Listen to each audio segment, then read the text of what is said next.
Welcome to Man Eats in Peace Live, everybody. I am back from the dead, pretty much at this point. I apologize to my viewers. We got one stream in last week, and I had some family plans on the Wednesday, so I had to cancel.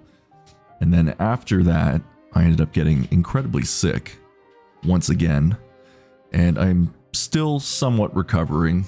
I'm feeling much better than I did originally, but there's still a little bit lingering on. So I was in a big public setting, and there's a good chance I got sick because of that, but who knows. But anyways, it's good to be back, everybody. I hope everyone's doing well. It's good to be back on Man Eats in Peace Live. We are playing Clair Obscur Expedition 33 tonight, as you probably saw by the title. This is a game that I've played. I don't want to say I've played half of it, but I've put a good amount of hours into it when it first came out, and then I started streaming, and then that game got pushed to the back burner, or this game rather, since we're now playing it.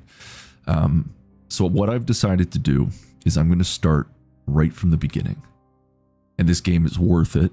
It's been a few months since I've played it, and yours truly has a awful memory, so it's very hard to retain things.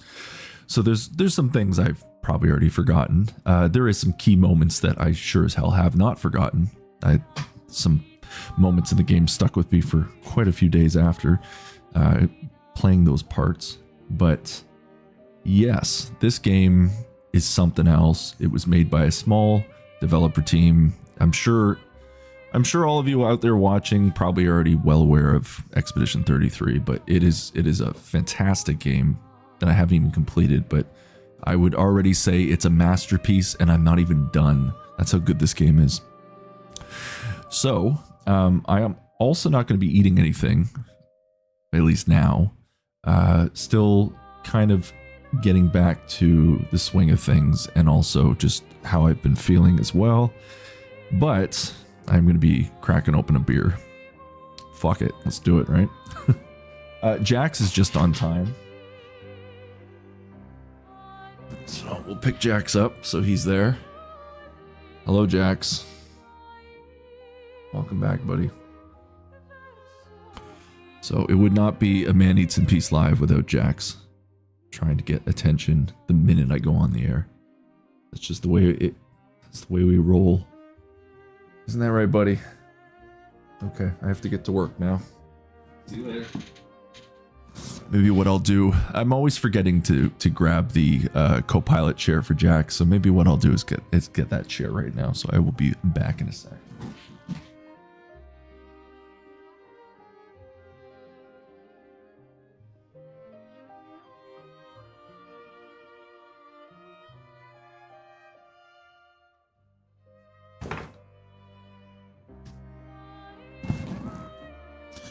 He'll figure it out when he comes back.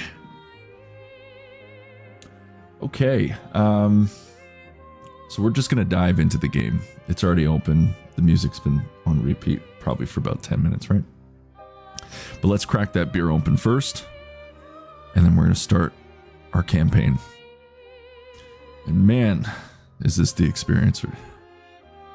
One hell of a game, I gotta say. From what I've played, it just hits on all levels. My own personal opinion. So tonight, I've had this one before on stream. I ended up buying 2 of them, and made you another one tonight as well. But this is a Flying Monkey's Craft Brewery Space Age Sunshine with a cosmic rabbit flying through space, shooting laser beams. And this is the orange creamsicle one. It's 11.6% alcohol. Extra strong with natural flavors. Let's read the flavor text on the back.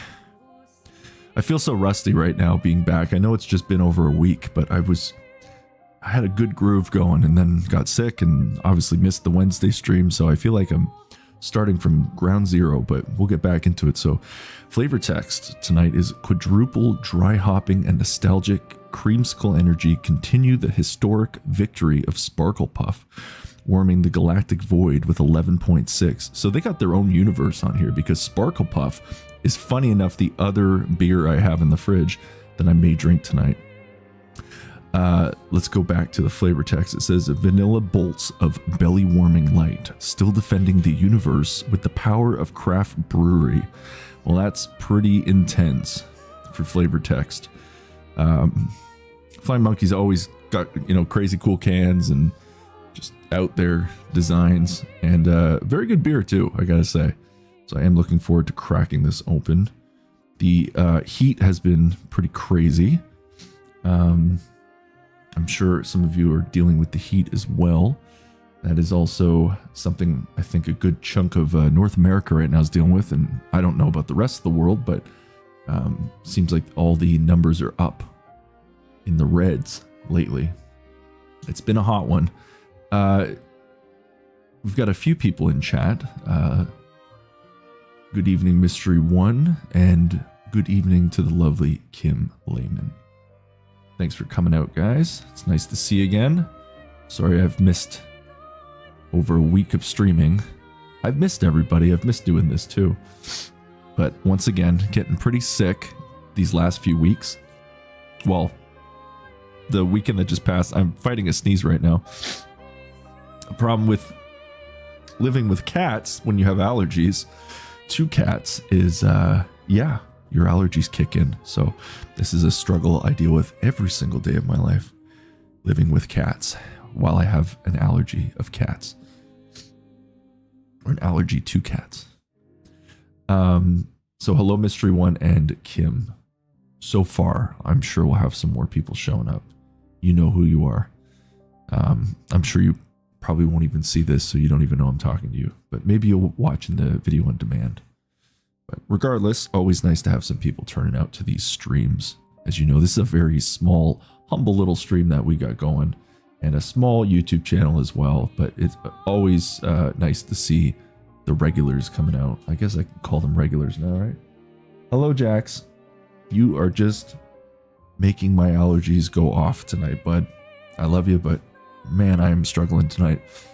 I try not to be all sniffly over the mic as well.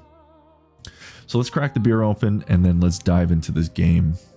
I'm very much looking forward to the beer and the game, actually.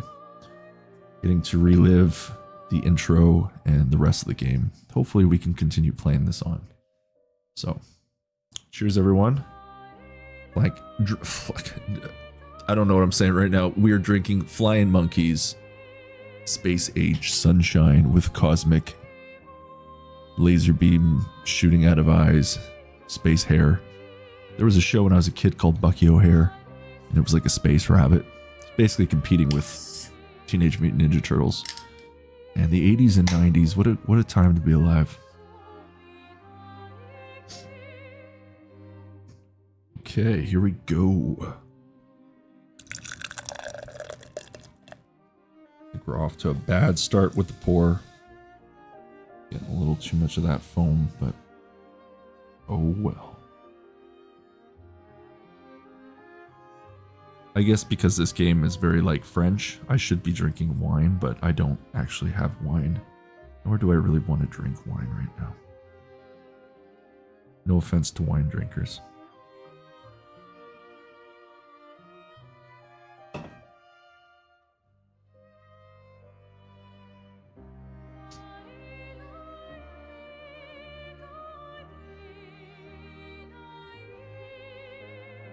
Kim saying I should open the beer Stone Cold Steve Austin style. That would be nice. I would need to have 2 beers, and then it would probably go all over my computer. So then our stream would probably not work in the end.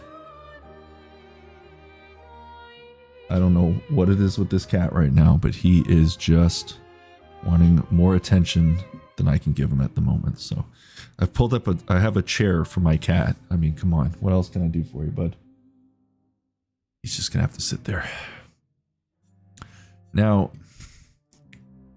another thing about playing this game is my first, well, I guess say my first playthrough, even though I didn't finish my first playthrough. I was playing with a controller, And I think I'm gonna switch over to mouse and keyboard. Nothing against the mouse and keyboard setting. The game did recommend using a controller, and because it's like an RPG, I wasn't streaming at the time, I kind of just sat back. But because I can't do that on stream, I have to sit so upright while I'm playing games. Good posture, people. That's the key. We're going to play mouse and keyboard style. And look who it is. We've got 2 more of our Man Eats in Peace community members showing up. We've got the one and only Space Filth. How you doing, Space Filth? And, of course, the lovely Marina. Welcome back, guys. It's nice to see you. You missed a little bit of my, I wouldn't say rant, but just my update where I was, and just to make, again, a long story short, ended up getting pretty sick. Missed Wednesday's stream because I made some family time. Had some plans. We went to a theme park. Not a theme park. It's like a children's... Man, that makes me feel really old. I was... my girlfriend's daughter is about the same age I was when I went to this place. And, yeah, we ended up taking her with some other family members. Had a great time. Rode all the rides I rode as a child. Was filming lots of video. So I'm basically just turning into my father now. Recording, doing those hard zoom in and outs. You know, the 90s dad. That's the way we were rolling.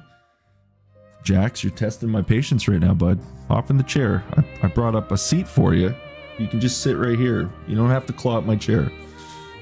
Oh, these cats, I tell you. So, yeah. And I think because I was out in a very public setting, and I was probably dealing with other things maybe lingering inside, I ended up getting very sick and was like unable to really do much. I marathoned. I still have to watch more. I marathoned the Osbournes on the weekend. I was in bed most of the week, or the weekend. Rest in peace, Ozzy. That was a huge loss. And then Hulk Hogan passed a few days after, which was weird. I feel like Hulk Hogan wanted to one up Ozzy Osbourne because he didn't want to get all the attention. All jokes aside, you know, it's still lives lost. But it was a very Hulk Hogan move, even in death. But rest in peace, Ozzy Osbourne. That was a huge loss. I was a big Ozzy fan growing up. You know, learning some of those classic riffs, those Randy Rhoads songs. You know, I've been playing guitar since I think I was in grade 4, and I was all into like, you know, like the classic songs, and then I played like punk rock, and then I found metal, like old metal, or I guess original classic metal, like in grade 8, and my whole life changed. I was like, all my riffs changed, everything. My hair started growing out. It was crazy. But Ozzy was one of the first artists that I like, you know, got me into metal in general and just like that sound. So it was yeah, that sucked. That was a huge loss, but at least we have the Osbournes and all of Ozzy's music and Black Sabbath's music to remember him by. So, and the Osbournes is a great show. I remember watching that when it first aired. So good times. And of course, rest in peace, Hulk Hogan as well, because I am a big wrestling fan. But I would say I like Ozzy Osbourne a little bit more, so he's going to get a little bit more of the spotlight in my, I don't want to say eulogy, but you know what I mean.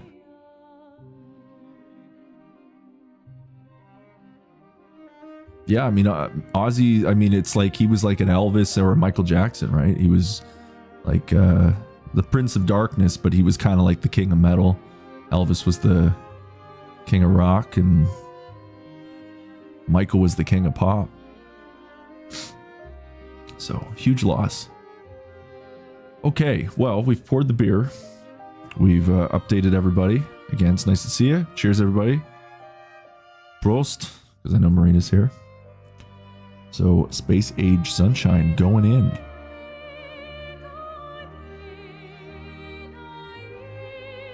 Oh, it's very sweet, Marina. It is still recovering a little bit, and I'm a little congested and dealing with cat allergies. But my voice is somewhat back intact. Isn't that right, Jax?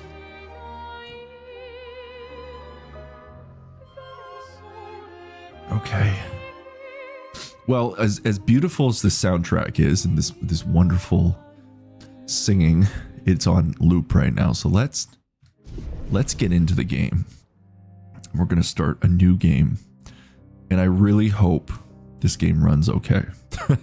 Because when I played it, it was off camera, and I didn't have OBS running and all that fun stuff. So I've brought the settings down a little bit from ultra. I think I've got it set to high, and everybody can just let me know if the sound is okay, if it needs to be turned up or turned down as we start to play the game. So let's dive in. I've said that like 100 times already, but let's dive in. That's 101 now. Okay. So I have invested, which is nothing to some people. I'm sure people have already played 1,000 hours of this game. I put 20 hours into this game, which really is nothing, but that's how much I played. This is my save file. It's too bad I can't name it something, but I think what I'll do is, I don't know if I'll ever get back to my original save. It'd be cool to play this all through on stream. So let's put our save file down here on the bottom. This will be the Man Eats in Peace save slot 4.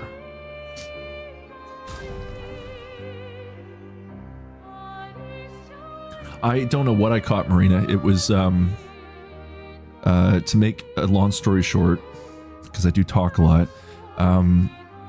So we did our little family trip on Wednesday, and then I went back to work on the Thursday. It was extremely hot, very, very hot day. So I dealt with that heat, and then I ended up getting home that night, felt a little off, and then I started noticing that my, like, pretty much from, I'd say like my eye right up to about here, just this one little spot, it was almost like an eye patch, was just like somebody was taking a dagger and just shoving it into my fucking eye like that. And it was just a really awful headache. And then basically like this whole side of my head was like boiling hot, but it didn't actually feel hot like to the touch, but it was like, I don't know if it was like neurological or something. I went on the teacup ride, so maybe I scrambled my brain and something happened, but my face was like on fire. It just felt like it was burning. So by the time I got to Friday, I did a shift. I went home, and I mean, I kept saying like every day I would post something like, hey, I can't do stream because, well, I'm on family trip on Wednesday. Thursday, I was going to come home and do a stream. Just did not have the energy to get on live. And I was starting to feel a little off.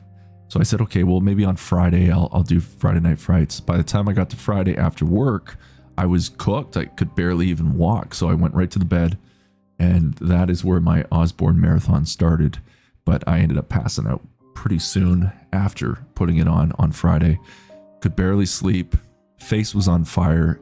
Dagger through my eyeball. That's what it felt like. It was pretty bad. And then I feel like only 2 weekends ago, I was sick as well. With like a high fever. Or maybe that was 3 weekends ago. I've been getting sick a lot, which is not good. It is what it is. So, but I am feeling much better than where I was. But that really sucked. And I missed everybody. It's been over a week since I've been live. And I could hear the crickets on Man Eats in Peace channel. It was very, very quiet.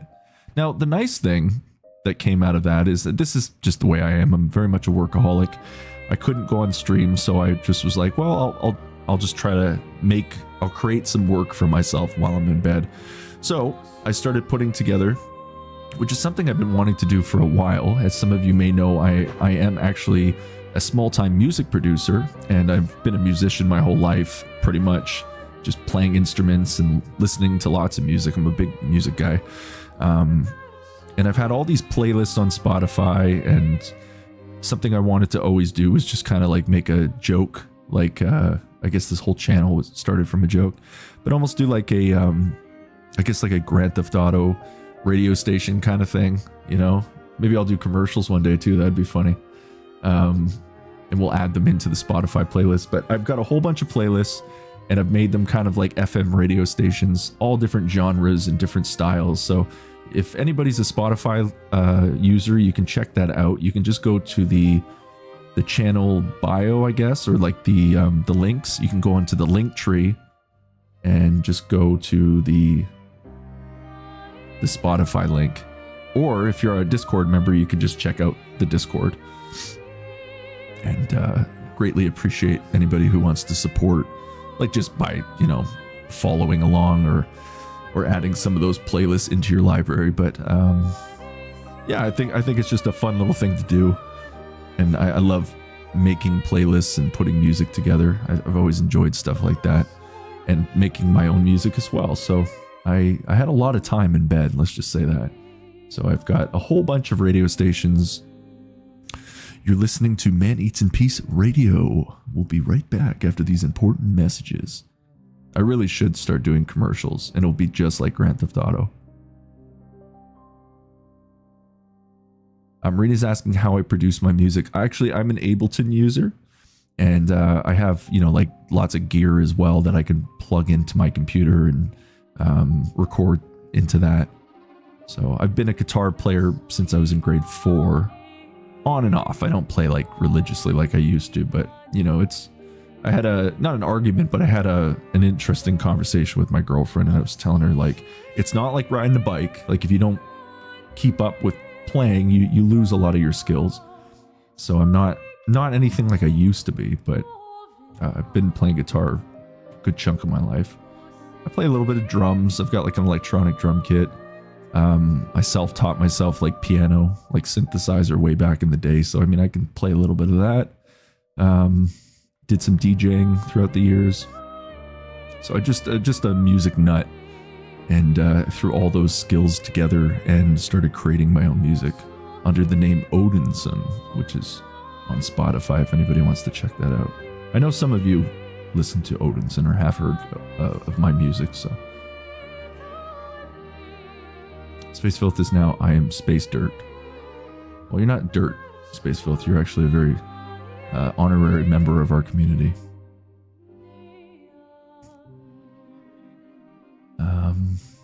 I'm just reading through chat right now. I just zoned out.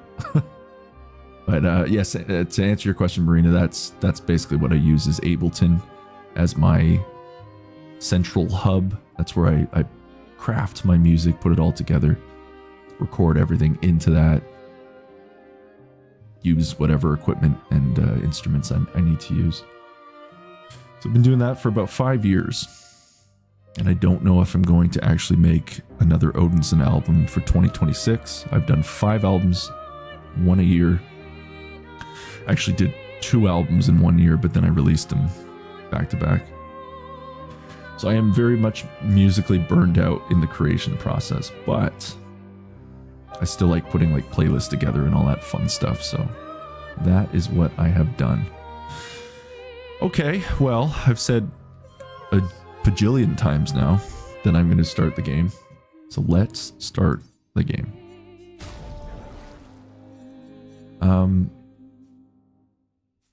Okay. Expeditioner. So that's okay. So that's easy story. We're going to play normal. That's what I was playing on the last playthrough. And we'll apply that and start the game. Here we go, people. Clair Obscur Expedition 33. Game rocks. From what I've played. 20 hours, which is not much, but it was just enough to understand how incredibly important this game is and will be in the near future. It will go down in history as a masterpiece.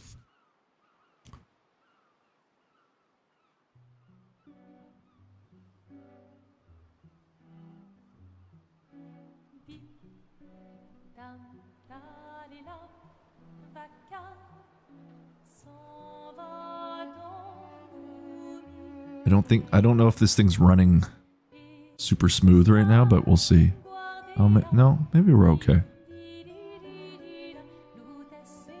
This is probably the most powerful game I've pumped up through a stream, so we're going to see how it runs. Once again, this is a one PC streaming extravaganza.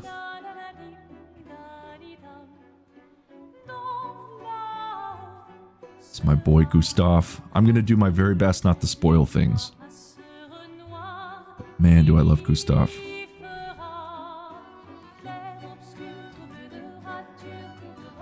And this music is fantastic.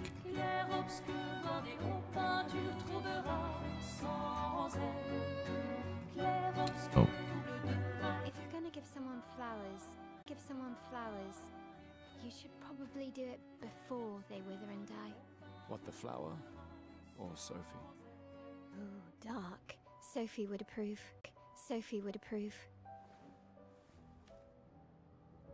Hey, you said it, not me.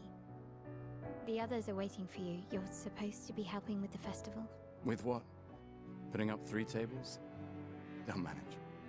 You underestimate. I saw what you said, Marina, so enthusiasm for the expedition. I'm gonna hold it up so we can listen to the dialogue, not talk over it too much. Marvelous. Have you tried throwing with your other arm instead? If you could hit the painters directly, that would actually be useful. You know, hobbies don't always have to be useful. I'm enjoying the uselessness of today and readying my usefulness for tomorrow. I always thought Gustav looked like Robert Pattinson, and it's not actually him. It's kind of weird. That's what all the other. He's got the Edward Cullen haircut. Hey, you know they gave their lives to lay the trail for us, right? Yeah, I know. And Juggernaut Toast, how you doing? I didn't say hi. You still got a flower to give, no? Yes. Just... I'm not sure how to start. After 4 years apart, what do I say to her on the day of her gamache? You're asking me? I don't know. Sun's about to set, so be direct. Hey, Soph, been a while. Could we... Does that not look like Robert Pattinson? Let me know, people. I thought it was when I played this game for like the first 10 hours, and then I never looked it up and was like, oh man, Robert Pattinson's in this game? I actually really like him. I think he's a amazing Batman. Okay, this is running pretty good.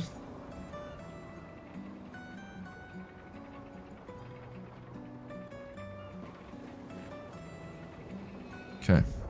There is some things I should just check though. Because I actually removed this game. I uninstalled it and I've brought it back. I don't know why VSync is disabled.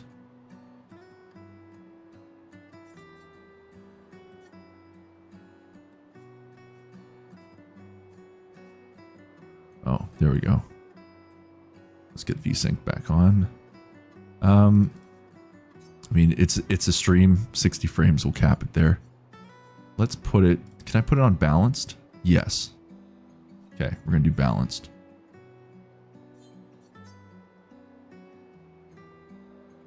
I'm just going to check all the visuals and everything when we're...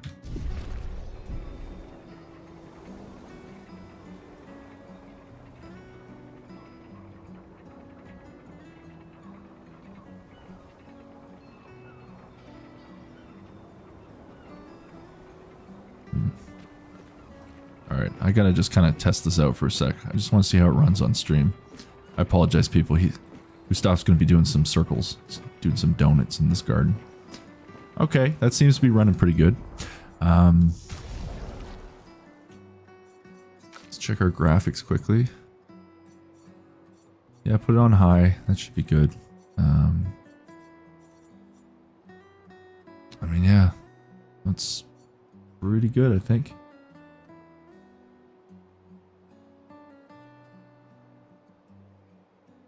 Yes, he did have a small role in Harry Potter. Cedric, what was his last name? Diggory? Can't remember his name now.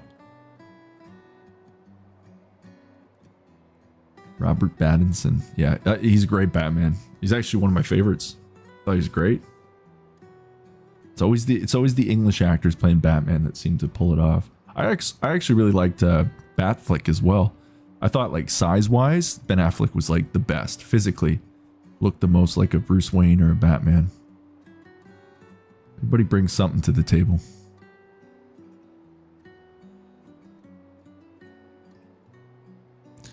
Okay, well, I think that's probably as good as we're getting. Oh, that's why it looks... Yours truly is still feeling a little rusty at stream right now, so I'm just changing the settings. I should probably have it to the highest settings on my tablet. I use my iPad as my go-to just to see how the stream looks. So I've got it right here in front of me. But I think that's as good as we're getting, folks. Oh, what's this? It's so weird playing this with a keyboard and mouse because I only played this with a controller. I actually met Adam West very briefly, and it was the last year he was alive too, so that was a very special moment in my life. I went to a con and I got to stand in front of the Batmobile with Adam West and Burt Ward, just slightly off to the left. And, you know, obviously there was a lot of people that got to do that. You had to pay to do it, but it was a very cool experience. Although Adam West was pretty much like in a wheelchair at that point, or like one of those motorized scooters. I think he was on his way out. But it was very cool. Once again, fighting a sneeze. I always do this routine. It's just my Batman, because I love original Batman, so I'll do it quickly. Even though I probably can't do it super loud, but it goes, how does it go? Just trying to remember. Because it was always like every episode of like OG Batman, like 60s Batman, they just always like could figure out the riddles like that. I struggled with like the most basic ones. You'd be like, Robin, what's black and white and red all over? A newspaper! Precisely, Robin, to the Batmobile. It's always something like that.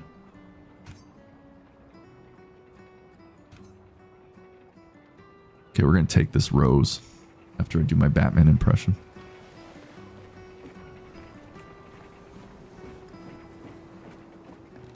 All right, let's go. I'll accompany you there. Are you ready to see her again? Sure am. Been ready.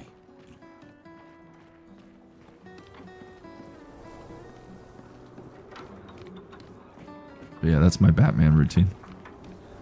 What's black and white and red all over? It's really hard to do my Adam West when I struggle to hear myself.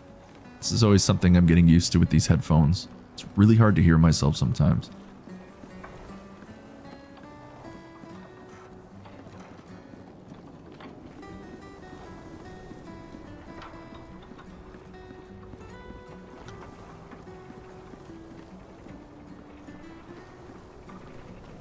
I set up these grapple shortcuts. Nice, huh? I'm one of those people who just has to like go around and explore and Borrowed the hooks from the Expedition Academy. find stuff. Wish I had them when I was working as a courier. Press E to use grapple. Okay. Where's grapple? Oh, yes. Okay, I remember. Yeah, I gotta grapple across like that.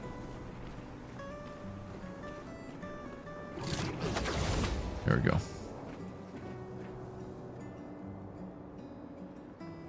Yeah, Cesar Romero was pretty awesome as the Joker.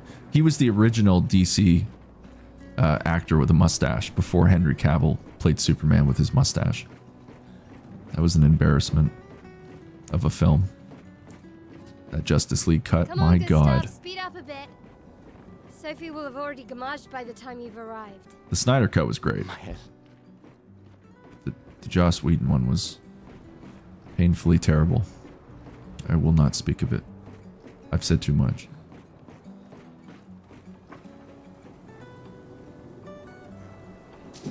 Some Like It Hot with Marilyn Monroe. Rings a bell.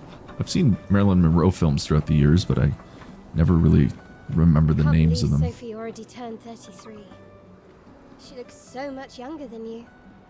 Thanks. She's popular. I'm sure she already has a necklace full of flowers. I can imagine.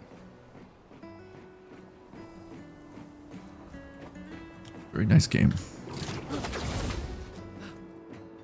It's nice to be back in the beginning too, because it's such a powerful opening. And just the visuals.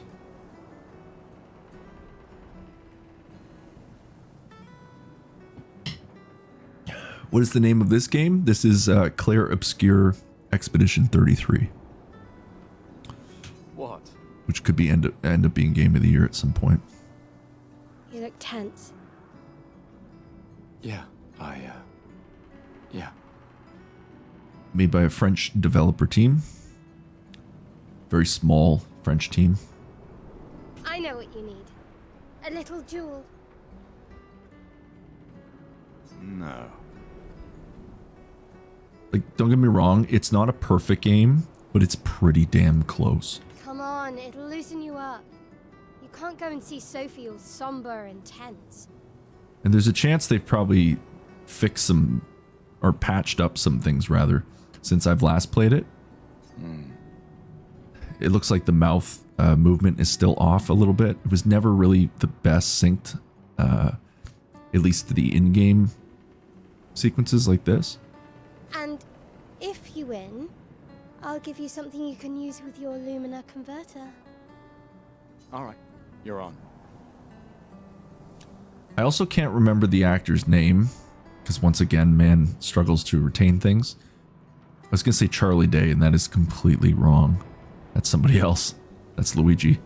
The guy who plays Daredevil on the originally the Netflix series, which was damn good. That's who plays Gustav, the guy who looks like Robert Pattinson. It's bizarre. Yes. Do you wish to go? Yeah, I'm gonna play the battle tutorial again because I am rusty. I've not played this in months. I can't believe it's been months since I played this. I was so hooked, and then I started streaming. But you know what? It was worth it because here we are. So now we've come around full circle. This was the last game I played before. I guess I can say now I am a streamer. A small one, but I am a streamer. So this was the last thing I played before my life changed.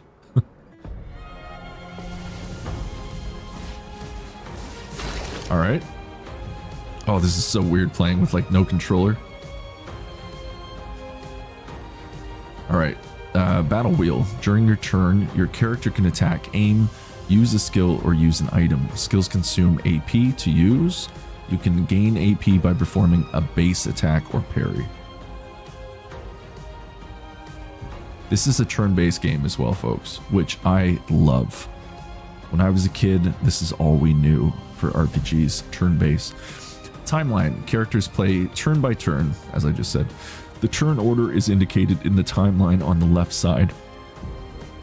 Also, is my voice and music, are they pretty good? I think I've got it set to like 45 or 50. Maybe I've got my headphones up too loud. I don't know. Okay, attack. Try attacking to gain 1 AP. Okay. So it's so weird because I feel like I should be holding my controller, but we're gonna do the best we can with a keyboard and mouse. Super good. Thanks, Marina. Here we go. Turn-based attacks. Okay, we're gonna. I can't remember how to say her name. Mael. I can't remember. They'll say it and I'll have to remember it. Mael. Enemy turn. Enemies usually perform 1 action per turn. You can defend during their attack. Mael cannot remember. Will it now attack?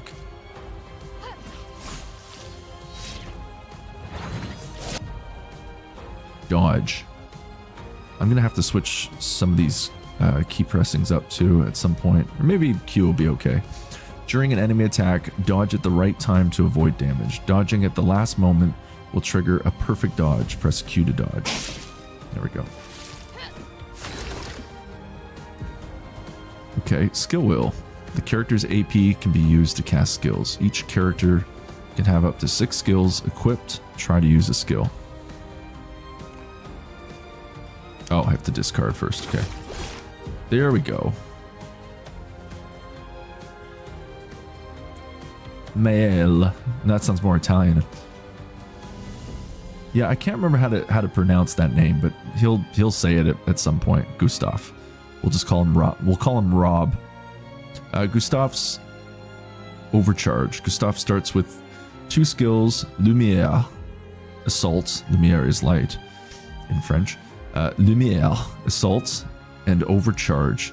He can use attacks and skills to charge up his overcharge. Meter and unleash a devastating blow with his overcharge skill. Use Lumiere, assault, to gain charges. Okay, so we're gonna use Lumiere. I'm saying that terribly. I was married to a French person for 13 years and barely picked up a word of it. Okay, Lumiere.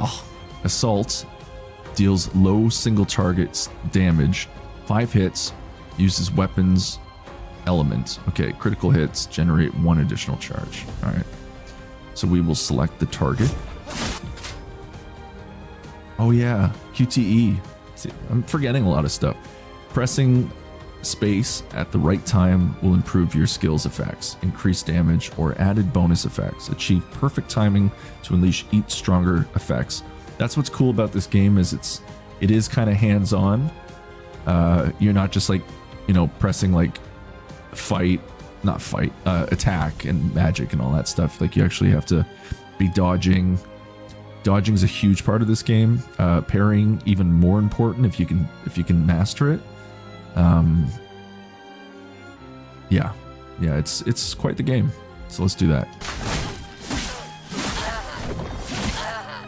See if I got my muscle memory. So this is, oh, parrying. Parrying's E. Actually, I do like that. Q and E. Okay, that makes sense. During an enemy attack, you can also use parry. Parry shares the same timing as perfect dodge, but is more difficult than regular dodge. Parrying recovers 1 AP in addition to avoiding damage. Press E to parry. Okay.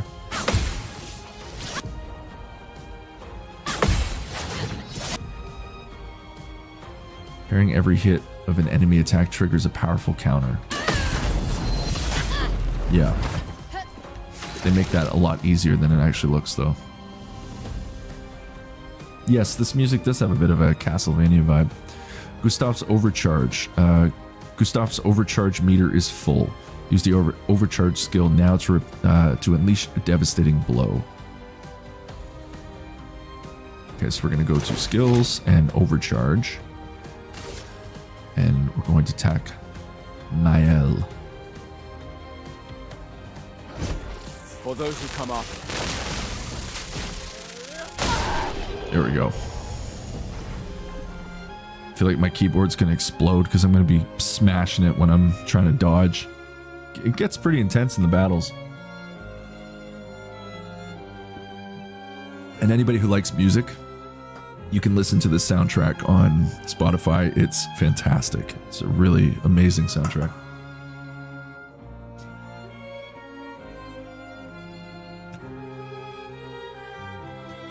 You won. Now, don't you feel better? I see your smile. All right, now, let's go find Sophie. I saw her near the red and white tree. Yeah. Okay. We're gonna go find Sophie, as you just heard. The plaza is lively. Why people like to celebrate the gommage is still a mystery to me, but oh well. Oh man, this fighting a sneeze right now is killing me. I think we've conquered the sneeze slightly. Okay, so you might have heard a word. This is not spoiling anything because this is just common knowledge. But the gommage or gommage is an event that happens every year. So I don't want to say too much, but basically what happens is this paintress, this is like the common knowledge stuff. This paintress, she's like across the water. You'll see her eventually. Every year she paints, or she like erases a number. I can't remember where it starts. Let's just say it starts at like 100. And every year she erases that number and then counts it down. So like it'd be 99, 98. So we're on year 34, or she's at 34 right now. So the gommage is every year The red this... and white tree. I've always found it beautiful. I don't really understand. You and Sophie broke up so long ago. But clearly you never got over her. Why'd you wait until today to say something? It's a bit late, isn't it? Okay, I just wanted, I don't want to talk over the dialogue, so every year this gommage comes, and the paintress, you know, paints away the number, puts on the new number, which is always a lower one, and then everybody of that age dies, just disappears. It's very much like, which Marvel movie am I thinking of? As much as I like comic book movies, I thought it was a great film. It didn't really like, you know, wasn't one of those like most amazing things I've ever seen. Is it Infinity War? Whatever the last movie was, or the second last Avengers film. When he snaps and they all vanish, it's pretty much like that. So, it's the Thanos snap. So that is what the gommage is. So everybody knows they're about to die, who's 34, and they're pretty much like okay with it. Because, I mean, what else can you do, right? And then this expedition team every year will go over. So, like, Gustav, the character I am right now, he's 32, I guess. And then the year coming up, he would eventually die, right? So, some people of that age, before they die, they go over across the water and shit gets real. That's really all I can say. So, there is my really awful... what should I call it? Synopsis of the Expedition 33. Sophie's down there. Yeah, I know. Good luck. I'll be here for you if things don't go as planned. Thanks. I really won't say anything else about, you know, like connections and relationships and all that stuff. 'Cause there's stuff I probably already forget, but like it'll come back to me. I'm just checking my tablet right now. Everything seems to be running pretty good. I mean, I don't want to stress my PC, so I'm not going to put it on ultra, but it's running fine at high, so I'm happy with that. Because this game is quite visually striking, so I was worried that my PC wouldn't be able to hold up while streaming at a higher setting. But okay, let's go see Sophie.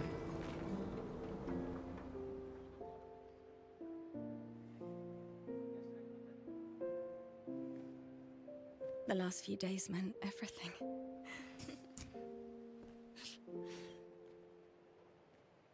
You can tell this is a very French game too by all the clothing. Can we talk? Gustav, I love you all. Imagine knowing you're about to die and you're just like, oh, whatever. Like, it is what it is. It's a very emotional game. It gets to you. That's for your, if there's room. There's always room.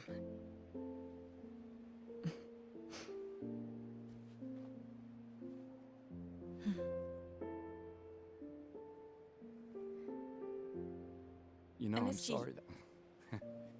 I You miss don't you need too. to. Okay. You go. You know how I feel? I wish things had been... You know, I often think... Another path, you know, another future. Still can't finish your sentences, can you? Yep, that hasn't changed.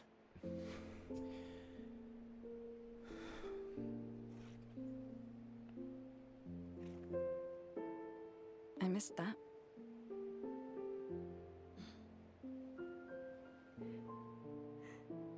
I never faulted you for wanting to believe. You're fighting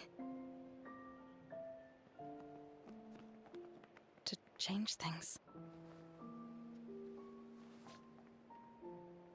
I understand, just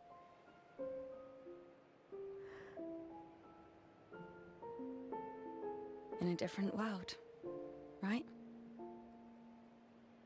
We'll break the cycle, so she can't steal anyone else's future.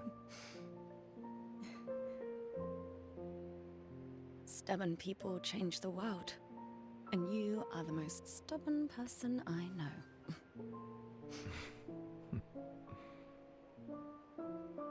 Thank you.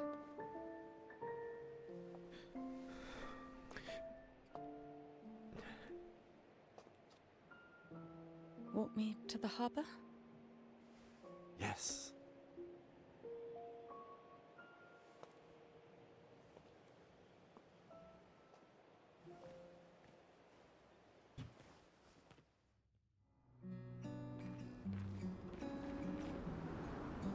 Okay, now I'm playing as Sophie, but I can switch between characters. It's going to show me with the keyboard and mouse how to do it. Or will it? How do I switch? I don't remember. Whoop. What just happened? Well, that was weird. Whoa. What just happened? Well, apparently we're in the Hall of Heroes. So, you know what? Libby has possessed this stream. She's she found a way to get to the Hall of Heroes before I actually officially got there. So, you know what, folks? I'm just looking up now. Let's go to the Hall of Heroes.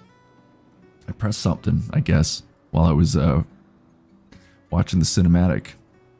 So anyways, we're in the Hall of Heroes, a place where I get to thank Man Eats in Peace supporters. So let's go back to the one and only, the lovely Lee B.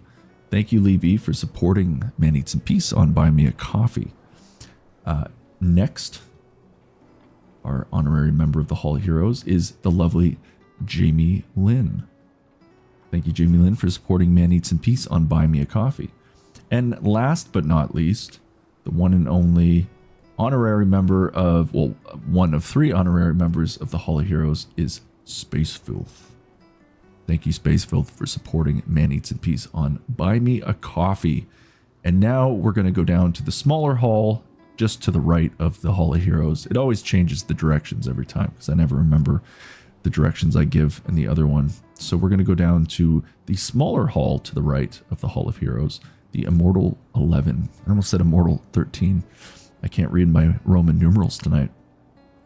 The Immortal 11, just a brief explanation, is because we are such a small channel and stream, I have created the, well, I haven't, but the gods of Man Eats in Peace, the holy ones, they have created this Immortal 11 hall for 11 honorary members, the first 11 members to support Man Eats in Peace on Buy Me a Coffee, Patreon, or maybe one day we'll get to YouTube memberships. And this is my way, or the gods' way, of saying thank you. And you will be immortalized in this Hall of Heroes, the Immortal 11, for all eternity on Man Eats in Peace. So we have 8 spots left, folks, as you can see. And we've got Space Filth, Jamie Lynn, and Lee B in our hall. So if you would like to be a member of Man Eats in Peace, or a subscriber to Man Eats in Peace, or a supporter, whatever the word is, you can do so by supporting Man Eats in Peace on Buy Me a Coffee or Patreon currently. And if you do support the channel or stream, you will be put into the Immortal 11 hall. So thank you again to Lee B, to Jamie Lynn, and to Space Filth for all of the love and support. Folks, I appreciate you guys, and I appreciate my viewers as well. Everybody supports Man Eats in Peace in some way, shape, or form. This is just an optional way of doing it, but thank you excuse me, to everybody who comes out to the streams and supports Man Eats in Peace. And now back. I have headphones blocking half my screen. Not half, but just the part that I actually need to see for the transition back. There we go. Well, that was funny. That kind of worked out that way, I guess. So let's click on the game. There we go. We're back in the game. And again, this is the joys of having one PC to stream and play a game on. Doesn't always work out the greatest. Okay, so T changes the characters. I guess we'll just play as Sophie for now since it did jump to Sophie. May as well just stick with that. Marina says, never forget your heroes. Absolutely. And Kim says, good time for the Hall of Heroes. Absolutely. Kim's saying it looks like Shannon, or Sophie looks like Shannon Doherty. Didn't she pass away? Correct me if I'm wrong, but I could have sworn she just died like a few years back. She's pretty young. I mean, Luke Perry's gone too. The 90210 cast, they're all going very early. Okay.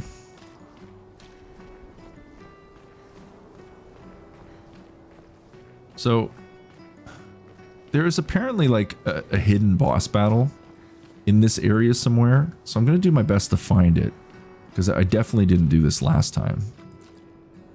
I'm going to see if I can play, and hopefully the boss isn't too challenging. Oh, hi, Sophie. So Gustav really did come, huh? Kim confirms that, yes, Shannon Doherty did pass away a few years back. That's crazy. Yeah, he did. I knew he would. All right. Has everybody already left? Yeah. Everybody's heading to the harbor. I wonder if I should move this down. Maybe I'll put myself right there. We'll see. Let's just see how the game plays out. Maybe when I'm in battle, I'll see where we're at with, I don't know. I don't want to block too much with all my cameras. Looks like you still have a lot of flowers left. Well, there are less and less people to buy them. I just wish you didn't have to wear one. Tiffany. I should finish cleaning up here and join everyone at the harbor. See you. See you. Okay. He's pretty sad. I mean, Sophie knows she's on her way out. She just accepts her death. So many flowers left. I guess there are not enough people to wear them anymore. People are just fading away every year. Less and less people. I can't imagine what you're going through. I'm fine. Hmm. I'm fine. I've lived 33 good years. Look around. We've had our whole lives to prepare. We're all fine. Mostly. I'm not fine. You will be. This is pretty much like French developer Final Fantasy. Even some of the music just reminds me of like a Final Fantasy game. Marina says, my Teletubby sends you hello. Well, say hello to Lala from me. I know you got a Lala. Hello. Bonjour. Comment ça va? I guess he doesn't speak French. Or he's just ignoring me. Maybe my French is just that terrible that he just is ignoring me.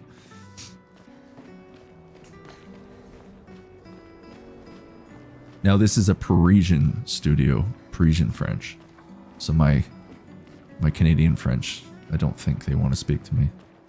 It's a very different sound of French.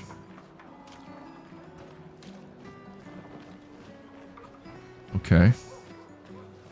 So pretty much people with flowers on them are gonna die. And if you see me making faces, it is me fighting those sneezes.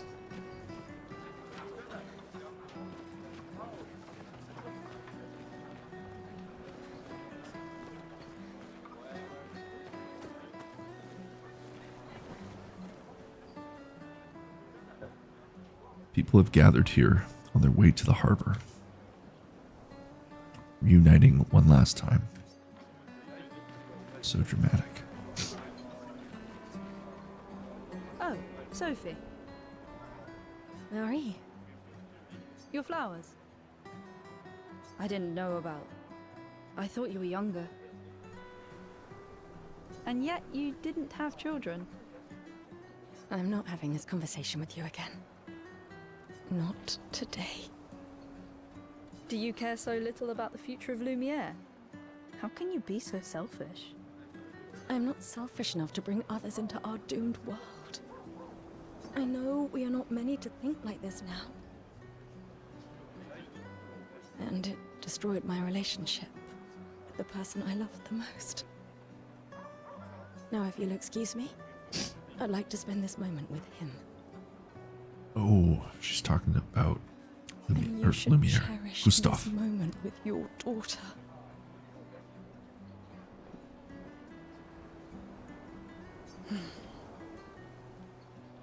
Sorry. See you at the harbor. Good luck, Mary. He's getting some stabs in before she dies too.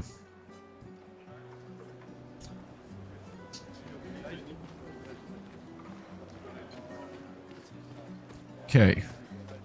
So as I said, there is a boss battle somewhere around here that I later found out after I finished the game, or finished the part of this game. Oh. This is my piano skills right now.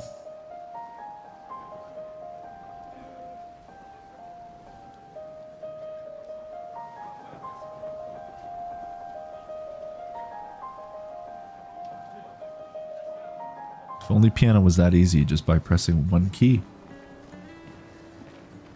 I do play a little bit of piano and I can assure you it's not that easy.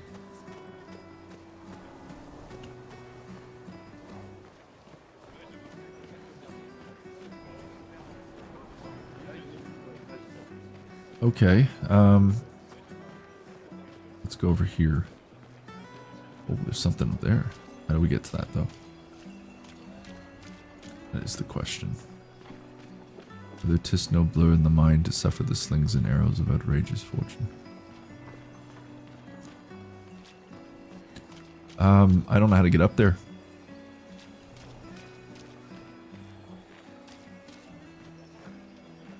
Yes, that was Shakespeare. Okay, let's go over here.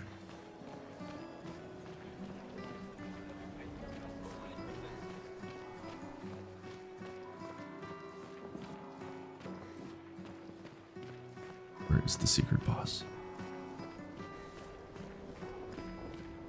No, there's definitely no boosting in the game. I swear I'm gonna beat these allergies tonight. And to answer your question from earlier, Kim, I do not actually take allergy medications or anything. I usually just fight it out myself. Which some people will probably roll their eyes, but I don't like taking certain things. Ah, the scintillating Sophie. You're as gorgeous as always. Cyril, you flatterer. Need some help with your writing again? Beautiful and perceptive, per usual. See, I'm preparing the headline for tomorrow, and who could write it better than someone who celebrates her special day today? True. So, what will the article be about? Actually, You don't know. oh, well, You really are lazy. help me again, Sophie, please. The boss will kill me. Sure. Let me think of a headline. A headline. Okay, our options are: the pale sun ascends above the crimson blossoms. Our second option is Expedition 33 shall be the destined journey. And Cyril really needs to take his job seriously. Let's do the pale sun ascends above the crimson blossoms. The pale sun ascends above the crimson blossoms. A headline about the contrast of beauty and death. C'est magnifique. With the paintress each year claiming the beauty of this world. Okay, now I'm inspired. You really are a divine being, Sophie. Don't forget to credit me. I would never. Thank you for all these times. It's always been a pleasure, my friend. Take care of yourself. Yeah. It's kind of crazy to think that every conversation she's having is the last conversation she's going to have with these people.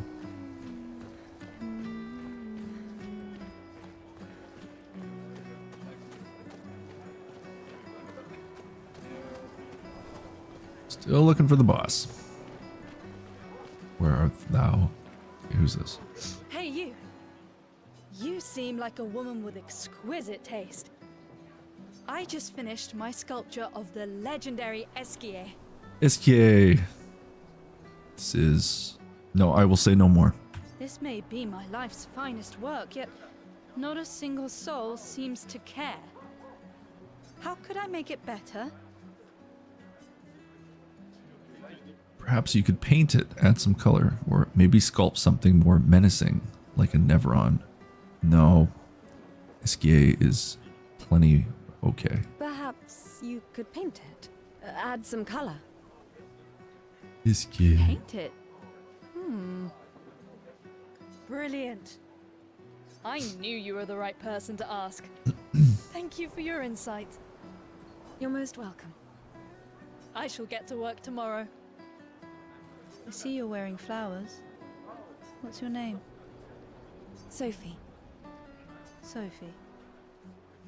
As a thank you, I shall chisel your name onto the statue. Oh, you don't have to. But I will.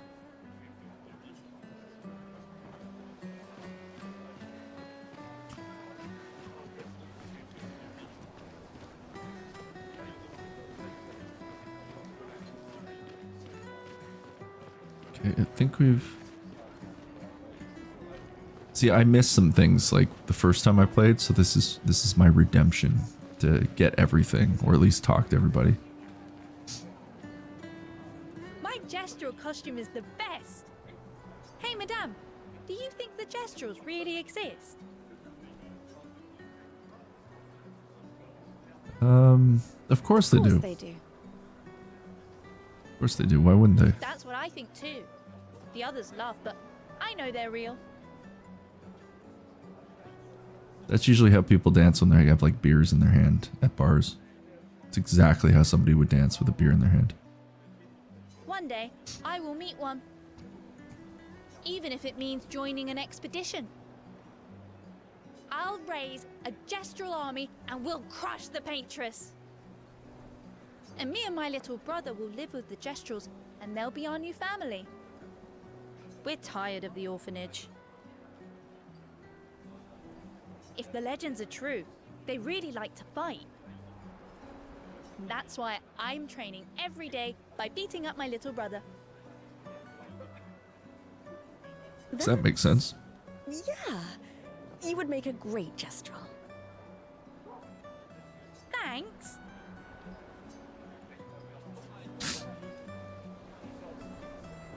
Absolutely. And dances in peace. I think this is the way I have to go. Yeah. Went over there. Yep. A guitar. Where is the boss? Oh, someone else. Oh, Sophie. What a lovely smell. It's Gaston. Thank you, Richard. I could recognize it from miles away.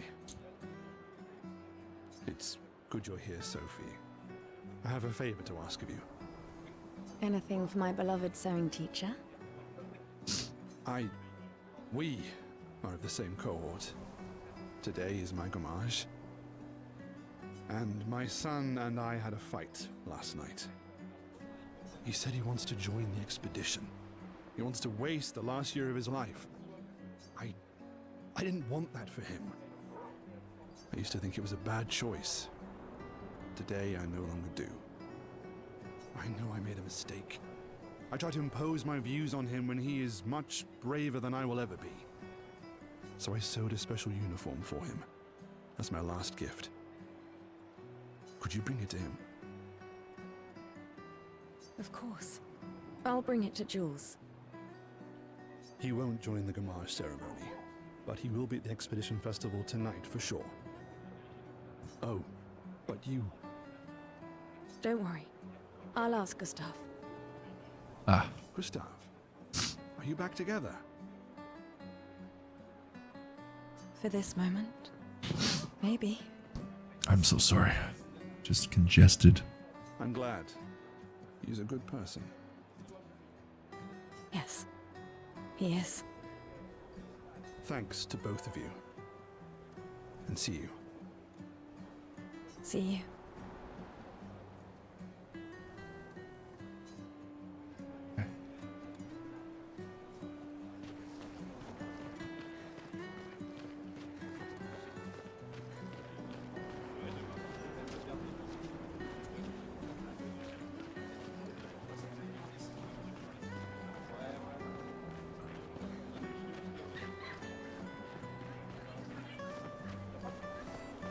A lot of people to talk to.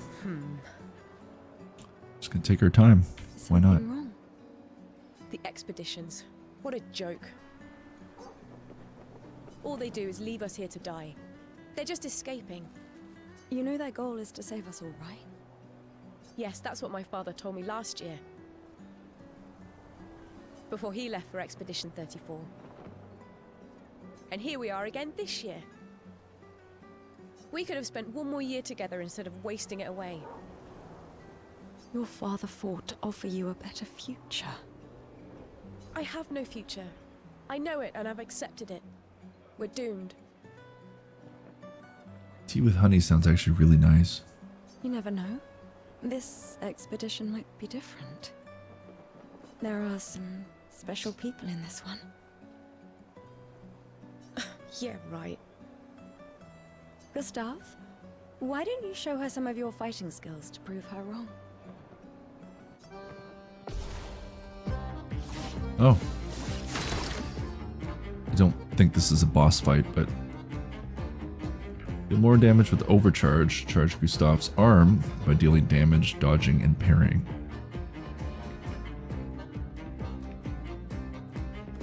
Alright, I may have to...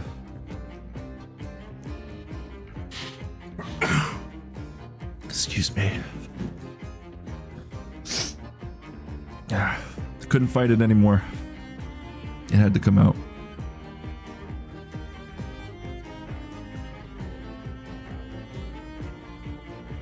Thank you very much. God, okay.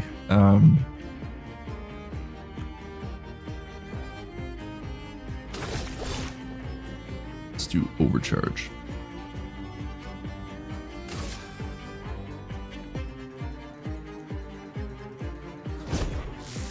This was me.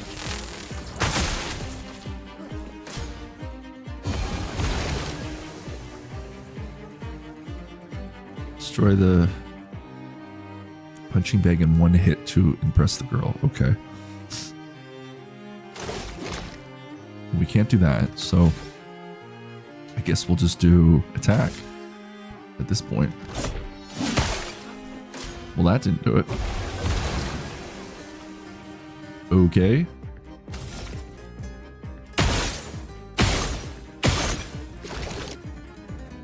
That didn't work either.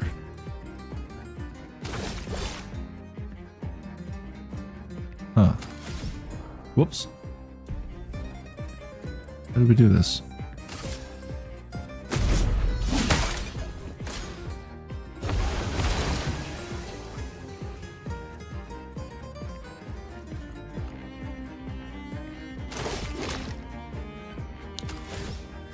I guess we'll just have to keep attacking it until we get like more charge.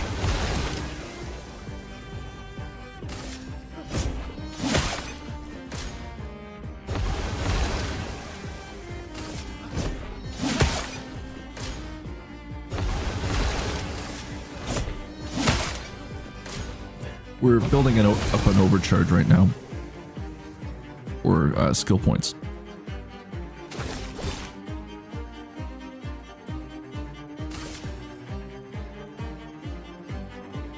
I guess it's okay. There we go.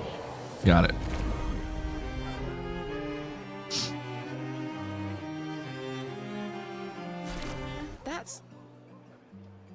This guy is strong. Sure am. They all train their picto skills very hard to save us all. And so did your father. Then, Madame, why didn't you join? Me? I'm content with my life. I know what I can and cannot change. Or maybe because I was afraid. Do you think I should join the expedition? My friend CyberpowerPC always says, do your best. Either it works or it doesn't. Live your life as you want. I don't want to have regrets. I don't have that much time. When the time comes, you'll make the right decision. I'm sure. Thank you. Now I think I know. Give this to your boyfriend. My father gave it to me, but it might be more useful for him. Color of lumina. Can be consumed to give additional lumina. I didn't see that. Yeah, that seems to be what happens a lot of the time. Is they'll just have like English accents for some reason. I very much like World War II movies. Like, I guess you could say more modern ones. And they always seem like Germans always seem to have like English accents for some reason. I don't know. Okay. I'm going to be back in just a sec, folks. Hang tight. I will be back very, very shortly.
Sorry about that. Just had a sneezing fit from hell.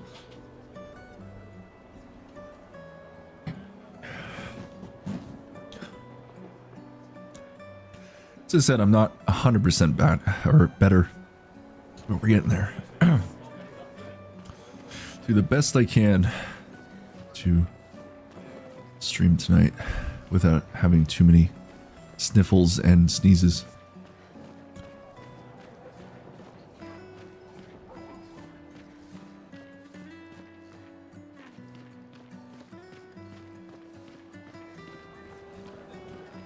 we talked to this one yet?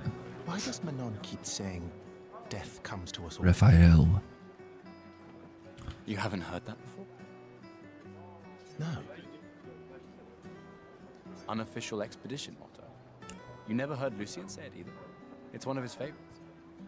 I think he prefers, we're already dead, you're just catching up. Yeah, I heard that one recently. I don't know. Kinda nice in a way. Having a deadline forces you to prioritize. That is true. It's a bit freeing as we get closer to the end.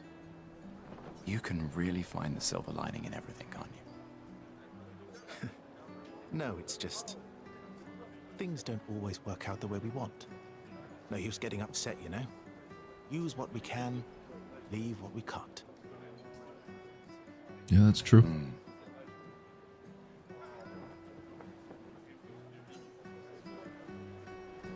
Interesting.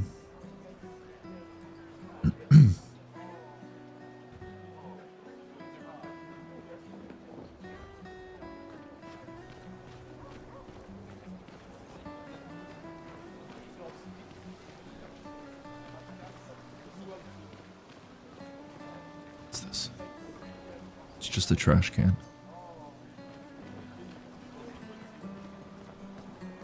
Oh, what's this?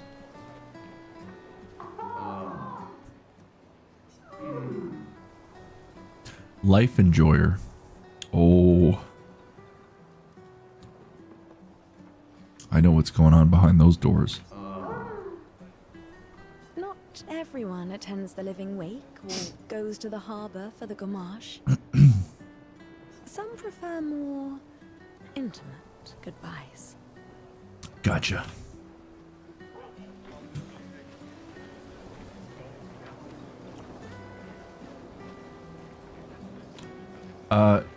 No.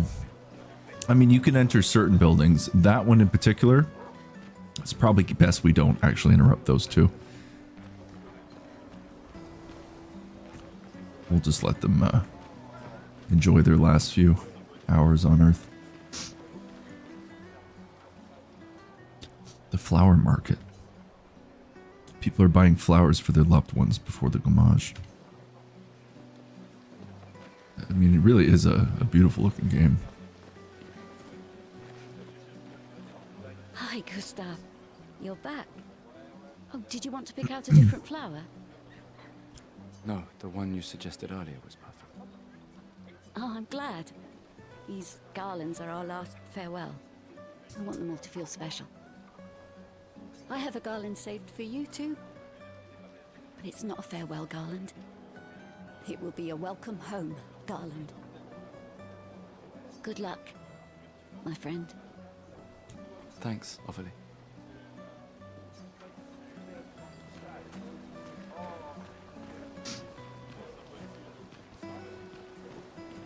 I definitely missed a lot of chatting with NPCs in the original playthrough. Oh, Luna's playing.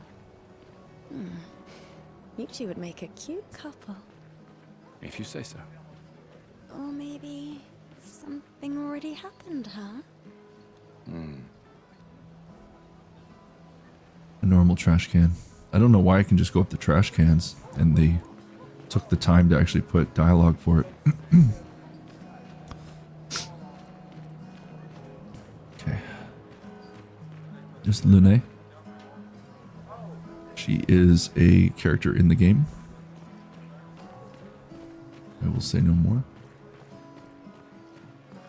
As I said, I'll keep this as spoiler free as possible.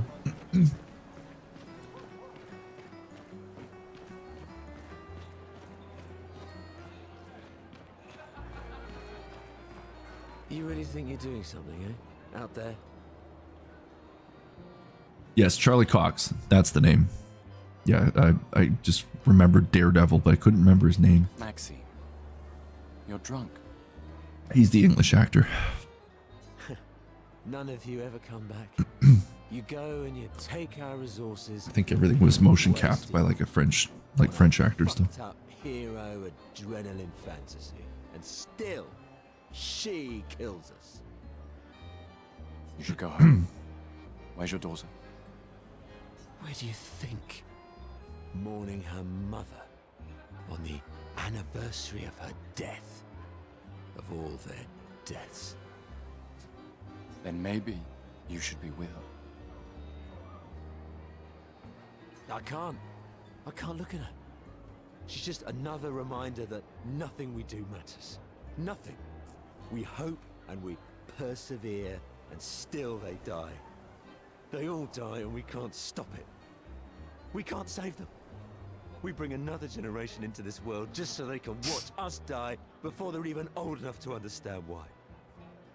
That's why we're going. We can save them. With our Lumina tech.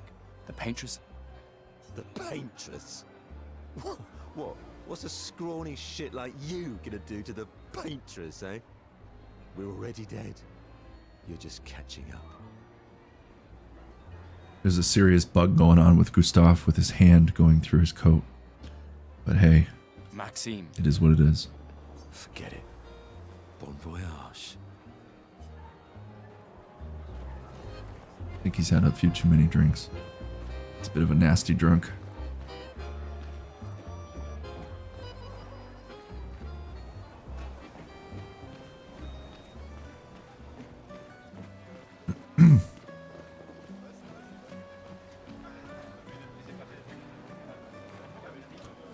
Perfectly normal trash can. Another trash can. Or was that the same one? Okay, so Lune's playing over there. I think we spoke to everybody around here. Did I go up here?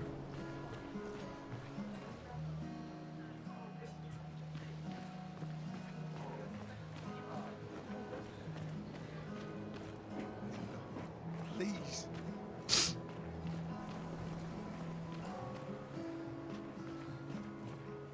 Makes no sense. I haven't had like any sinus issues like all day.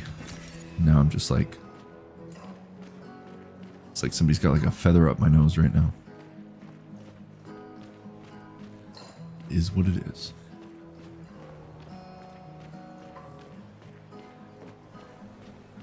Yep, getting sick sucks. But in time, I'm back to my usual self.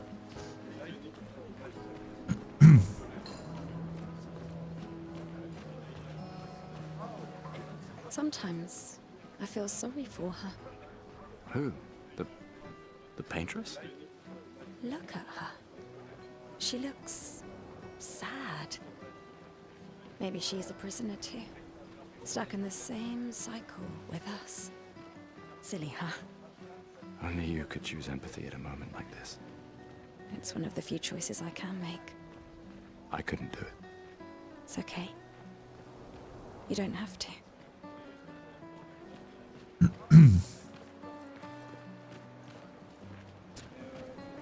Yes, no, I did have a really bad splitting headache on the weekend. It was like somebody was sticking a knife through my eye. It was awful. The Gommage is starting soon. Like every year, everyone is gathering at the harbor, waiting for her to paint a new number.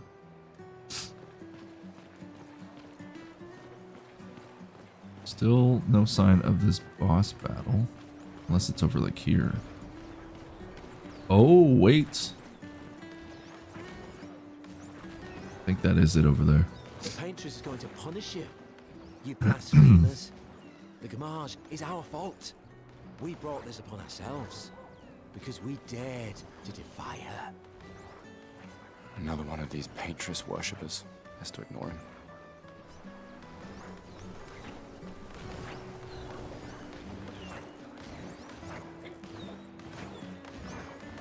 Yeah, so there is like, I don't know if you call it magic, but there is like people have like abilities.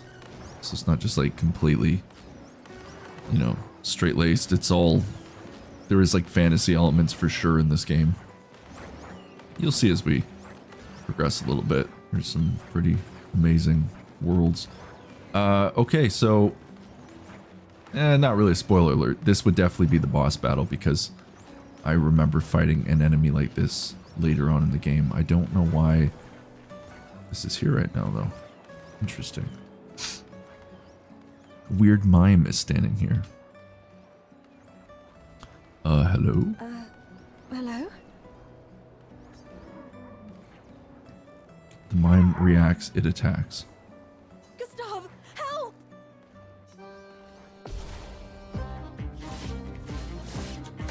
I love how we're just having like a battle with everybody around. Like nothing's happening. The one I remember fighting was extremely difficult and I never actually beat him. So hopefully this isn't like some crazy difficult boss battle, but we will find out, I guess.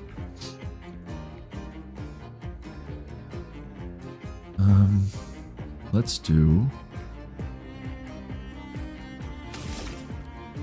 There's no weak spots, so I won't bother with that. Maybe we'll just do a couple attacks first.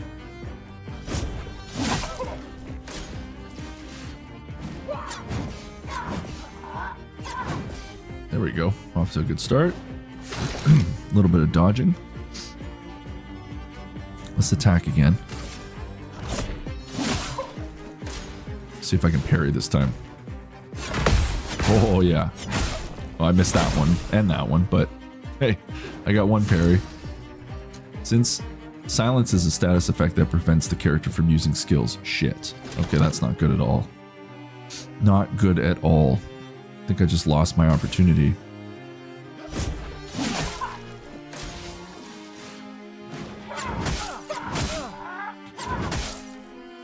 I was pressing... Wow. I was pressing R. I was supposed to press E. Not good. At least I got my skills back. Let's do overcharge.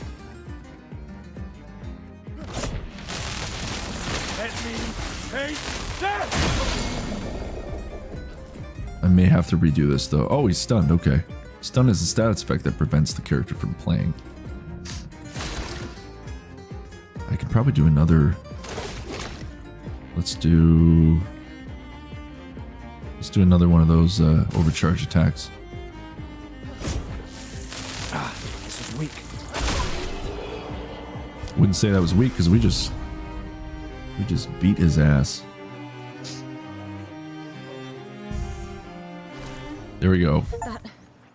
That was close. Surprise boss battle, or secret boss battle accomplished. Thanks, Gustav. Did someone build this? There's something on its body. Music record. And you'll see later on you can play music records. So that is why I wanted to beat that boss battle. Gustav destroyed the weird mime. There's a much more difficult one later on in one of the areas. That's how I remember what... That's why I knew it was the boss battle. As soon as I saw that creepy mime, I'm like, oh no. It's one of those. People have gathered for the gommage. The paintress will soon awake. Shit's about to get real, folks. Have some tissue handy.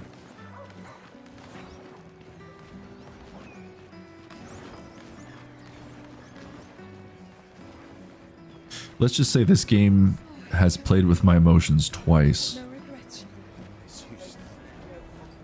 That's all I'll say. Please, don't forget me. Still got a few more people to chat with, so let's I talk. wish I was going with ya. If we could just send a bigger force, get Victor. all of Lumiere to just throw everything we got at the bloody paintress. Ah, but my brother would kill me.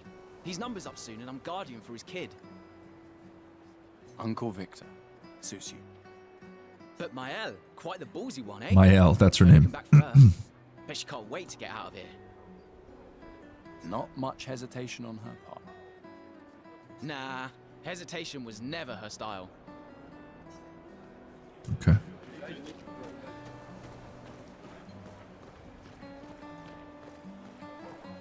Pick this up. That may be it for NPCs. Already we're off to a better start by collecting a few extra things that I didn't do the first time around. one thing that sucks is there's a few parts in the game. They're not even mandatory areas. They're just like little side games, little mini games. There was one that just, oh man, it was brutal. And I beat it. And I just realized because I've started a new game, I'm going to have to do it again. Which is not good. And that's going to be even harder with a mouse and keyboard. Like precise precision. Let's just say it's a platforming part and it sucks. They're here to show their solidarity. Why can't I can't read right now.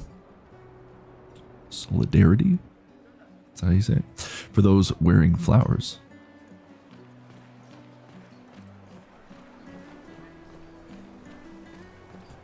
Is there no way to save her? Definitely not, Kim. She is doomed. She is 34 years old. And as soon as the paintress, which you will see very shortly, she's just across the water there, where the 34 is. Once the paintress wipes that away and writes 33, everybody who is 34 will die. Vanish. They will be Thanos erased. And everybody you see that has flowers around them, like a... Yeah, anybody with flowers, that is everybody who is going to die. Yeah, it's a very sad game. Like, it's you know, being someone who works with death every day as well, this game definitely hits in some ways. The paintress will awaken soon, and the gommage will start. Do you want to head to the harbor? Yeah, we're gonna head to the harbor.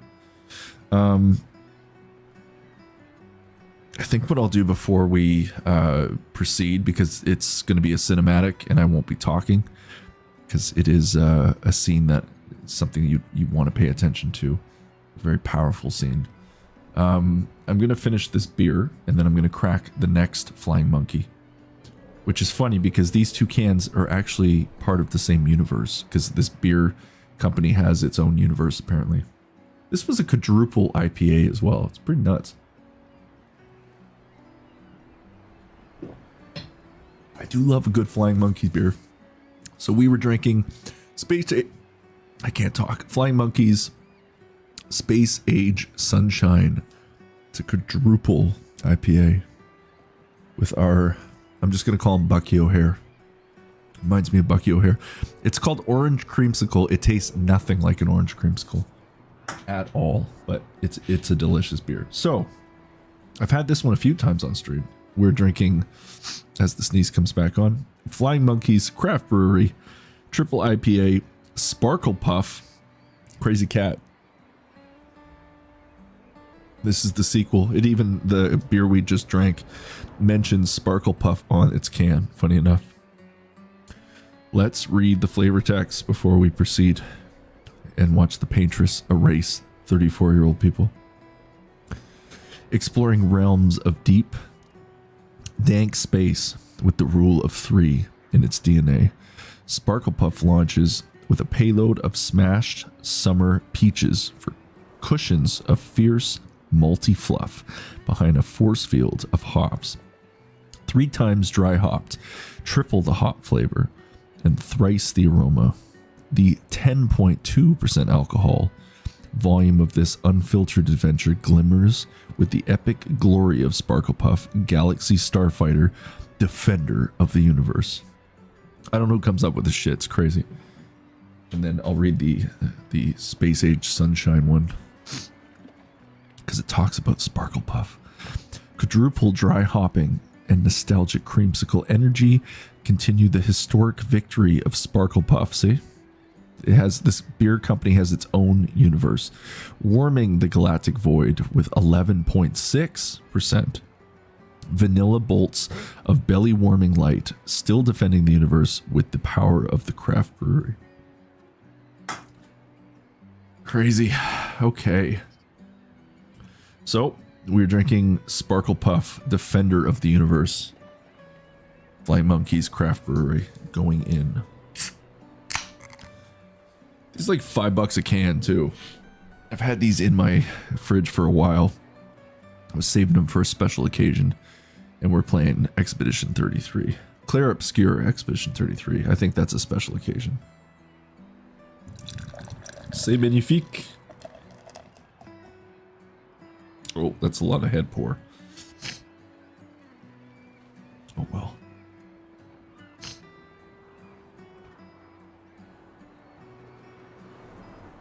I don't know if the beer is helping with my sinus issues right now either, but oh well. I wanted to have a couple beers tonight. Haven't streamed in over a week. Oh yeah, that is a nice. I do like that beer better than the other one we had. Okay. Got the beer. Gonna let that foam go down a little bit. Alright, here we go. Keep some tissue handy, people. It's gonna get a little bumpy. You're gonna experience some minor turbulence. We'll be at your destination very shortly. If you see me sniffling, I'm not crying. I have sinus issues right now. Maybe I'll cry a little bit. We'll see. Here we go. Do you want to head to the harbor? Unfortunately, yes.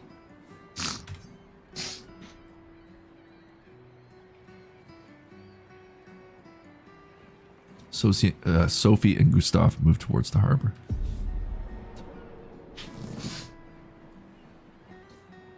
I just wanted to stop. I see you're apprentices. Oh. Gustav! What? Here, Sophie asked us to bring you your coat. We sewed up the sleeves so you don't have to keep rolling it up. You guys know how to sew? Sophie helped us. Turns out it's not that hard. You really should have done this ages ago. You did this? Gentlemen. I have been that chopping was supposed onions. to be between us, yeah? I wanted to do something for you. Soph. Thanks, guys. This is great. Thank you. See you at the festival? Don't leave without saying goodbye. Yeah, of course not.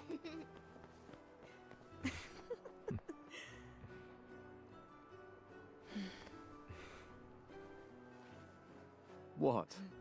I know that face. You mean a lot to them. I can tell. Yeah, they mean a lot to me too. Legacy can take many forms, right? Yeah.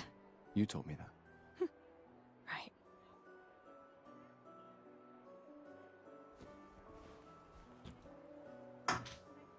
Why?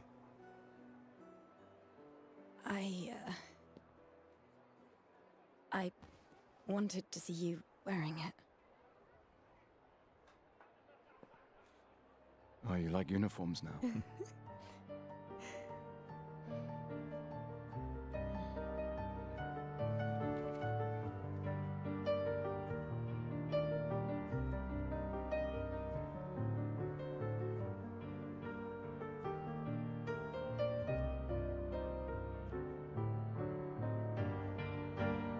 This too is your legacy. Oh, this is awful right now. In a way. It's yours too.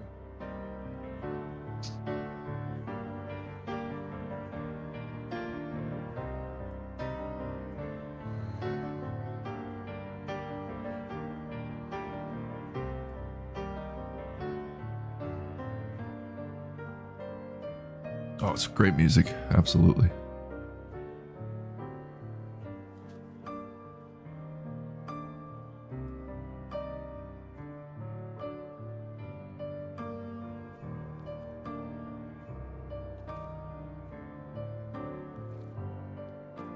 So if you're just tuning in, these two were an item at one point.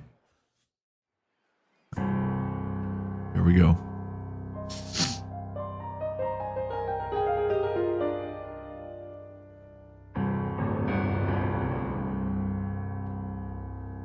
That is the paintress.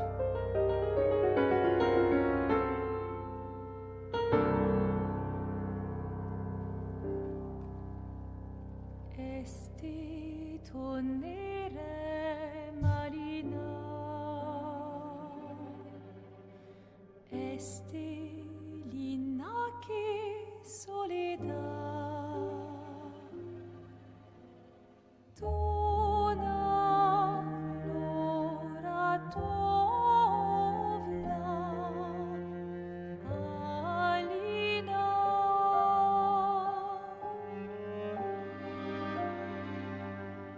Esta surano taki, les renoirs, tonare fuego verso. Alina,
I'm here.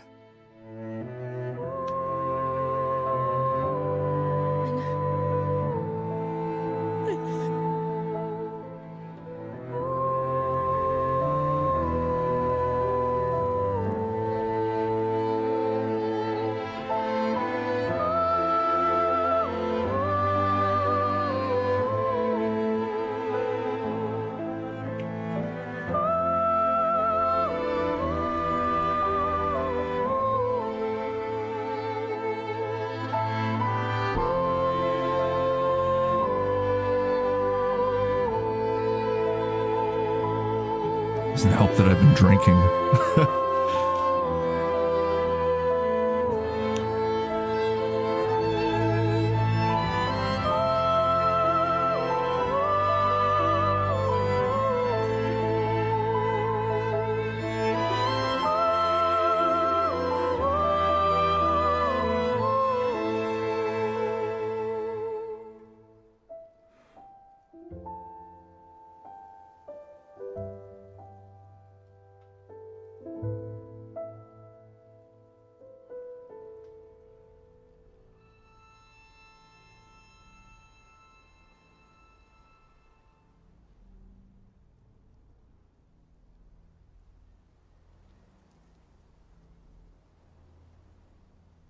Shit gets me every time. I was fighting back. Real hard. I've seen that 3 times now and it still gets me every time. Powerful shit. I'm not afraid to admit I am an emotional man. I deal with death every single day of my life. And that is some powerful writing right there. That's how you direct the scene.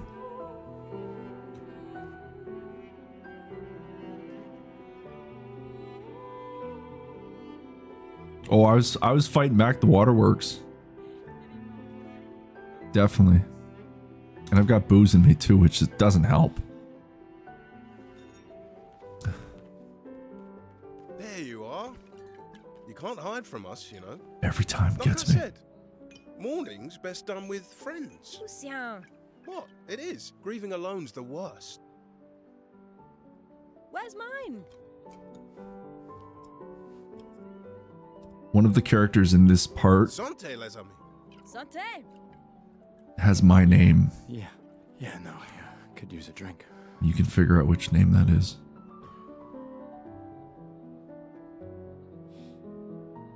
Every year she paints down a number. 5 tables this year. You see that? Told you we'd beat the 34s. Even my Elle showed up, and she hates these things. It's like the first Wanna year go take a look? would have been like I don't. 100 or something. Maybe later. I'll catch up. I'm okay. I'm okay. You go. Yeah. Time for a refill anyway. There's an excess of wine, again. Thank you, sister, for her generosity. Oh, and try to enjoy yourself. Don't drink alone, you weirdo. Yeah, right. Enjoy myself.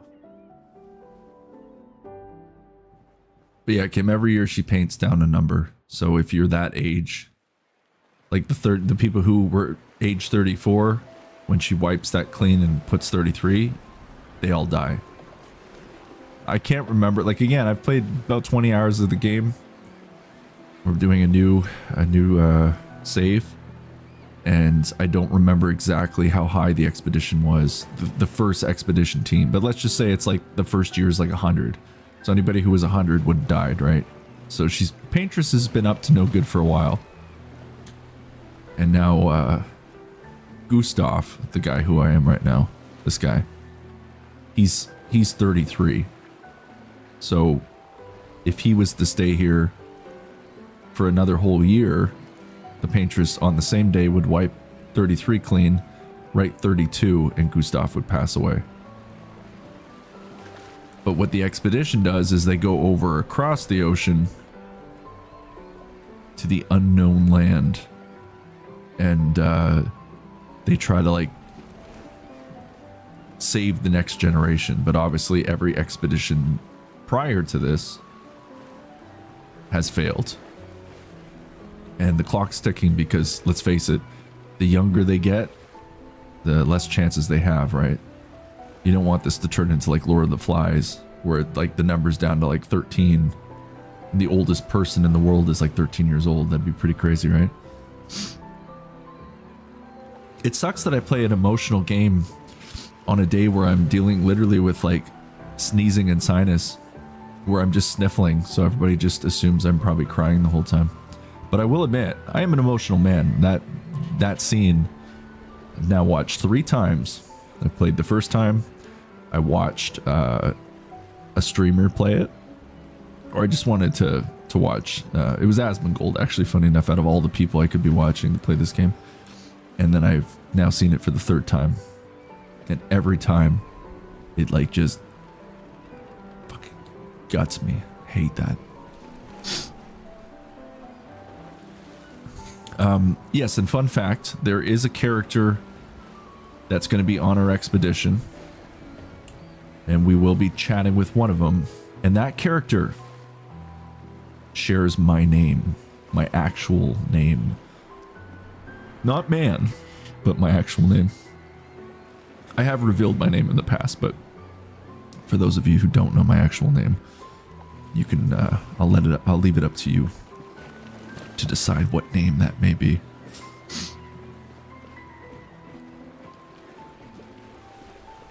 Okay, going in for another sip of beer.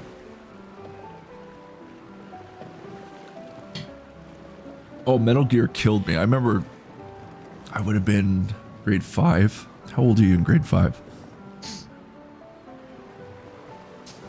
When Meryl died? Holy shit. Because I didn't actually beat the... I mean, the game's from the 90s, so I don't care if I'm spoiling it. People, like, you know, get on that. Play some Metal Gear, but... I did not survive the Ocelot torture scene. Let's at least check on my own and my apprentices. On my first playthrough. So, Meryl died. And that gutted me. It was waterworks. That was not fun. But I have played the game multiple times, because Metal Gear Solid is my favorite game. And I did save Meryl. But my first playthrough, I rode off into the sunset with Otacon. which is funny to say out loud, but it was the truth. Okay, so there's a few things I can do here. Again, there's no spoilers. And one of the people I will speak with has my name, my real birth given name. Marina, ding, ding, ding, ding, ding. She has guessed the name. But technically, I think you were already here when I did reveal my name. And I don't care because, I mean, I'm on the internet. So, yes, my name is Tristan.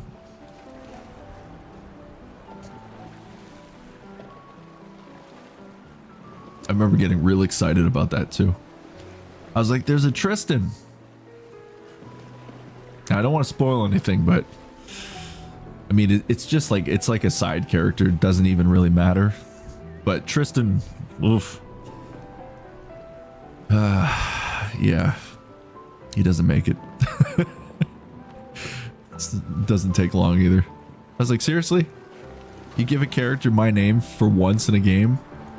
And you axe them like in like 5 minutes? Like, come on. I don't care about spoiling that. It really doesn't matter. But because he's not a main character, but no, my name is out there. Technically on my Spotify, I have my full name as like my in my artist bio. So yes, my name is Tristan. That was my birth given name. It's my birthright.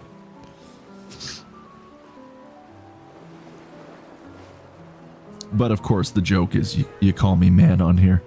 I'm just man.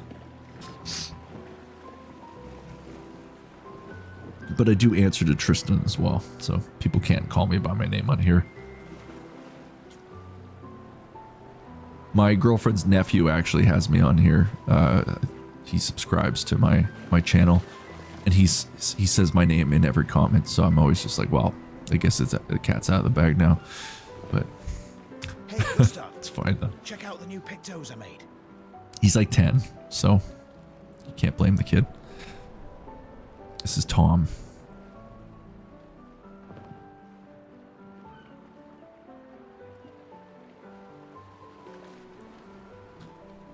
Oh, hello, Adrian. That's a new name and face. I guess I can't really say face because I don't see anybody technically, but Adrian says, I just finished Clair Obscur today. The game is absolutely amazing. Be careful not to get spoiled, though. The story is generally one of the best I've ever played. Well, Adrian, I've played 20 hours of this game, but then I started streaming a little bit. Actually, folks, we've been streaming now for about 2 months on Man Eats in Peace in this format that you all know now for the regulars. So I've played about 20 hours, Adrian. And Adrian, hi. Thanks for coming out, joining us on Man Eats in Peace Live. I have experienced some emotional parts of this game, and you know what I'm talking about. But for my viewers, I will not be spoiling those first 20 hours, so I'm doing my best. I'm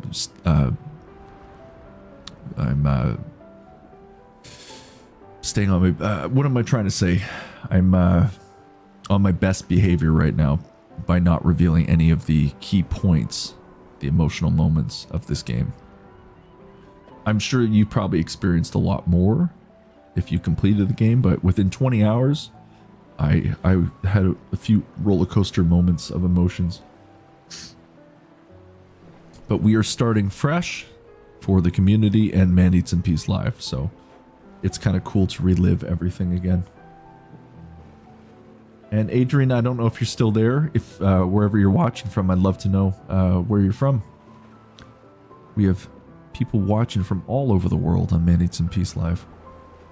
Maybe not right live now, but at least in past streams and in this stream as well. We always have people from different parts of the world watching, so I'd love to know where you're watching from. Kim also says you were shown in people to follow on Instagram. Okay, that's cool. Yes, I am very... Oh, we have a German viewer. Marina, I don't know if you're still there, but we have another European friend. Marina is our time traveler, and I guess Adrian now is another time traveler. Because it is definitely tomorrow. It's today for me, and it is tomorrow for Adrian and Marina. And Kim, people to follow on Instagram.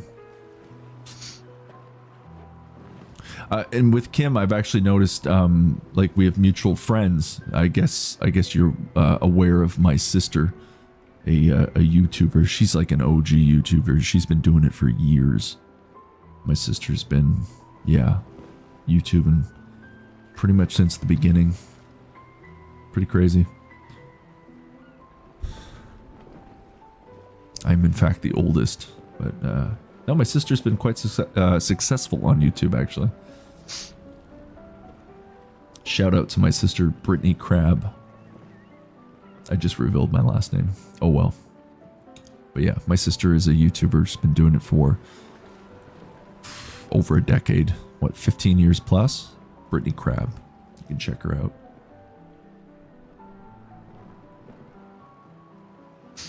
There you go. Marina's chatting with the chatting the Euro. Looks a bit rough. You sure it works? I don't know if Adrian's still there, but Adrian's saying it's 3 a.m. here right now, and I just woke up. Well, you're in luck, Adrian, because we are going till about midnight Eastern time. So that will be pretty much like early morning for you if you stick around. And oh, there you go. All right, you guys found each other. Adrian and Marina have become best friends forever now, as they speak German to each other. I should really start to learn some German and other languages so I can speak with all my viewers. I know a little bit of Japanese. Probably won't do the best for the German speakers though. Kim says, I can't believe Friday is August. Yeah, that's crazy.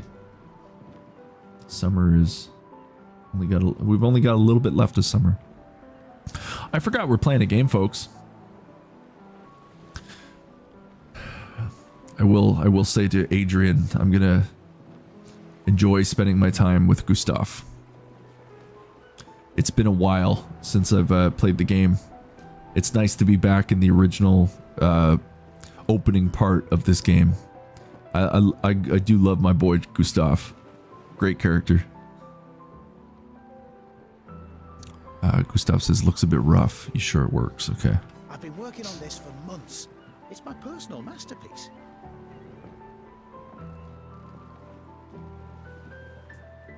Your personal masterpiece seems a little unorthodox. Charlie Cox, who looks... Charlie Cox plays Gustav, yet Gustav looks like Robert Pattinson. And Charlie Cox at the same time. It's really weird. I think it's the Edward Cullen haircut that keeps throwing me off. It just, for some reason, he reminds me of Robert Pattinson. It's very strange. It's dead useful, trust me. Come on, give it a whirl. It is. It's a very beautiful game. I know the character models aren't like exactly 100% incredible, you know, one-to-one realism, but it's just like you'll see, because I mean we're without revealing too much and spoiling anything, Gustav is our main character right now, and we're part of Expedition 33, so we're going to be going across the ocean. I don't want to say to the promised land, but we're going to be going across, and we're going to be going to another part of this world as the expedition, and you will see some beautiful scenery. This game is fantastic. It's just came out. I haven't even beat it. Luckily, we've got Adrian here with us, who has just beat it, and I'm sure Adrian knows everything. And obviously, please don't spoil anything for us. But I would already say, even just 20 hours in, like I've only played 20 hours, it is already going to be one of my favorite games of all time. I would say it's a modern masterpiece, and we'll look 20 years down the road, and this game will do so much for the industry and just memories too. People will grow up with this game. This game will be Final Fantasy VII for kids of today. When I was a kid, Final Fantasy 7 came out. What was that? 97, I think. 1997. So I would have been like, was it 97? Kim's always here to remind me of, because I think we're similar in age, Kim. But I think Final Fantasy was 1997 or like 96. Maybe was it 98? I don't remember. Either way, I would have been like 9, 10, or 11 at the time. That was, and Final Fantasy 7 obviously is one of the greatest games ever made. It was an incredible masterpiece. It still is. But there hasn't really been a lot of games RPG-wise that have been like that since. But I would say this is going to be the next Final Fantasy 7 for this generation. It is a modern masterpiece and it will go down in history. And the fact that it was made by what, like 30 people is an absolutely incredible. Kim is confirming it's 1997, so I was 10. I was born 1987. So that's what I mean. For me, 10 years old was a great age to play Final Fantasy 7. It was like, you know, it was made for all ages. Well, like a certain age up, adults too. But as a 10-year-old, Final Fantasy 7 was a great age to play it at. I was always more of a Final Fantasy 8 person though. Squall, he's my boy. Yeah, I loved Final Fantasy 7, but I loved Final Fantasy 8. I think it just aesthetically it was more pleasing. Adrian, thank you so much for the sub. As again, I fight a sneeze. I'm not always like this, but I am dealing. Oh, here we go.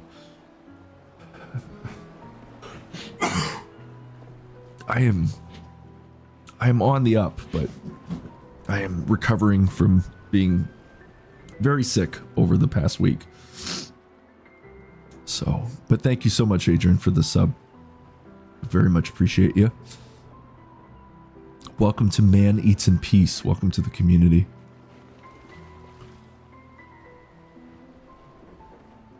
And we've got the lovely Marina chatting you up in German. So Marina has been a long time community member and good friend on Man Eats in Peace Live. Always appreciate having Marina here, and the lovely Kim as well. Kim's always here on stream as well. Another great community member. No, the heat has not been helping. We've been staring at Tom for about 10 minutes now, haven't we? So let's get on with our conversation. Very talkative today. Sure, why not? I've missed everybody. It's been over a week now since I've been on stream, so. And I've really missed Gustav as well, because I haven't seen Gustav in a couple months now since I've played this game. So it's nice to be back with my friends on Man Eats in Peace live, and it's also good to be with my friends of Expedition 33. Great. I'll trade it for one token. Because you build up a real bond with these characters. That's the whole point of an RPG.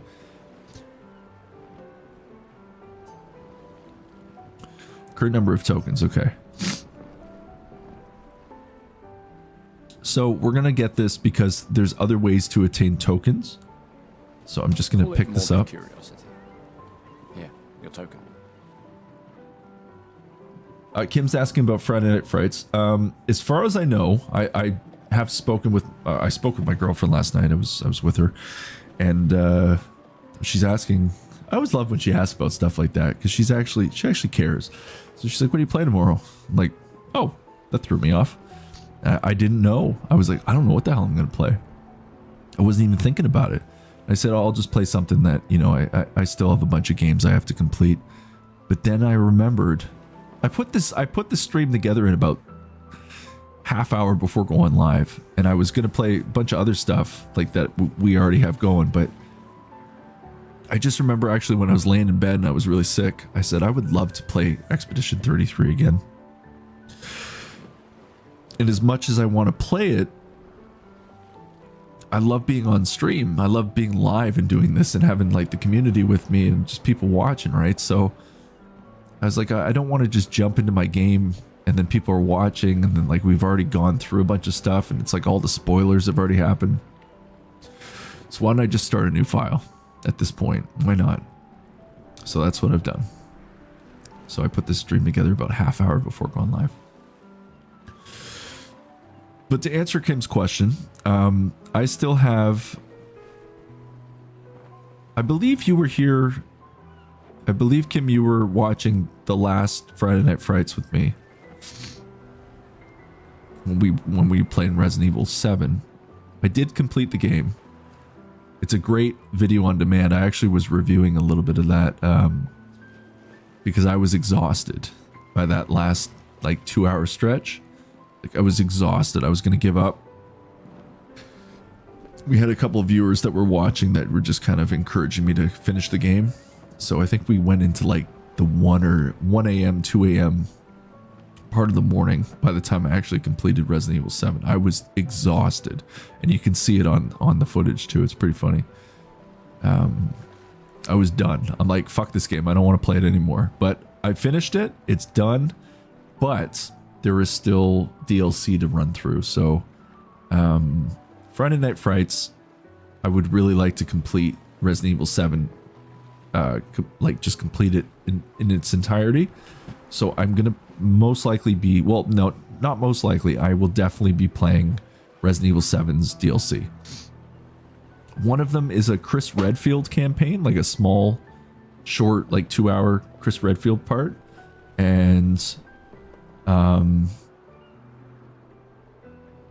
then there's, I think, like the Zoe, it's like a Zoe part of the game, like campaign, and there's another Baker family member that we don't know yet. And then I think there's 2 tapes. For any of those of you watching where you know Resident Evil 7, there's like tapes that you put into a VCR, and they are like little mini bonus parts of the game. So there's like 2 extra tapes that we can play as well. So that's going to be Friday Night Frights this coming Friday. I'm hoping to be able to complete Resident Evil 7 completely that Friday night. And we may even jump into 8 at that point, depending on if I get everything done. Because usually these streams on the weekdays are about 5 hours. Like I go to about midnight. So we've still got 3 hours, a little under 3 hours to go tonight. Adrian says, got to get ready for work now, but I hope you have a great time playing the game. Thank you, Adrian, and thanks again for coming out tonight. And also for subscribing as well.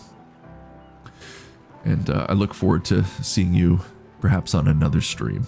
And you can always tune in every Wednesday night at 7 p.m. Eastern time. Now you're in Germany, so that is a little different, as Marina knows. Good thing Marina is a night owl. So it is a little bit later for you, but you can always check the streams on video on demand if you miss any. And again, I am thankful for your subscription.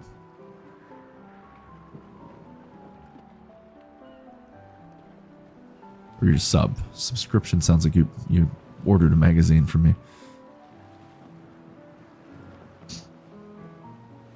Nice to have some more Germans entering our our stream. We actually have a few German viewers. Marina is our Natasha. She's our secret agent. Speaks multiple languages, but we do have a few German viewers, which is nice.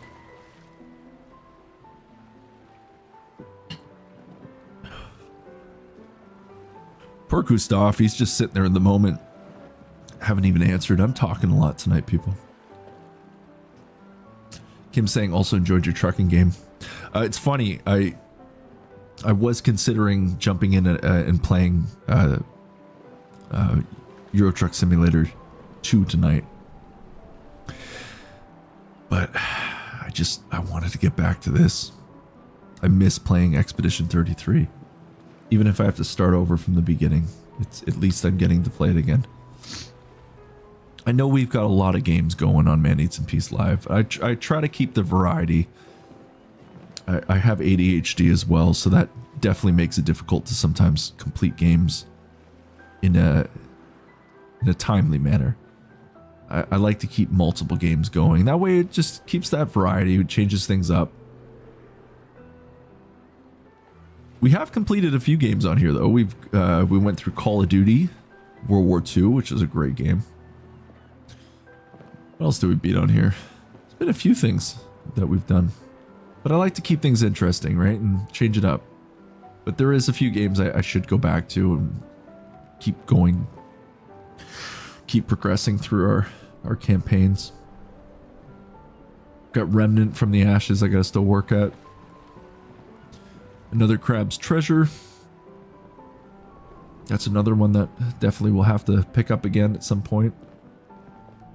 But it's nice to have multiple games going. Obviously Death Stranding as well. There's no rush to play through Death Stranding because now that I've been informed that you can't even play part 2 on Steam yet, it's only on PlayStation 5. I'm not in a rush to play through it, so it's just a fun game to pick up here and there. Okay, let's let Gustav talk a little bit. You won't regret it. Probably. Still talking to Tom after all this time. Weird pick those. Quick inspection. I didn't get to read the rest of that. Okay, so these are the vendors, but we have to get more tokens, so we have to talk to everybody. Like, the game hasn't even opened up yet. Like, you guys have no idea what's coming. It's crazy. These all yours? Stuff. You gonna lecture me on drinking? I wouldn't dare. Just calculating how much it'll hurt to catch up. You can start now. Here, let's have a toast. To Sophie, who was always unapologetically Sophie. My fierce and loving friend. To Soph. To Soph. Seriously though, this is gonna hurt tomorrow. Tomorrow comes, but it ain't here yet. I'm not crossing the sea sober.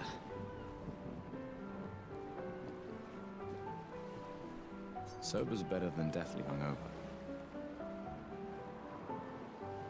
No, not for that.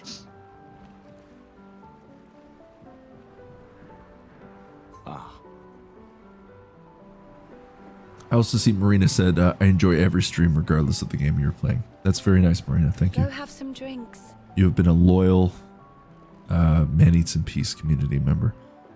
I appreciate you. And same to you, Kim. That seems to be our dream team right now. Yours truly. We've got the lovely Marina and the lovely Kim. And our new member, Adrian. Who's probably no longer with us at this moment. That sounds like Adrian just passed away, so you know what I mean. We're playing a game about death, so everything just sounds sad and melancholy right now. Adrian has gone to work. Gustav. He's very well still with us. Absolutely. Try to keep this a fun, engaging community. Laid back, chill. I'm pacing myself tonight. Ah, you're so boring. It's our last night. Who knows when we'll be back? We're all amongst friends, right? I like that you say when and not if. What can I say? I'm an optimist. Or an idiot. Depends on who you ask. Alright. Okay, well, spoiler alert, I can get a token from her. Have I already forgot how to say her name? I have to see it again.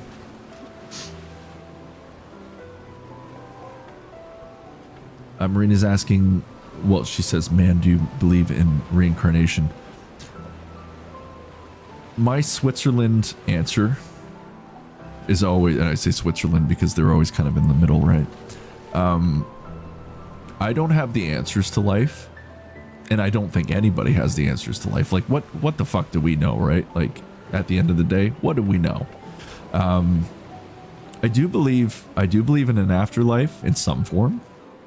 I do believe in, I don't even want to say an afterlife. I believe in consciousness. I had a very strange experience where my heart stopped, hit the floor real hard. I guess you could say I died, or my heart just stopped for a little bit. I had a near-death experience, an NDE, is that what you would call it? And all I can say is there was consciousness that carried on. I didn't see the heavenly gates open up. I didn't see like this white light. The floor didn't open up and fire started burning. I didn't see anything like that. I just had an experience, and my ex-wife had another experience, but it was all within the same timeline. 2 different experiences. But it was conscience. It was conscience, not conscience. That's Jiminy Cricket. It was consciousness. That's all I can say.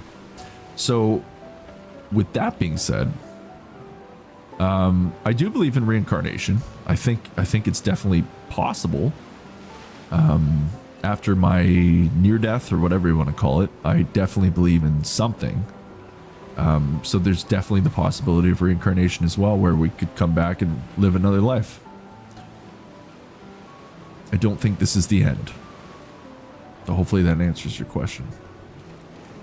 But we know nothing. I know nothing about this life, this existence. And that's okay, right? Kim's asking, I do believe in an afterlife, heaven and hell. And that's okay. I mean, you can believe in whatever you want, Kim. There's no right or wrong. And even what I just said, like how I said, like, we know nothing. Whatever you want to believe is okay. I mean, whatever helps people get through their day, go with it. Like, you believe what you want. And, but just my Switzerland answer is, me personally, I believe that we know nothing. we like to try to make sense of our existence and maybe what comes after this, and that's okay too, but we truly know nothing. We don't have the answers. Just my own opinion. Doesn't mean it's right, but Marina says, in 2022, I filmed a short documentary film in German between life and death with my fellow students. Very cool. Yes, I'm very much into that topic as well. I'm fascinated by death. It sounds weird and morbid to say this, but I look forward to it when it eventually comes for me, because then I have the answers, right? Like if it just goes black and that's it, then, well, I guess I have the answers, but at the same time I don't. And if I carry on and something happens, then I have the answers. So I look forward to dying, but I want to enjoy my life. You know what I mean? I want to live as long as I can. But if it comes tomorrow, it is what it is. At least we had fun on Man Eats in Peace Live. Maybe I'll make a video called Man Dies in Peace. That'll be hard to do though, because if I die, I can't really film the video. But if I know I'm about to die, maybe I'll film the video and it'll be Man Dies in Peace.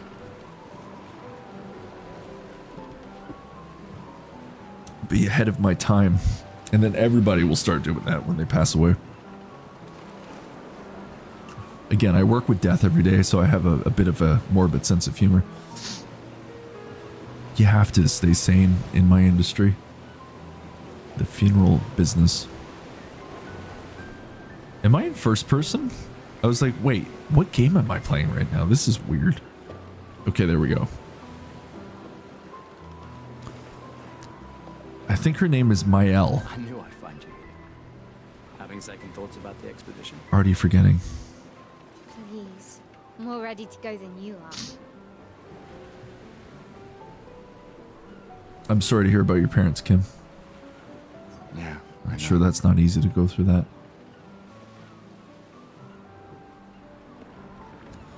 And yes, absolutely, if there is an afterlife and if our loved ones do carry on in some way, shape, or form, I think dreams is definitely the way they come to us.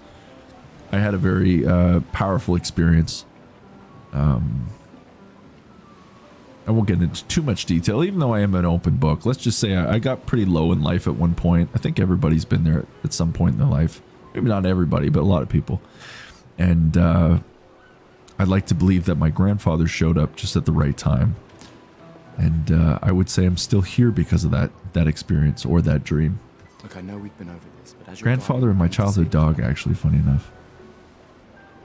But I would say that experience, dream, whatever you want to call it, whether it was my own mind or it was actually my grandfather and my childhood dog, I am still here because of that. So I'll leave it at that. The rest of us only have a year left, but you've got 9 good years before your Gamage. You don't need to leave yet. It's a lot to risk. Yeah, that can't be easy, Kim, but I am very sorry for your loss. Regardless of how many years have gone by, you never get over that kind of stuff. There is no first-person option. I think it just kind of glitched on me. And at first I'm looking up going, wait, what game am I playing right now? 1 year out there is better than 9 years in here. Marina also says, you know nothing, Jon Snow. Very well said. I know you think that. My boy John. If anyone should stay, it's you. You have friends and family who want you here. Kim's asking how I've heard of this game. This game basically blew up the internet. It was made by a very small French developer team. They did it for a very small budget compared to some of these AAA titles that you see coming out. And they basically have changed the industry since. And all these AAA companies are all crying about it. You know, millions and millions of dollars put into games. And yet these AAA titles are garbage a lot of the time, like just terrible. And yet this small developer team made this game, this masterpiece. So it goes to show you that the gaming industry is definitely, well, I mean, I've seen what it's become over the years. A lot of games now are just basically slot machines and ways to tap into people with addictive personalities. And they've become very predatory. Is that the word I'm using? A lot of games now are just about making money. And the art has kind of been destroyed. The artistic part of video games have been destroyed. Because now it's just all about like how much money can we make off kids and people with addictive personalities. So this game showed up in 2025 as a small developed game with a turn-based combat system, and it's blown up the internet and the industry in general. This is a video game. This is exactly the game I grew up with, right? Like this kind of RPG, a story-driven game, like a point, like you start, you end. I don't know if this is a one-shot kind of game. I don't know because I haven't beat it, but this to me is like Final Fantasy VII of 2025. Right? This is a video game, not a slot machine. And all the big companies,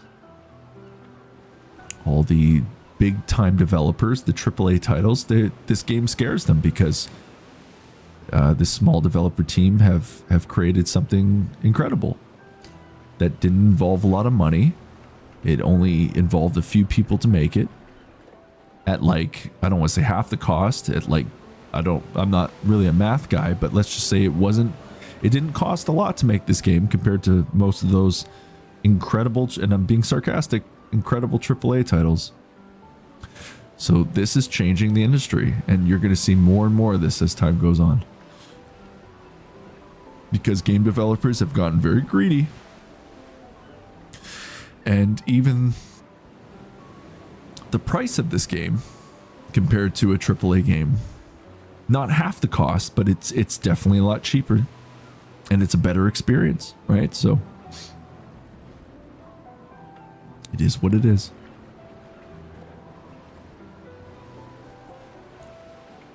Marina's saying my mom used to see her passed away mother, my grandma, in her dreams when something bad was about to happen. Yeah. That is a well-documented situation for people as well, where our loved ones come back when bad things are about to happen. So do you. Like they're watching out for us, right? No, I don't. Emma thinks of you as family. Lumia is not my home. Not the way it is for you. Besides, this way I can keep an eye on you for Emma. Right. Because she needs eyes everywhere. Shush. You're lucky you have a sister who cares. Doubly lucky. Since now I have two. Alright, enough chit-chat. Come on, old man, let's have a duel. Alright. Now we're gonna get a coin off of her. You're Or a pretty token much or the whatever it oldest is. man in Louisiana now, no? Come on, this time I'm not messing around. Yes, we will have a rematch with Mael.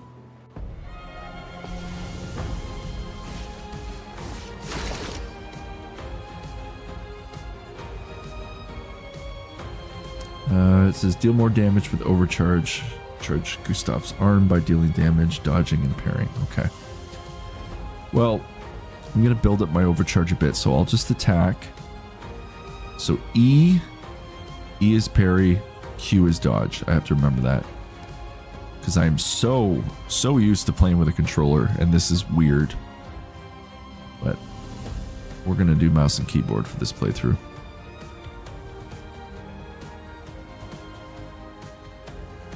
Alright, let's do this.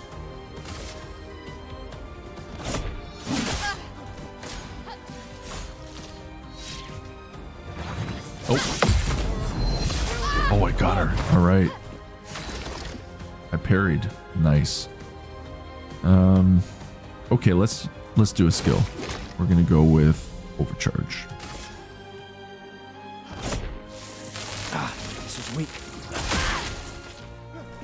That didn't do as much as I was hoping.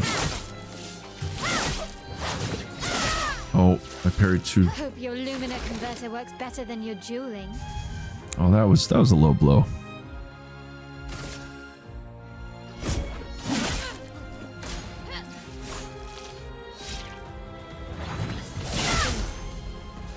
No shame losing to a superior fighter.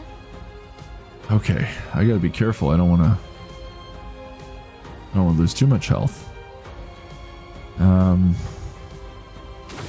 Let's do overcharge again.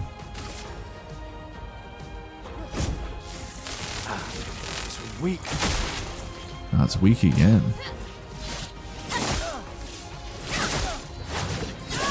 Oh, I'm too late on that. Can I use an item? Yeah, let's heal, because I don't want to lose to her. Then I won't get my token.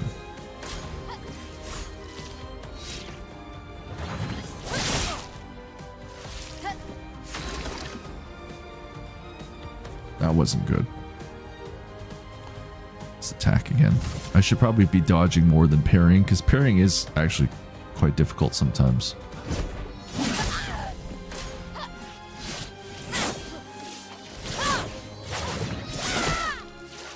Alright. I hope I don't lose this. Let's do Lumiere Assault. I was much better playing this with a controller, I gotta say.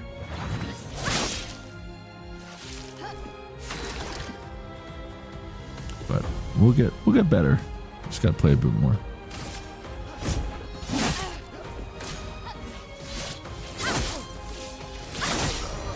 Oh no, she got me. Yes, this game, as far as I know, is using the Unreal Engine. As far as I know. Slow, old man. Oh, did I not get... Now, don't get too confident. Don't get too drunk tonight, okay? Where are my scallywag apprentices? I wonder if I can... find them at the festival.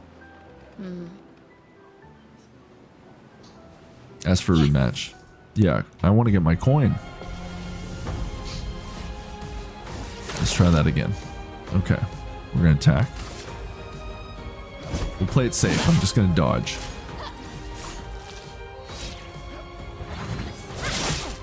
Uh-oh. No shame losing to a superior There's like a sound cue I have to listen to when I'm dodging. I just got to get back into it.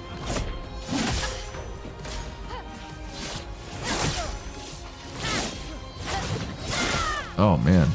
Hope your Lumina converter works better than your dueling. Just low blows, Mael. Low blows. Oh man, too slow. Okay, let's do overcharge.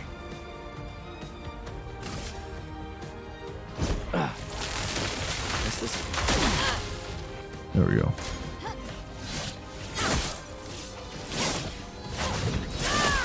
Oh man.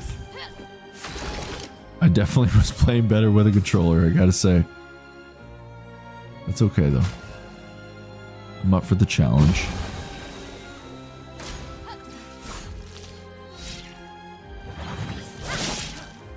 There we go. As I said, dodging and parrying is very important in this game. Like it's life or death in a lot of situations. Ah, this is weak.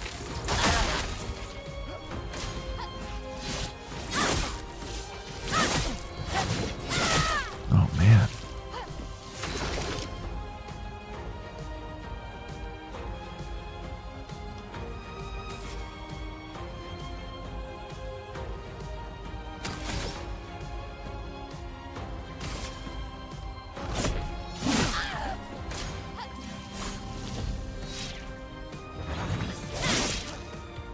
There we go.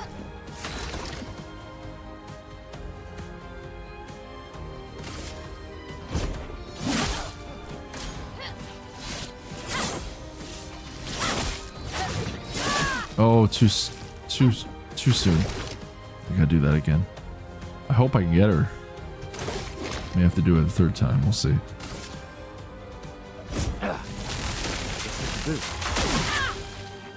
Oh, it's close.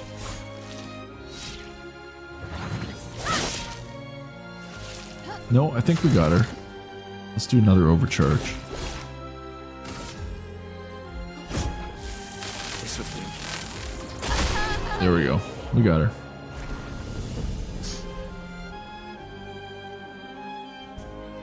Not bad for the oldest man in Lumiere, eh? Congratulations, you beat a teenager. Take this token as your well-deserved prize. I will. That's exactly why I rematched you.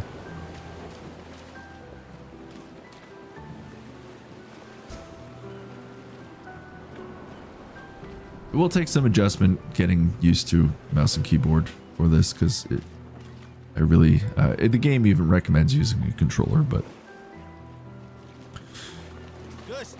I like a challenge. I already spoke with them, didn't I? Go have some drinks. Okay. Oh, well, we can buy another one of these. Hey, Amandine. Having fun? Oh, hey, handsome. Perfect timing.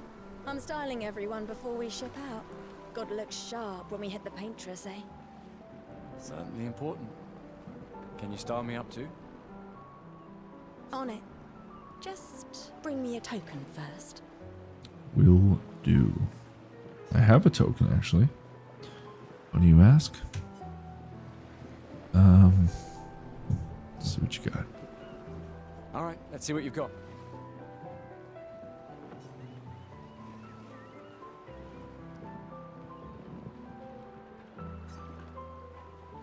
Here we go. We've got a new haircut, which I do not like. Looking very fine indeed. So we're going to switch that back. Gorgeous head of hair. Definitely going to switch that back from the man bun look. I would rather have my Edward Cullen haircut. Can't remember how to do this now. There's a lot to remember in this game. Where is it? Don't remember how we do this.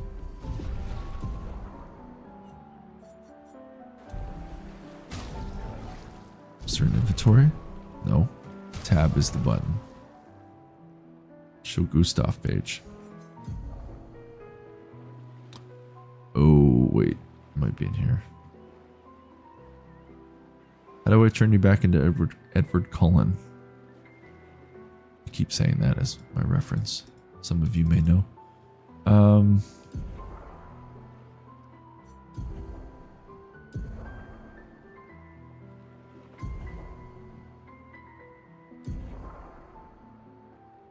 Wardrobe. Okay, there we go. Wardrobe it is. We're gonna get rid of the man bun, and we're gonna go back to the Gustav haircut. There we go. Because that's all I know. It's weird with the other one. Go have some drinks. Oh, we already spoke with her.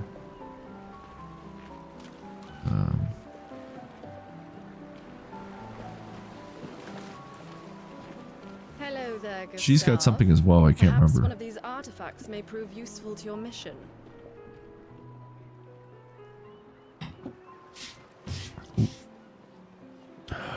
Moisture of my glass is spilling all over my mouse pad. It wasn't beer, it was Colette, just the holding out on us. residue. Relics from before the fracture, passed down through the generations. The council deemed them trinkets, but I think otherwise.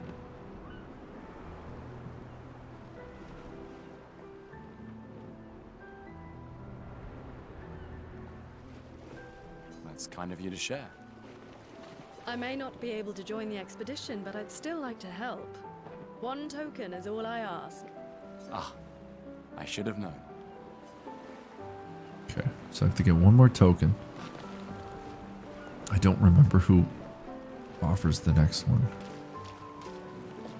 Come, let's play some cards. No way. Everyone knows you cheat. Ah, it's just what sore losers say. Come now. You're going to be a little cautious mouse with the paintress too. Cautious is good. Keeps you alive. Ah, we're expeditioners. Stay smart, yes, but be bold, huh? You can't win if you don't play. Money's no good out there anyway. Why are you trying to fleece me? 'Cause winning's fun.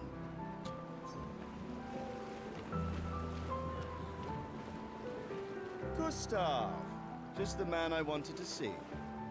You want a rematch, don't you? Well, it's my last chance, isn't it?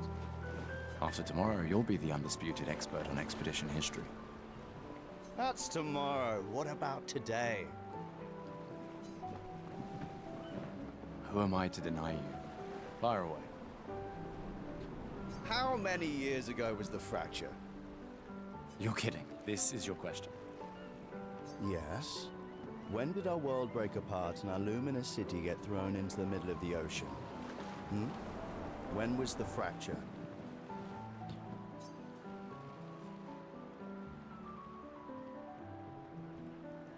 Okay, I'm going to say it was 67 years ago. 67 years ago. Brilliant. There we I go. concede. You are the undisputed expert on Lumiere history. What are you talking about? Every child knows this. The monolith's essentially a reverse calendar, counting down since the fracture happened in year 100. Year 100. There you go. All right, fine. Another one then. Which was the Excuse me. first expedition to depart for the continent?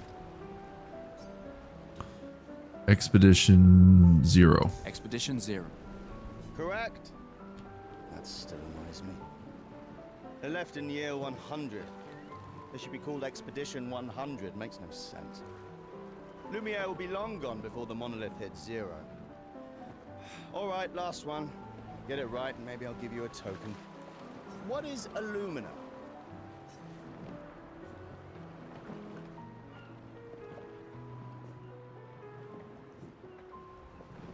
I'm going to say abilities you internalize by using a Pictos in battle after enough times. Abilities you internalize by using a Pictos in battle after enough times. Well done, well done. Not really. I mean, I created the Lumina converter, so... I hereby officially end our feud. With your departure, Lumiere loses a brilliant light. And a good friend. You big softy. All right, here's a token. Go and spend it on something. Okay, we got our last token. Welcome back. You're here for the artifact? Yes.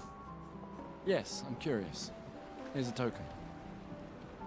Take good care of it. Godspeed. Okay. Old key for an old door. So we've got all the tokens. Now we can just chat with the rest of the NPCs and then end the night. Let's play some cards. I know we've already spoken with him, so we don't need to speak. Let's talk to Gust. Oh, that's Gustav. And then Saw you with Sophie. We talked. Yeah, yeah. Where's your daughter? Leona's upset. Doesn't want to see me. Shit. It's okay. She doesn't need to understand. As long as she gets to live. Yeah. I'm counting on you. No pressure, huh? Oh no. Lots of pressure. You and Lune and your Lumina tech, that's our edge. Thanks, but that's not. Everyone has a role. Lucien, Tristan, Catherine. Tristan. You made us into a... Yours truly, man. Tristan. We have a really good team, thanks to you. Or Tristan. That's our edge. That works. Tomorrow comes, my friend. Doesn't it always? Okay. I think there's other survivors out there. Doubtful. We would have seen signs. Rena says I'm in bed with my little Teletubby now. But not impossible. Maybe if they have shield domes. But they would have been overrun by Nevrons before they could build any. We were lucky the fracture dropped us out here. Bought us time to get our defenses up. I don't know. People are resourceful. And Nevrons can't be everywhere. I'm betting on human ingenuity. Tristan. Ratatouille. There you go. I love Ratatouille. It's a great movie. I also love the dish. It's delicious. Hey. Hey yourself. Talking to Catherine now. You okay? Want to talk about it? Yeah. The stream has literally been like a little bit of combat and mostly me talking and Gustav talking. And Sophie, who's no longer with us. Rest in peace, Sophie. That's okay. What about you? You say goodbye to Derek? Oh, that was over ages ago. Oh, sorry. Eh, I really thought you guys would work out. it's for the best. I need full focus on the expedition and our team. We're all we have. Yeah. We're all we have. Okay. 2007, that's insane. That is actually like, do I dare say it's my favorite Pixar movie? It's pretty damn close. It's a fantastic film. Ratatouille is definitely one of the best Pixar movies ever made. Could be my favorite. I'd have to think about it. Lucien. Maybe it is my favorite. Okay, I'll tell you what, folks. I'm going to be back in just a moment. Man has been drinking beer in peace, so people can use their logic in peace right now and figure out what I'm hinting at, but I will be right back. You're watching Man Eats in Peace live, and we're playing, I almost said Lucien, Clair Obscur Expedition 33, one of the greatest games ever made. Just saying. I'll be right back. Where is my beer? Oh, there it is. Okay, I'll be right back.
Okay, I am back.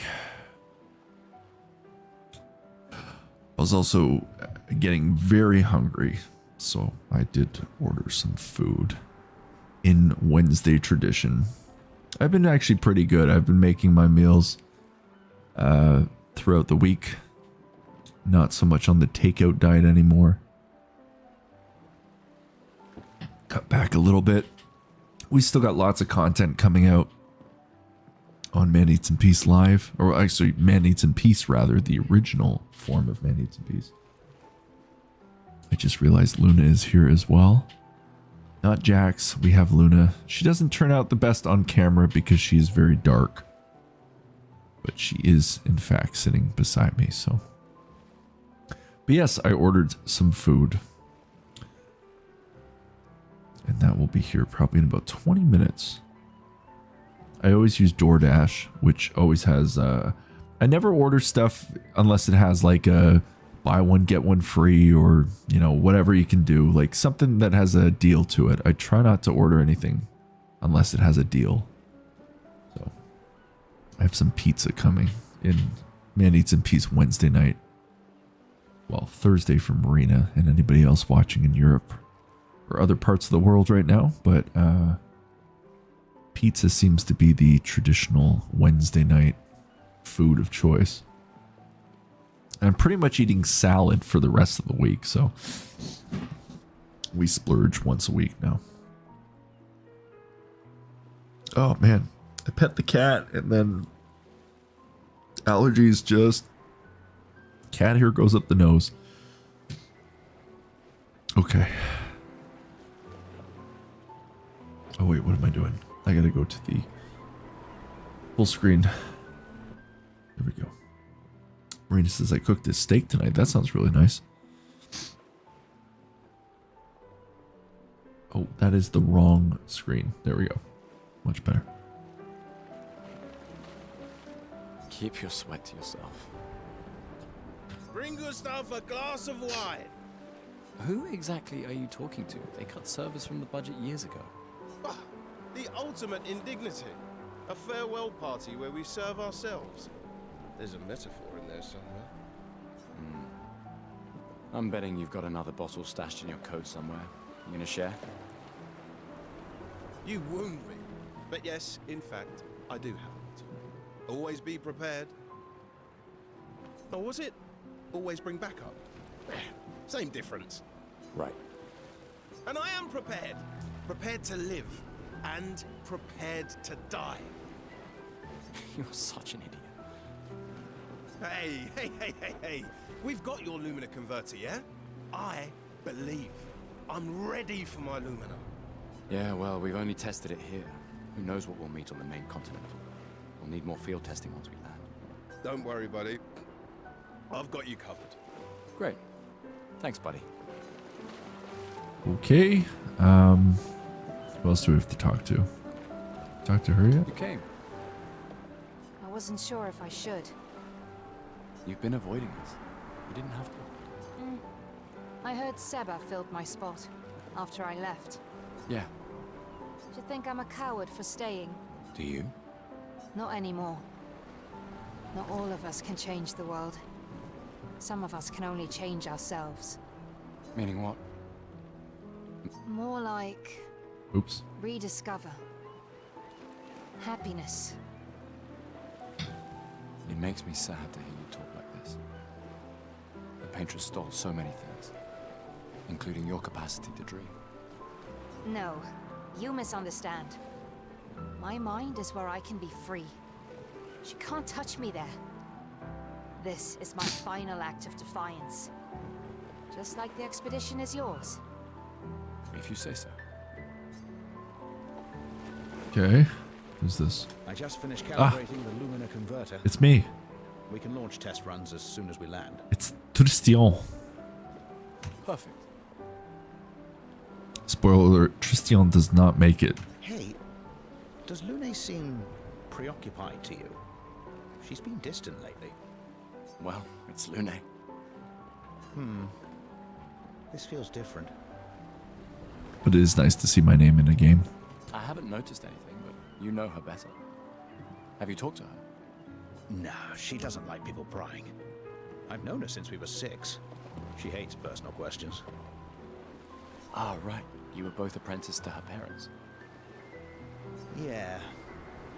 Let's just say they ran a tight ship.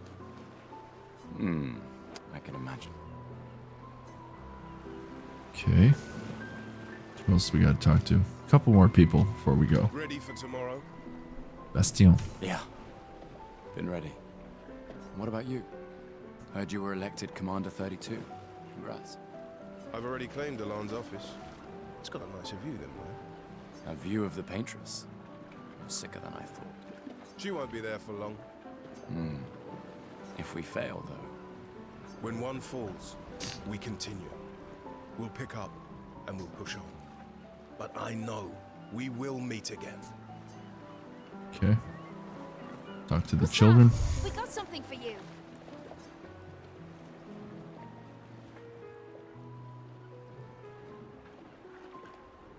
For your field notes. So, when you come back, you can tell us everything. They'll definitely want that for the museum. The complete record of the expedition that destroyed the Paintress. Oh, and if you find journals from the other expeditions, make sure you save them for us. I shall faithfully record all our adventures. Every strange... Monsieur Tristan. Ouais. And Nevrons. As they would sing in the Canadian French. Wah. I can do that. And in return, do you solemnly promise to take care of the shield dome while I'm gone? I'm entrusting you with the safety of Luminaire. I promise. Promise. Adrien?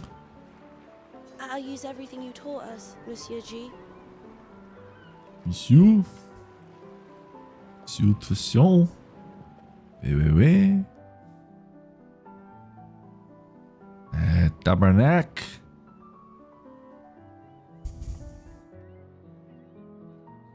Who's this? Oh, I know who she is. Oh hey, Gustav, your sister's here. Alexandra. Yeah, I have to go talk to her. Wine and baguette actually looks really nice right now. I'm just looking at the emojis used, Marina. Take care of each other. My darling sister has arrived. She'll kill me if I don't say goodbye. I have to go say hi to the darling sister. Okay, I think we've spoken to everybody now. There's Monsieur Tristan. Ouais. Je m'appelle Marina. Je m'appelle Marina. Je m'appelle Tristan. Comment ça va? Bonjour. Allô. Tabernacle. The chief counselor honors That's about as far as my French goes. Just basic dialogue and a few swear words here and there. What? Still mad I'm going? This is the definition of a fool's quest. My brother's not usually a fool. I've heard you say otherwise. You and I both know the political complexities that necessitate the expedition. It's vital for morale, but it's a bloodless guillotine is what it is. You should put that in your speech. Very motivating. They might just find a guillotine for you too. There are so many things you can contribute to here in Lumiere that'll have a real impact. The other French I know is Est-ce que je peux les toilettes? Em, you're doing great work, really. Getting things ready for the last generation. You've got it well in hand here. Let me do my part. Parlez-vous anglais? And win us a chance to live. We're never going to see each other again. You're so busy anyway. I barely see you. Just take care of Maëlle, okay? Can't believe you're letting her go with you. Once again, I'm speaking a very broken version of Canadian French. The Parisian French people are not always the nicest to the Canadian French people. I know this because my uncle is with a Quebecois, Quebec French person, and when she goes over to the motherland of French, They are not always the most inviting of people. I'm not French at all. Like, I have no French in me. I barely speak French. Me? You're her guardian too. You stop her.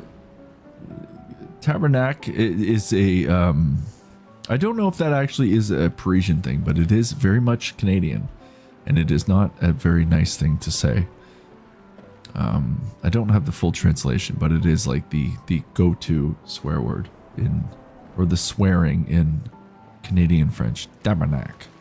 I'm probably not even saying it that right, but est-ce que je peux aller toilette? I believe means may I use the bathroom. I think, or may I use the toilet, something like that.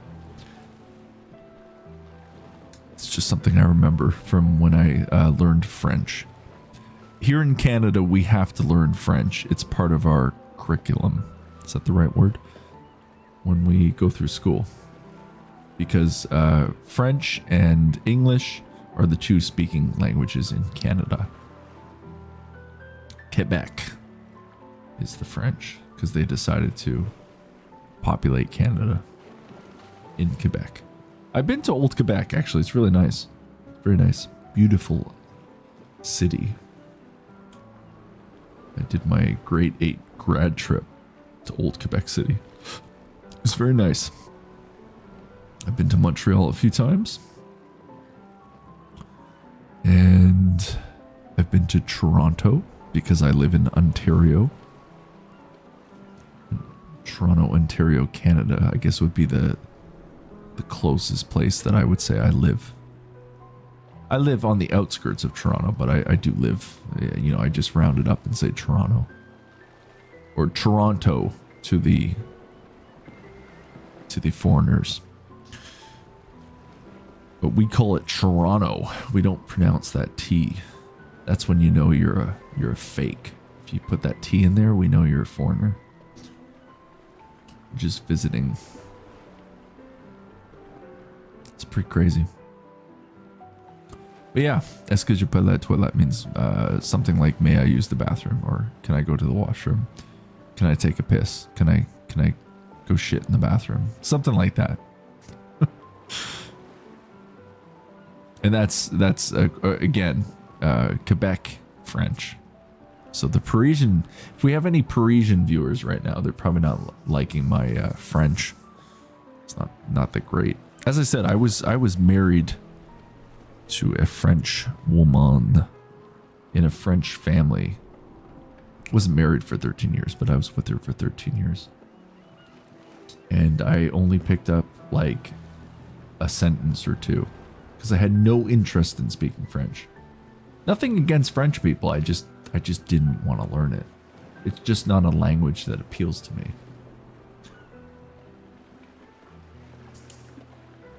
If I'm going to learn a language, I'm going to focus on Japanese, which I did learn a little bit for a bit.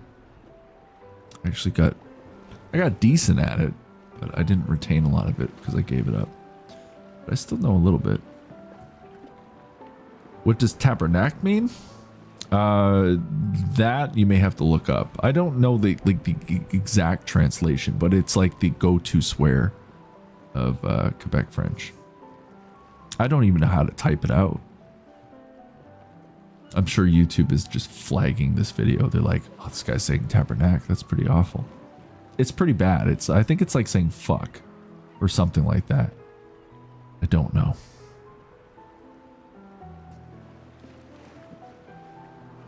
I dated somebody who was from Quebec, and I don't remember what she said the translation was.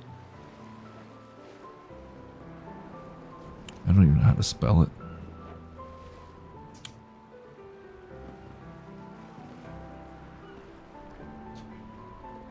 Oh, here we go. You gotta love ChatGPT.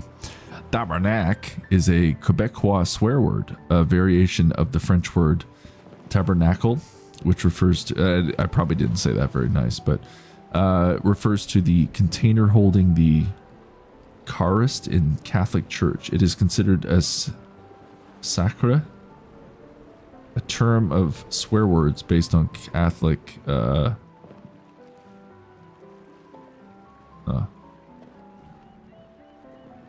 It's just not a very nice thing to say. Okay, it says like in Quebecois French, tabernacle, because it sounds like ducks, is a common curse word similar to an English expression like holy shit or holy beep. That's basically what tabernacle means. So yeah, there's your French lesson of the day. Your Quebecois French lesson from a very, very English person with no French background.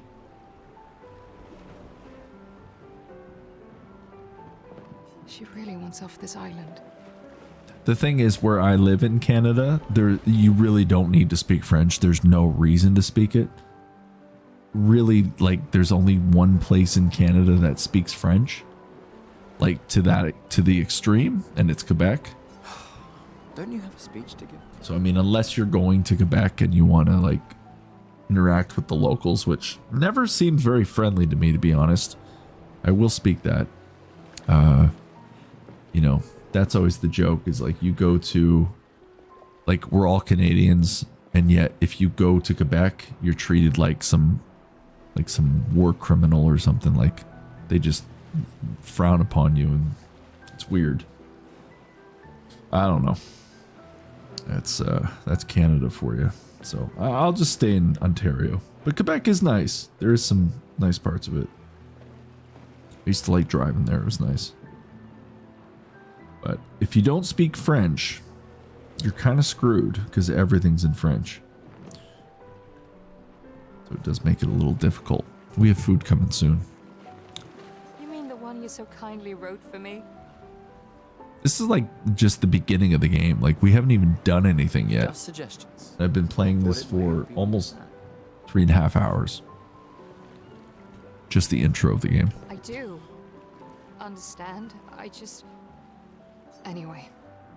Yeah, time for my speech. We're gonna take our time with this one. Oh.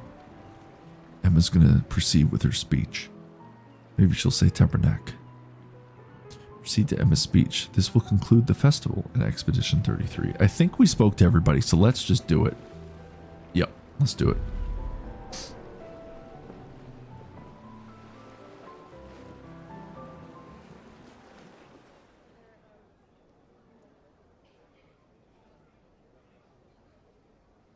Shit, I hope we can pause.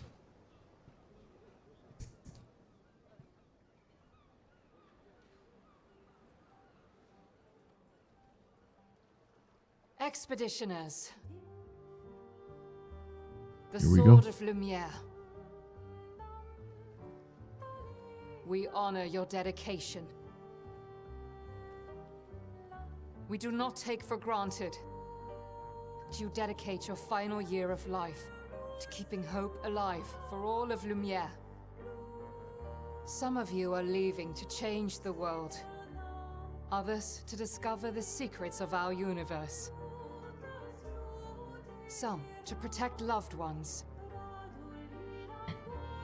Others to find meaning in our all too short lives. As you sail into the unknown, know that Lumiere stands with you. When you battle the Paintress, know that Lumiere fights with you. Tabernacle. Let the stones of her monolith crumble.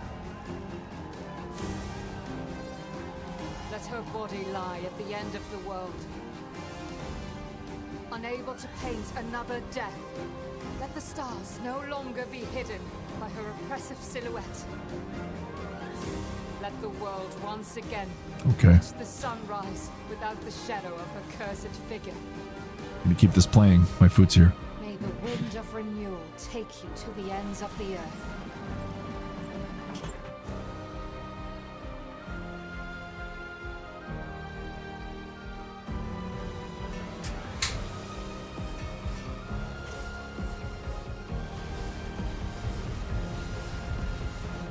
Tomorrow comes.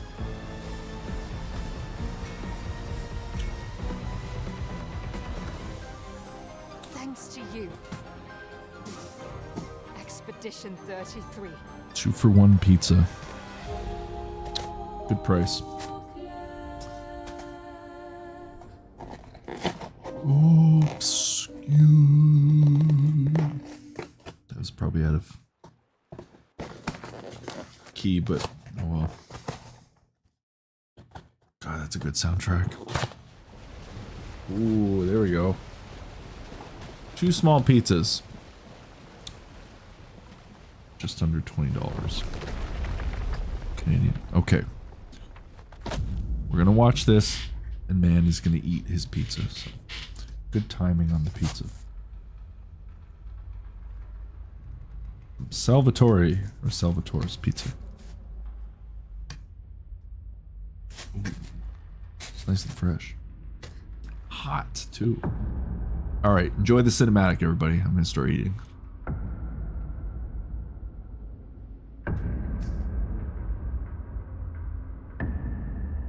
The voice actor for this guy, Andy Serkis. Golem and Smeagol. Big names.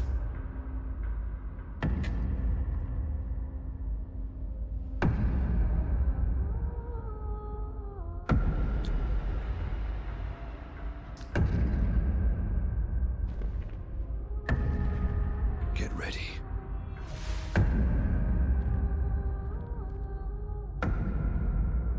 Thank you, Myrna.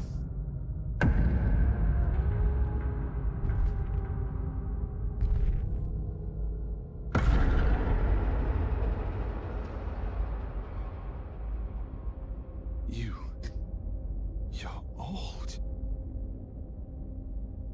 Andy Serkis. How did you survive the Gomage?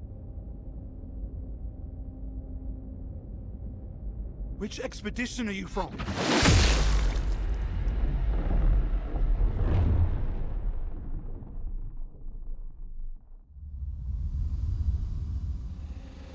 Crazy.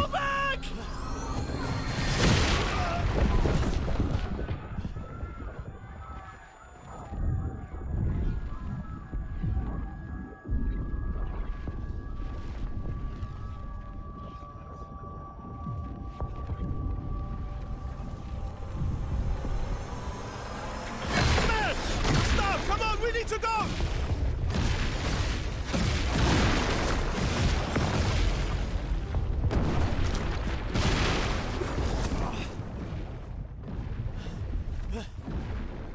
He's not following. Putain! What the fuck? Who the fuck was that? Merde! What do we do now? Regroup at the rally. Merde, that means shit. The indigo tree.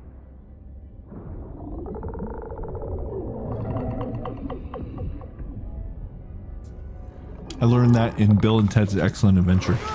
When Napoleon goes, merde, merde, merde, merde. Shit.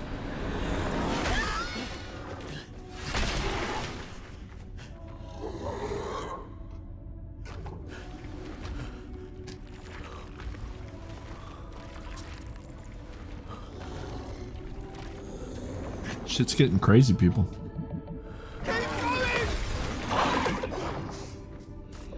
Come on, is nuts. move! Fucking snap out!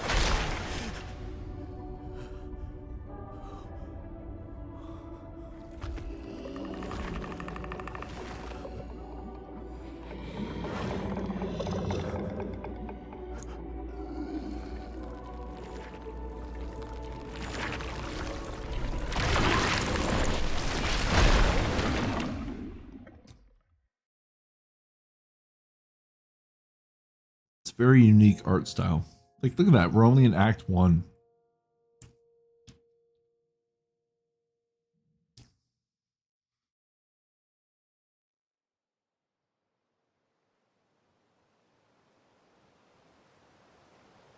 With my boy, Gustav.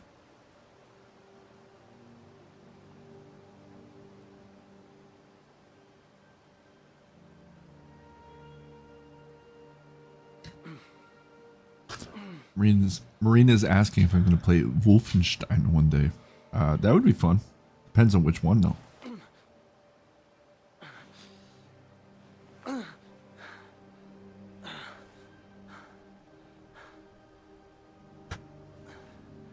I played the original back in the day. on PC. It was a crazy game.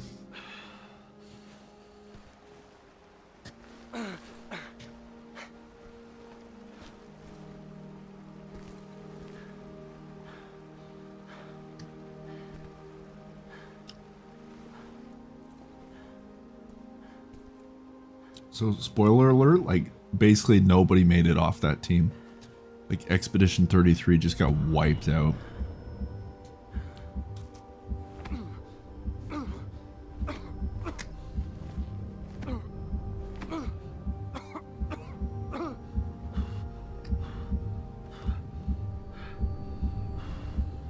Like, it's actually crazy because I kind of forgot. But like pretty much everybody just got wiped out. I forgot how big the team actually was. Only a few of them are like main characters.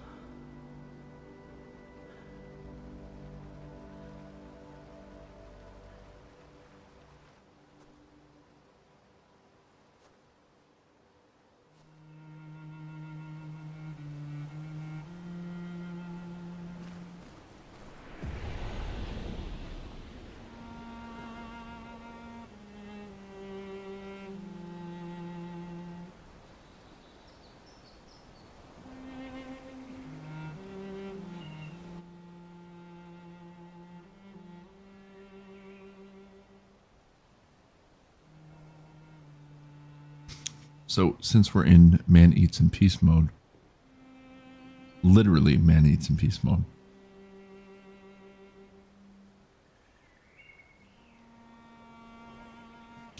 we're gonna go back to this screen while I finish these pizzas. I know we're doing it a little bit backwards tonight where I'm having my pizza now, but just wasn't that hungry when I got home, so.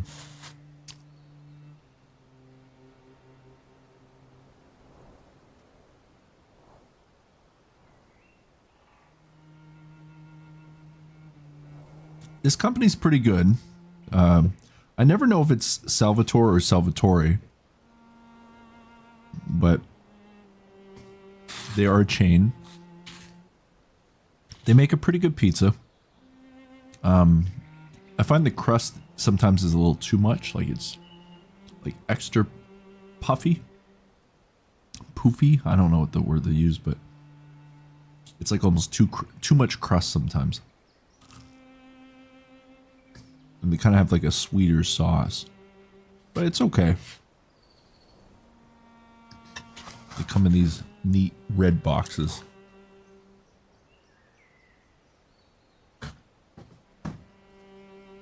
So you get basically like 2 small pizzas for like 20 bucks, which is pretty good. So buy one, get one free. I should go get a paper towel. I'll be right back.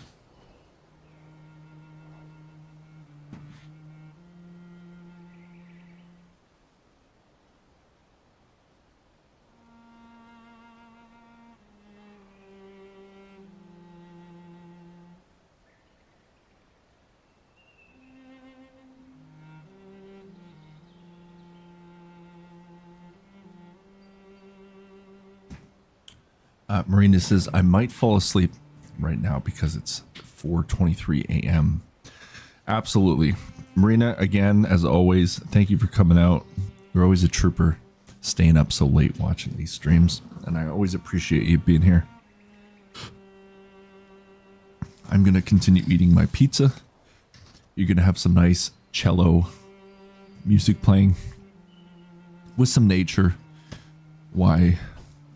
While our boy Gustav looks off into the horizon. But again, thank you for coming out tonight or this morning where you are right now for Man Eats in Peace Live. And I know almost with 100% confidence that I will see you on another stream.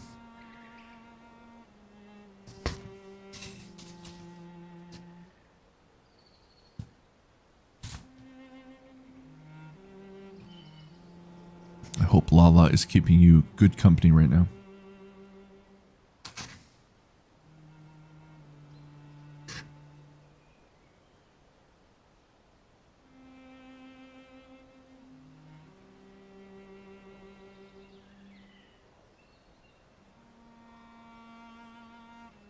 I like these mini pizza boxes because I can just hold them and eat.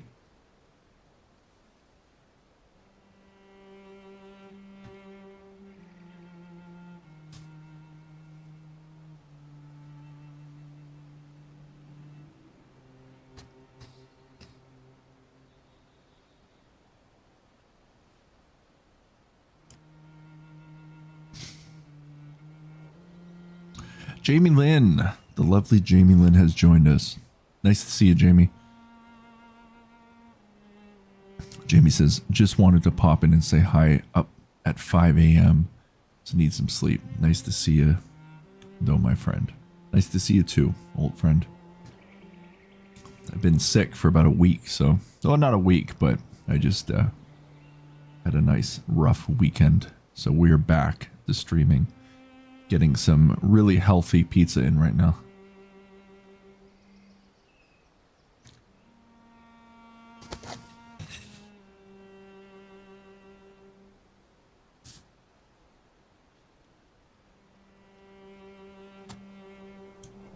I feel like I'm having a very dramatic eating right now with this music.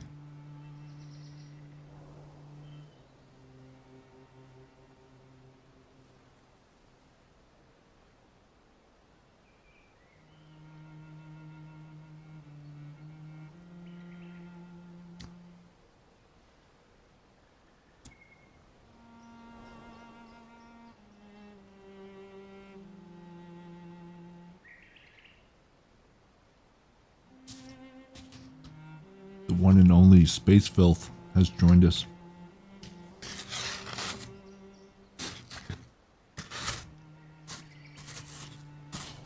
We're doing things a bit backwards tonight. We're having some food later in the night. I've done this before, but just wasn't that hungry when I got home. But you know, it's Wednesday night. Gotta get some pizza in. That's like tradition, right?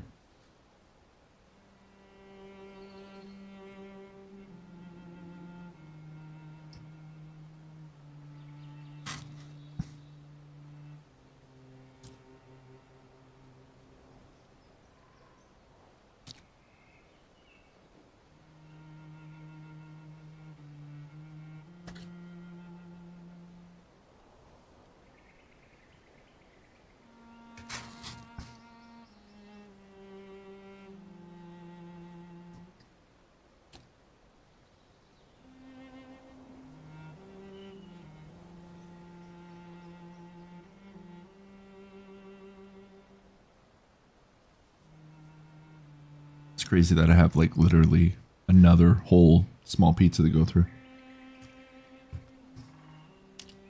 $20 folks for 2 pizzas. 2 small pizzas. That's a good deal.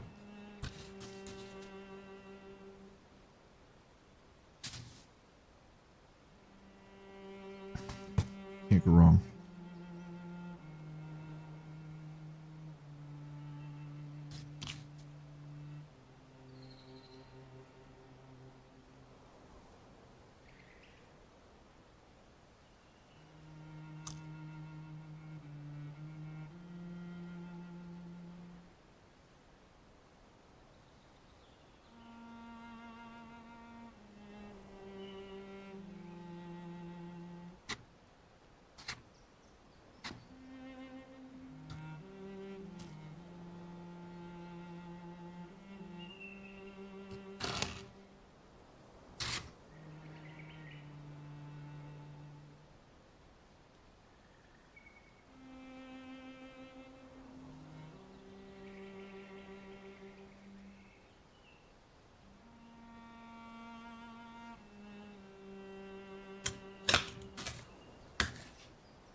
Pizza 1 has been crushed. Pizza 2. Fight.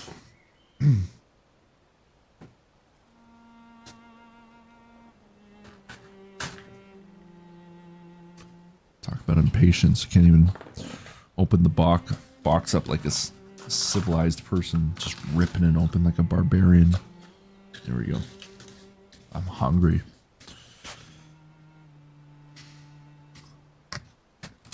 All right. There we go. Pizza number 2.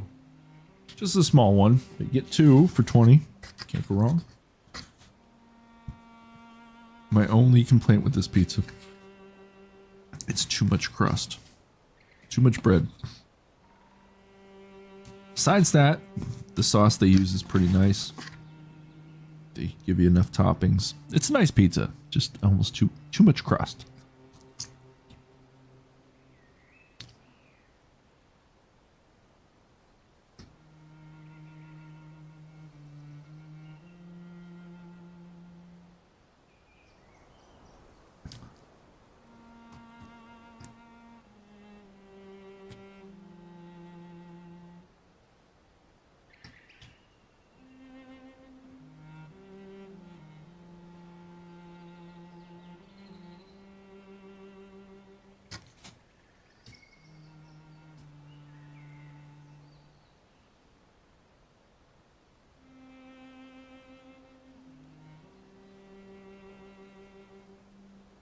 I'm happy this game at least is working on stream. It's not lagging or being slow or anything. We're able to play it, enjoy it.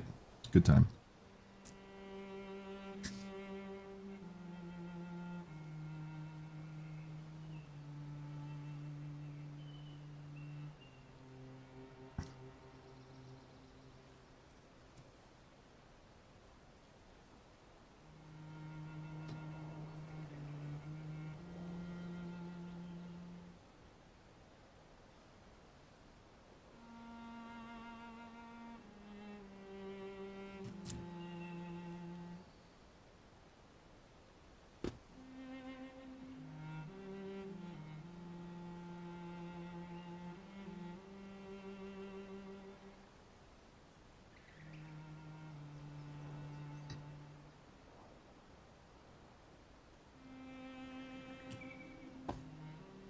Once we're done this pizza, we'll be diving back into Clair Obscur Expedition 33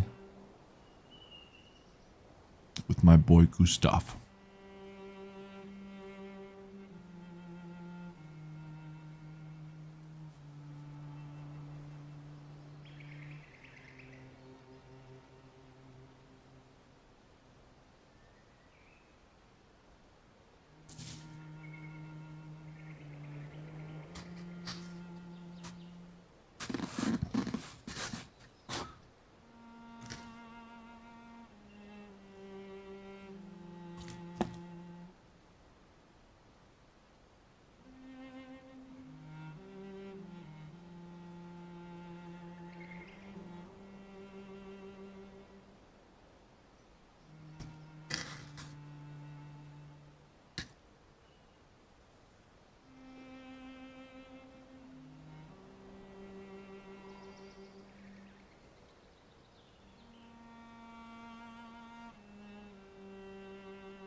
Now I know we have a couple fights coming up, because once again I've put about 20 hours into this game, so I know at least where we're going so far. So I may have to do a little bit of grinding just to build up my character stats a bit.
I'm debating whether or not I want to save these last 2 slices for tomorrow.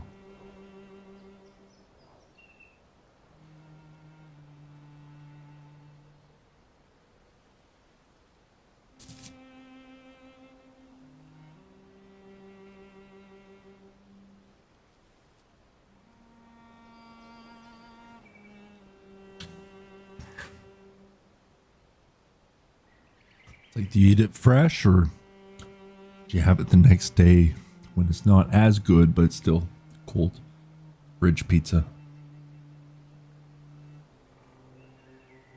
I don't know. I am still hungry though. Do we do... Well, apparently I'm going in for another slice. That seems to be where we're going.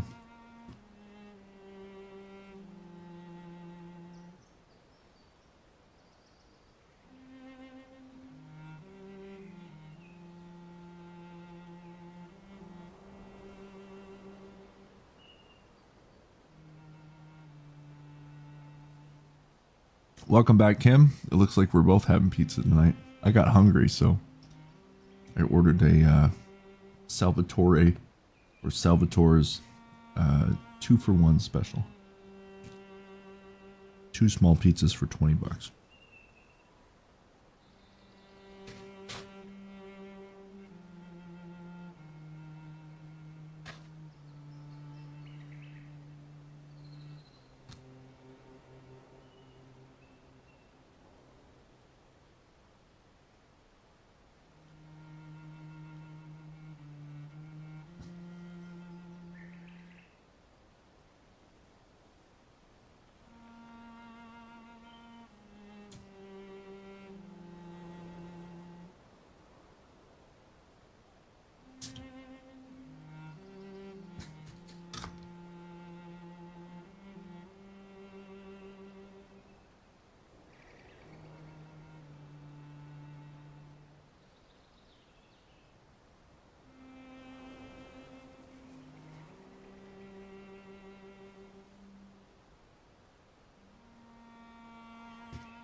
I'm feeling a little bit better. I'm not as congested as I was a couple hours ago. That was weird.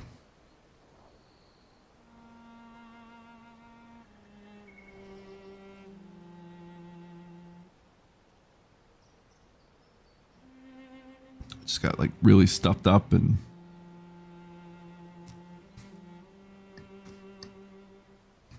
yeah, it was pretty bad, but much better.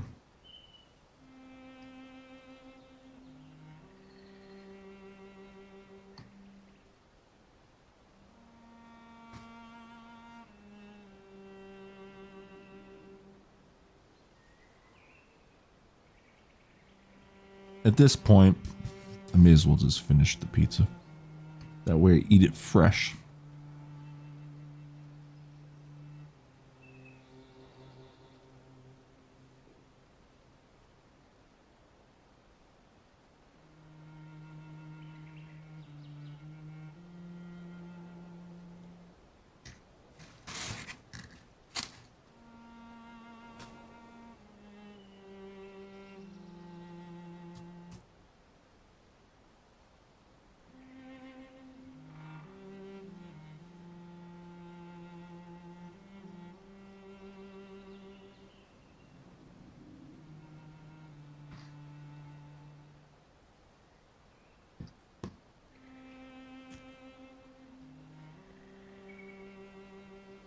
Oh.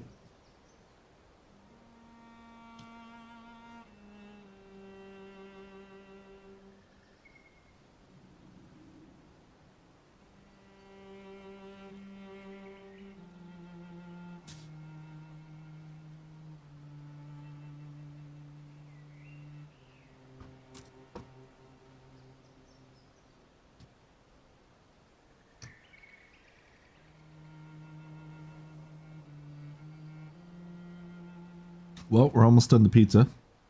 And then we'll get back to the game.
Yeah, I think people are just exhausted, and when they get home and they don't want to cook, they're just ordering pizza.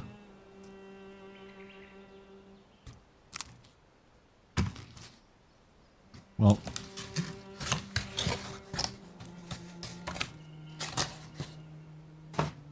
should do it.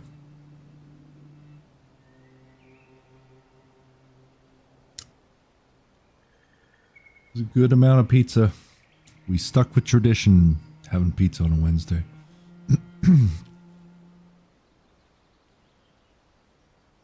All right, folks, I'll be right back.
All right. Get back into the game. See what happens. So for those of you just tuning in, we're playing Clair Obscur Expedition 33, and our expedition just got wiped out. Not a whole lot of people left. As you can see, Gustav, our character right now, is covered in blood. Barely survived, and the rest of our expedition is dead.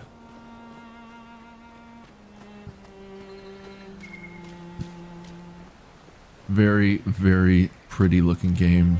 I remember seeing this for the first time and just kind of taking it in. I play this game very slow. I mean, look at this. It's beautiful. Nice little fantasy land.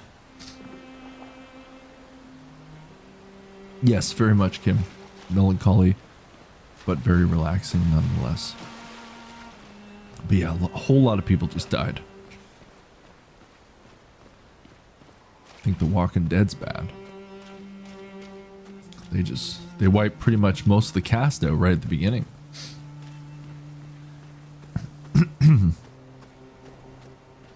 Well, that pizza hit the spot. I still got a little bit of beer left. And then I've got a bottle of water to go after. Not the painter, no. Or the paintress. It was someone else. And spoiler alert, the voice actor of the character who wiped out a good chunk of our expedition is actually Andy Serkis. The man, the myth, the legend himself that plays Golem and Smeagol. Since it is technically two characters in one. Expedition status. You can briefly check the expedition status and use a chroma elixir to recover health without interrupting exploration. Press Q to show the expedition status. Expedition status. The expedition status shows the name of the current area, the expedition's current objective, and bindings for exploration. Good to know. Expedition status, and also the current health of the expedition, the current amount of chroma elixirs. There's even more to read. Chroma elixirs. If the expedition is in bad shape, use a chroma elixir to fully heal all members. Chroma elixirs replenish at expedition flags. Hold Q to use a chroma elixir. That we will do. Now what? Oh, we have to hold Q. That's why. I have to read the instructions. There we go. So we are healed up. We are no longer bloody. Robert Pattinson and Charlie Cox, fused into one being, now are clean. Looks like Robert Pattinson with a little bit of Charlie Cox in there. It is very strange, but there is no relation to Rob.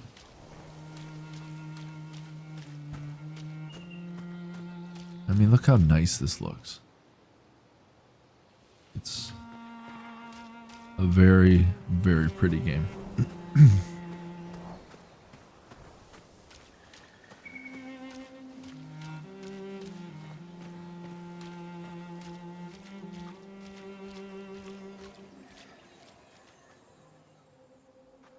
Here we go. Went through those beers very quick tonight, people. Flying Monkey's beer, you can't go wrong. They are delicious.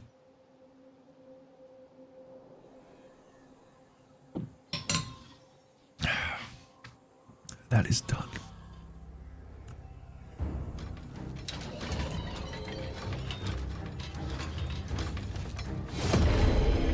Okay, here we go.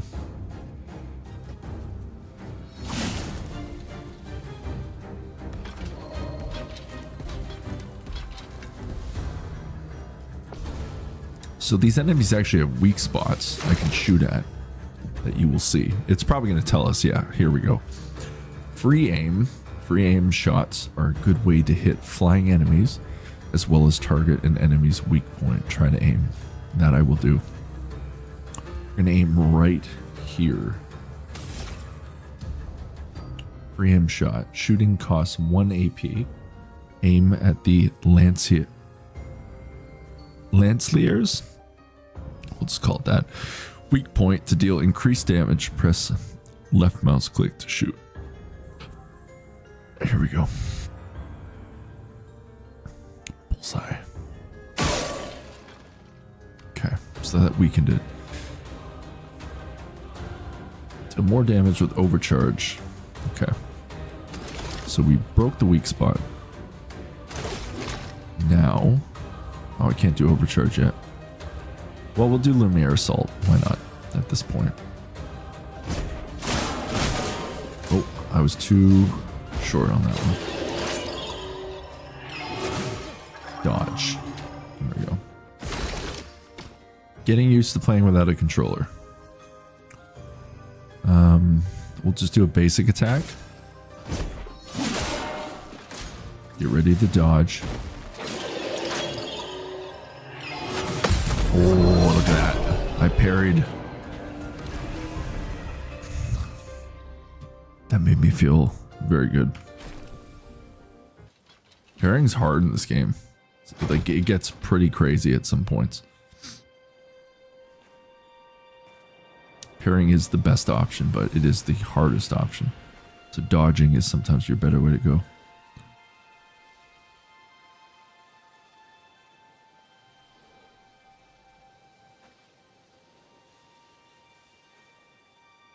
Gustav has seen some shit.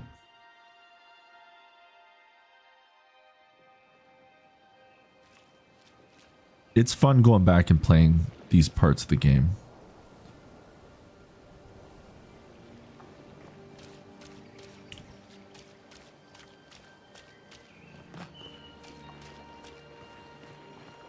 Oh, it's a really incredible game. As I said, this is, I think, going to be the Final Fantasy VII of this generation. Kids will look back, 20 years from now, 30 years from now, and be like, yeah, that Expedition 33, man, that was a good game. It's a modern masterpiece. My own personal opinion. Doesn't mean it's right, but I think a lot of people would agree with that. It's just, it checks off all the boxes. It's a turn-based RPG in 2025 that's actually better than most games that come out these days, so who would have known? You just can't beat these visuals. That's why I wanted to play this on stream.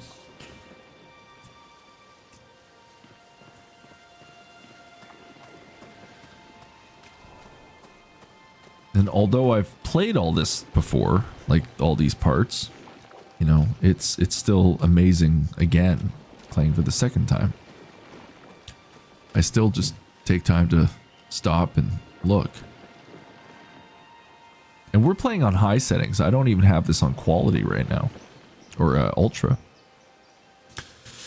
Just for streaming purposes, because I don't want to, overheat my computer. Actually, I want to check on it. See how she's doing.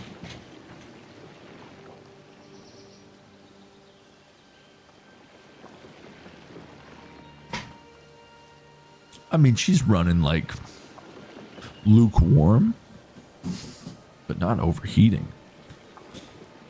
It's not piping hot or anything, so it's good. But I didn't want to stress the computer too much, so I'm going to play on high. High settings, I think, are good enough. That still looks really nice. Maybe ultra. I played on ultra off camera, but when you're streaming, it takes up a little bit more power, so high settings work for me for stream. It still looks beautiful, so. Am I going the wrong way? No, I think we're going the right way. There we go.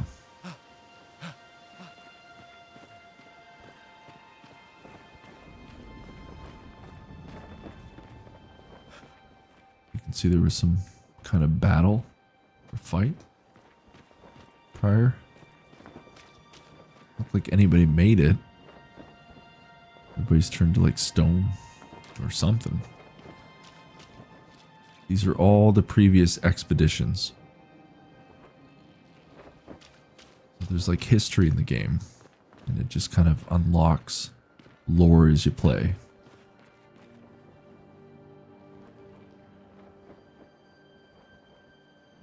Kim, if you have Spotify rather, you can listen to the soundtrack. And I think if you buy it on Steam, you can have the option to buy it with the soundtrack as well.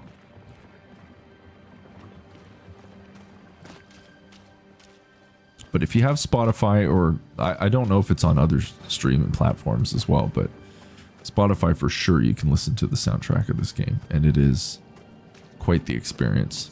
It's an amazing soundtrack. There's also another game that Square made,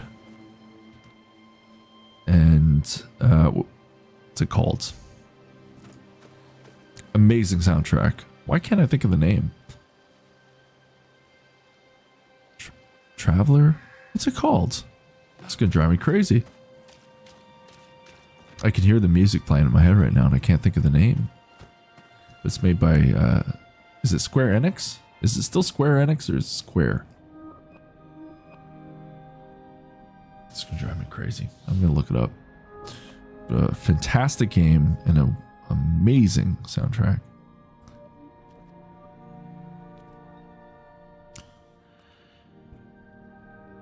Octopath Traveler.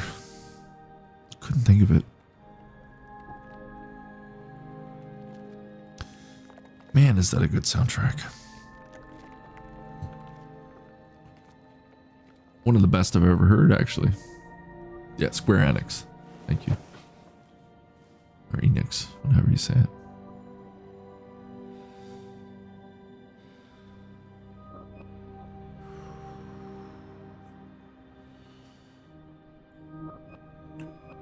Oh. She was on our expedition.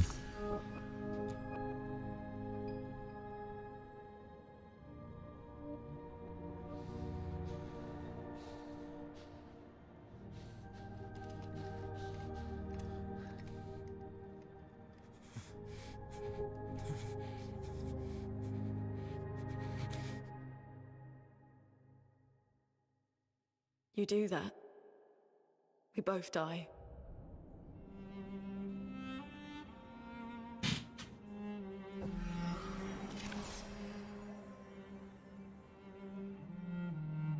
Hey. Fucking hell. Wake up, Gustav. Lune. The others. I know. We're the only ones left. You don't get to die.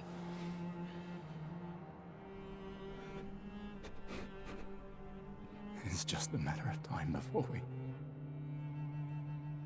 we're already dead. Look around, look. This is not a foregone conclusion. When one falls, we continue. Get up. We need to find a safer place. There are Nevrons around. Lucian. This is not the place.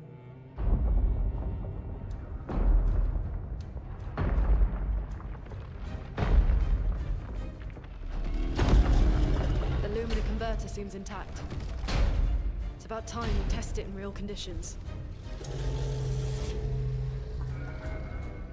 It's a big Nevron. Puta.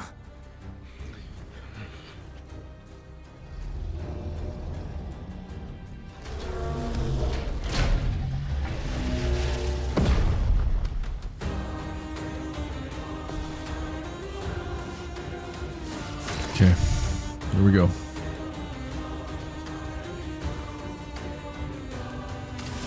So we're gonna aim for the weak spot. Look at that, half the health gone. Not bad.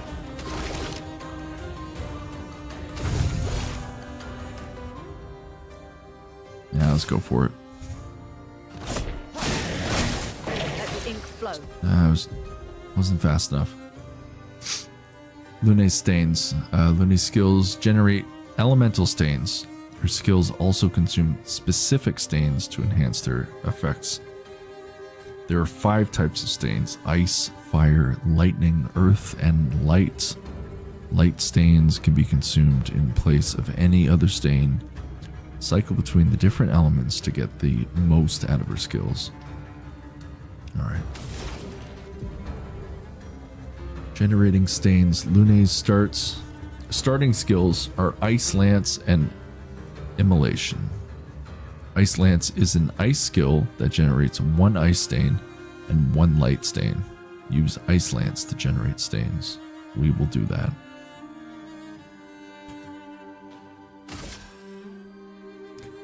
Deals medium single target ice damage that slows the target. 1 hit consumes to deal increased damage. Alright. There we go. Elemental affinities. The Portier, I think it's Portier, is weak to ice and took 50% more damage from Ice Lance. Most enemies have elemental affinities. Weakness takes 50% more damage. Resistance takes 50% less damage.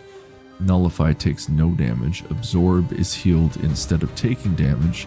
Find enemies' affinities and exploit them to optimize the damage you deal. Portier attacks with explosion.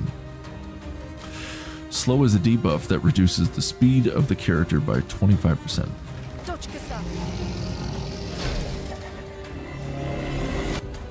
Okay, we have to counter or dodge. Some enemies can attack the whole expedition at once. Press E to parry and execute an expedition counter. I guess we're pressing E. Oh, they gave us a free one there. Okay, well, better than nothing, right? So, I'm gonna attack.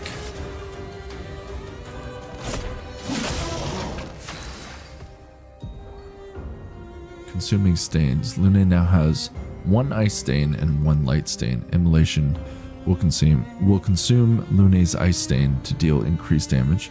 Light stains will be consumed if no corresponding elemental stains are available. Use Immolation to burn the enemy. We will do that. Immolation. Deals low single target fire damage and 3 burn, 1 hit. Applies 2 more burns if the target is marked. Consumes for increased damage. Okay.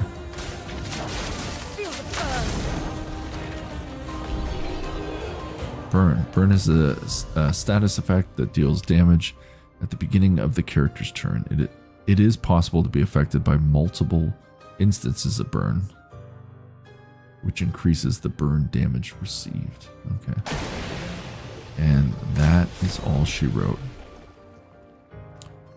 Victorious. Flawless victory. Well, not flawless, but close enough. We did it, Gustav. Very nice. Let's see if your invention lives up to its reputation, shall we?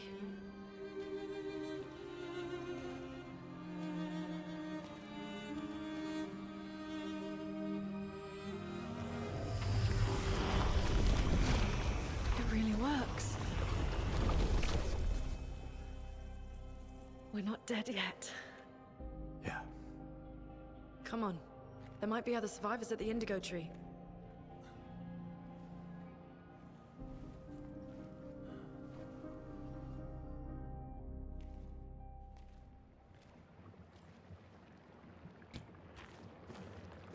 There you go. New Pictos. Pictos can be equipped to increase character stats. Higher level Pictos grant better stats. They also provide passive effects called Lumina. Lumina. Each character can learn Luminas associated with each Pictos. Luminas can be equipped in the Lumina menu using Lumina points and can trigger their effects without equipping the corresponding Pictos. To learn a Lumina, press. What do I press? Tab? I guess that's the tab button. Here we go. We got Luna. Lune and Gustav. I kind of have to relearn some of the things here. So we're going to add Dodger. How do we do this? Oh, I should have read that. Pictos. Equipped Pictos are shown here. Each character can have 3 Pictos equipped at a time. Characters cannot equip the same Pictos at the same time. I seem to remember you equip these things and then you have to like level them up, and then eventually once you unlock something or once you hit a certain level, then you can use them for all characters, give or take. I think that's how it works. It is possible to sort the list of Pictos by using these sorting options. Okay, that's good to know. Pictos 0 to 4. If you know your Roman numerals. Thank you, Final Fantasy, for teaching me Roman numerals. After winning 4 battles with a Pictos equipped, it will be mastered. Every Pictos has a unique passive effect called Lumina. After mastering a Pictos, it will be possible to activate its Lumina without having the Pictos equipped. That's pretty much what I was just saying there. So we'll add Dodger. So Lune.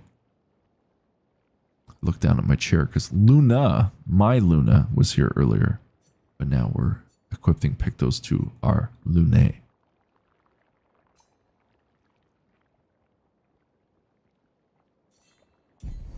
Okay. Those were 2 attacks. Let's go to Gustav.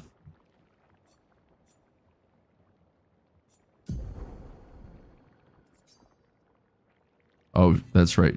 She's got Dodger. Let's just stick with that for now. Okay. There we go. Wunderbar. Oh. Now we're in the day. I can't remember, is there like a save? Expedition Basics. Oh, that's just that. Settings. No, we've done that.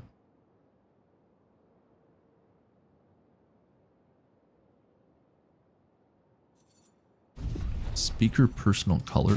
Should we do that? Choose whether or not each speaker will have their personal color inside the subtitles. No, I don't think we need that.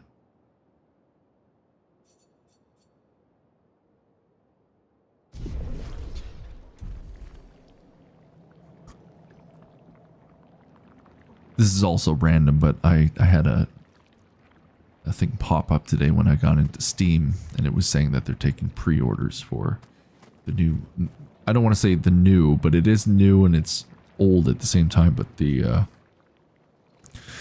remake of Metal Gear Solid Snake Eater.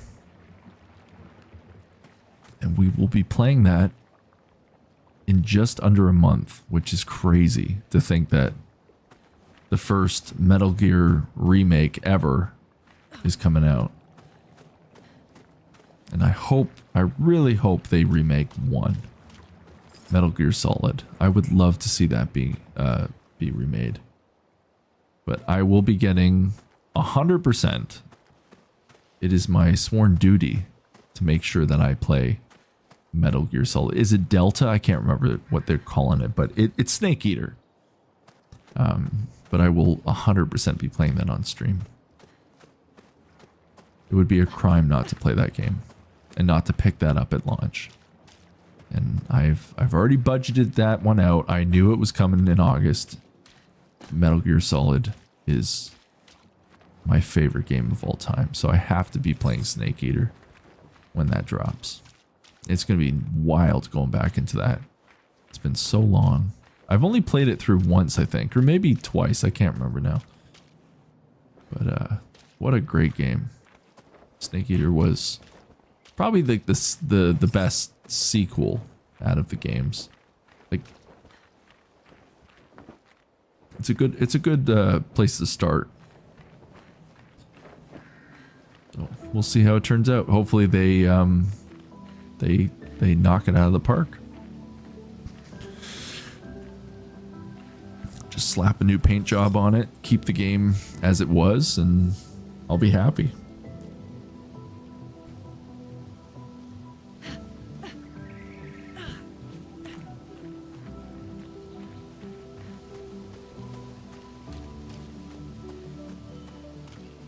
So Lune is pretty much like our sorceress magic user. Everyone in the game has their own class. Like, you don't really create a class for these characters, so Lune is like the sorceress of the game. Gustav is more our sword user. Not a tank, but, you know, more just basic combat. Uses some magic elements, but Lune is 100% our, like, she'll heal and use all the different elements and everything, so.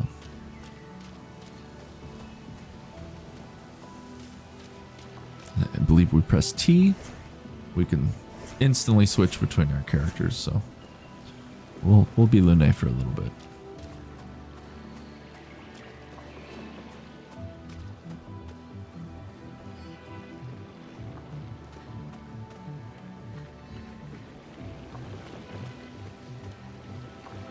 Yeah, the games have very good music to them.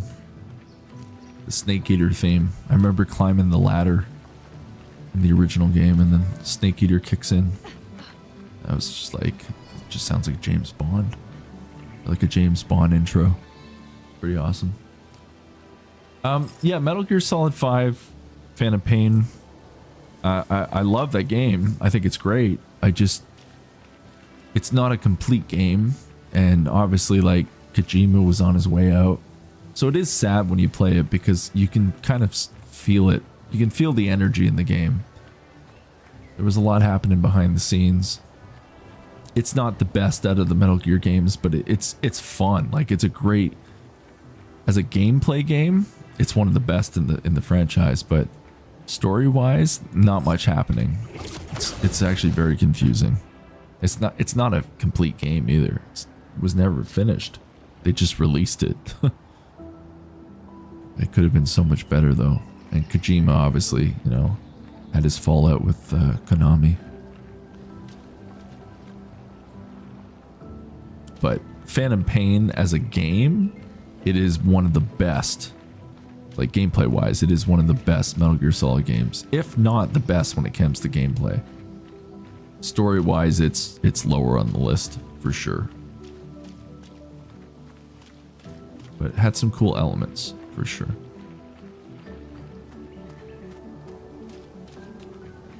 And you know, they did David Hayter pretty bad.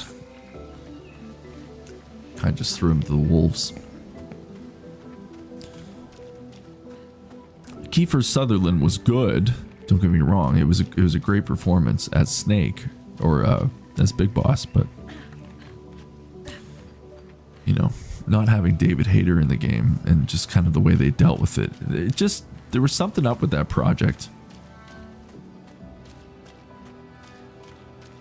It's just sad at the end of the day how everything kind of played out for Phantom Pain.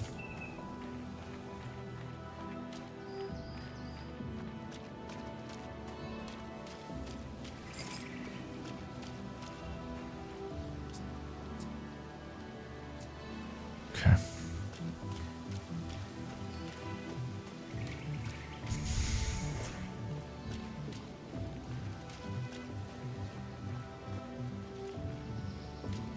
It was rushed around the end, and they kind of lost their fearless leader, you know, like Kojima left as far as I know. So the game was never truly completed. Like, it was missing stuff. When you play it, it just doesn't feel completed.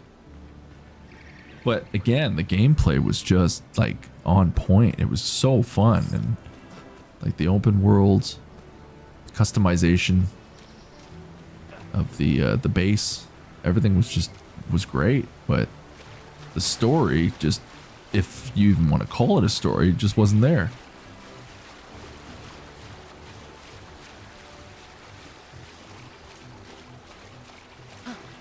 So who knows? Maybe one day I'll play Phantom Pain on stream. But I mean, we have Snake Eater coming out, so there's really no point in playing Phantom Pain, at least for now. And we still have Death Stranding on the go, which once again, there isn't as much of a rush to play through the first one now because it's only on PlayStation 5. Even though I have a PlayStation 5 right here, I would much rather play on Steam. I really enjoy playing PC. I don't really touch console games anymore. Or consoles in general. I've become one of those PC gamers where I get it. I understand it. Okay. I'm getting a little lost. The problem with eating 2 pizzas as well is now I'm really chill, but I'm also getting tired. So we'll play a little bit more of the game. Usually midnight's my cutoff because it is a weekday. I have a full-time job that I still have to commit to. So we'll play a little bit more, then I'll head to bed. And there's a good chance I'll be on again tomorrow night. And definitely for Friday Night Frights. I am going to commit to a Friday Night Frights this week. Hopefully we can get Resident Evil 7 done and over with. As much as I've enjoyed playing the game, I want to move on to the next horror game.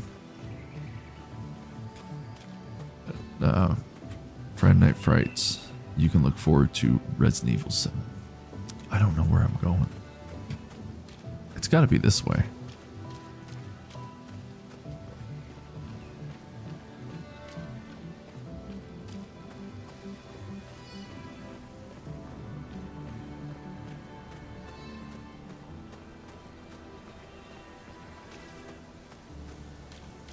I feel like I completely skipped an area. I seem to remember fighting a couple of these enemies at one point, and I think I like completely missed it. Which is not good, because that means that I've missed out on some pickups and leveling up. Because I don't remember having Lune with me when I fought these certain enemies. So I think I completely like blew past a whole area of this game. Crazy. My second playthrough too. And I'm already forgetting stuff. Where do I have to go?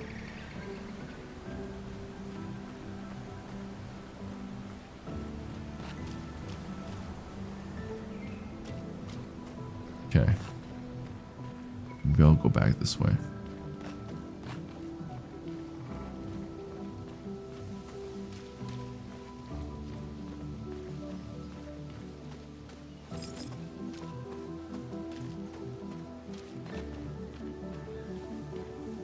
Go up here?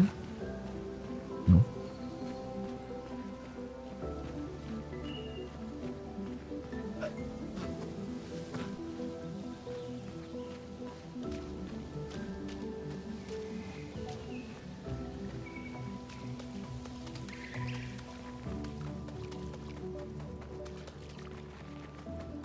Maybe I'm mistaken. Maybe I haven't got to that part yet. Who knows? Okay, well, we came from there. That's not the way.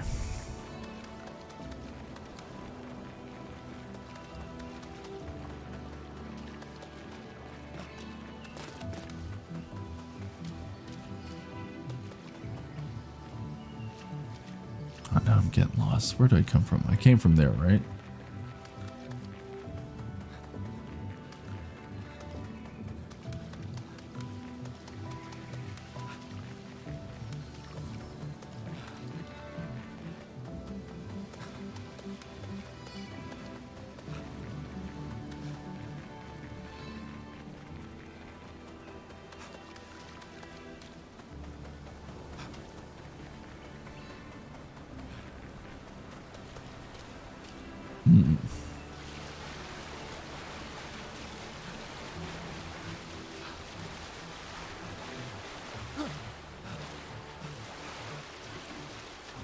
It's gonna drive me nuts. Where do we go?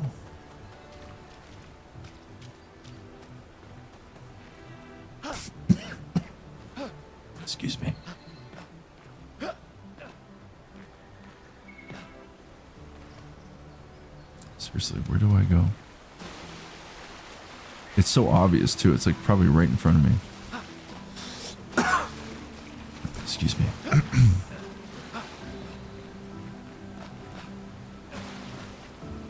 I mean, I've done all this before and I don't even remember.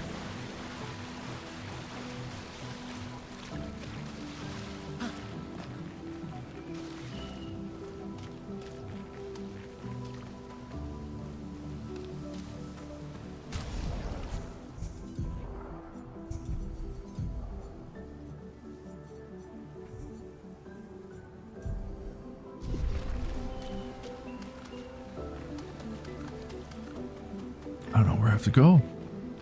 I think I remember having this issue the first time as well. Like I just got stuck. Couldn't figure out where to go. Having deja vu. Eventually it came back to me. Figured it out, but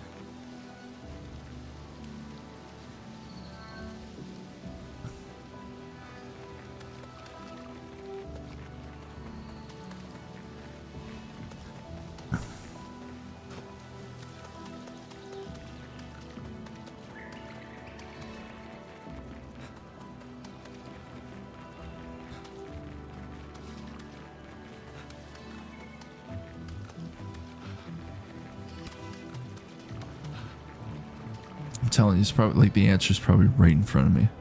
No, can't go that way. For 100% sure we can't go that way. So this is the way to go.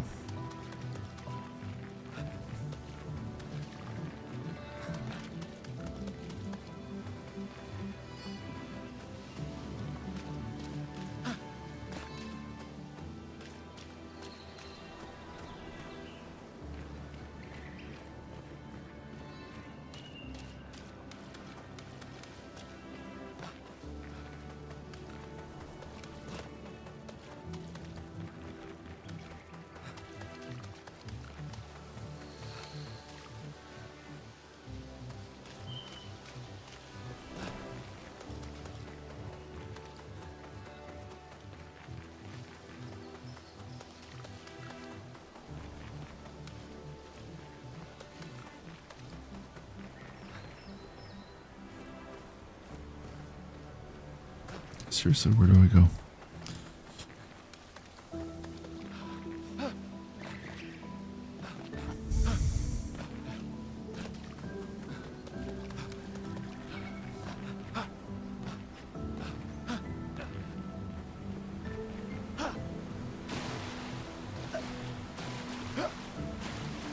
I don't think there's a climbing button. Could be wrong. No.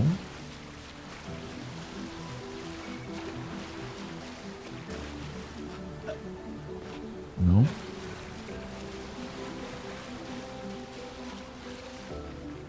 Yeah, this is like deja vu. I do remember struggling to figure out where I had to go. Just running around until I figured it out. And of course, now I don't remember how I figured it out. With this tree, maybe? No. Could be here for like an hour, folks. Trying to figure out where to go. Huh. At least it's nice to look at.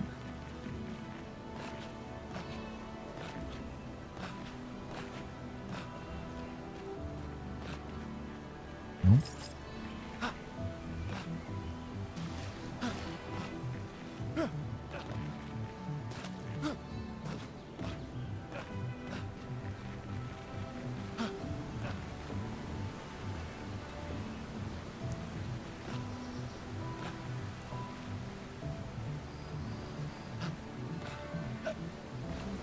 No, this wouldn't be the way. This is stupid. What a great game, but this part is dumb.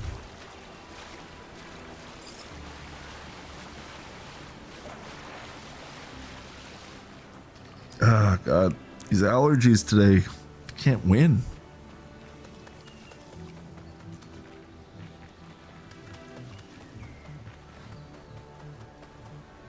Seriously, where do I go?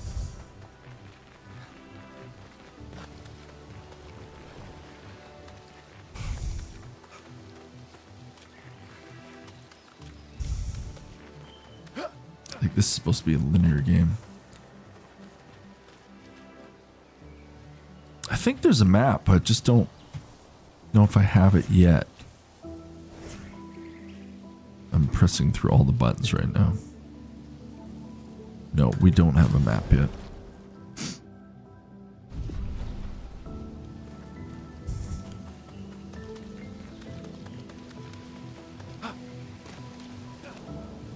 This is stupid.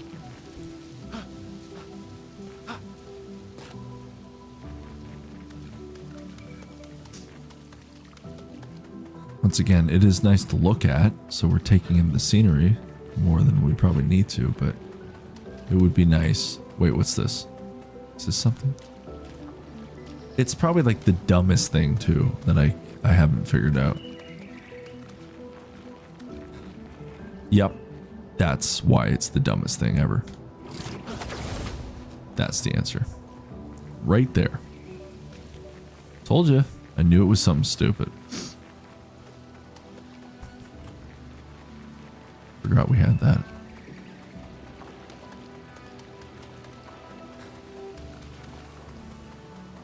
Well, this is what happens when you play a game live.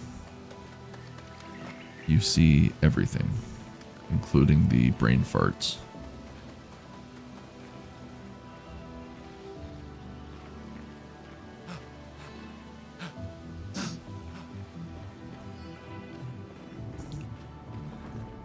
All right.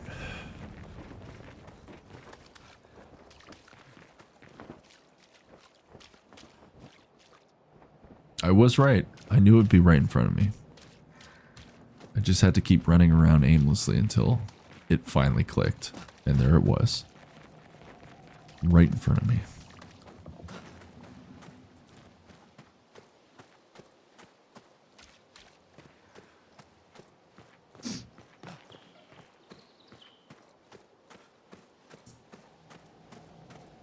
Here we go.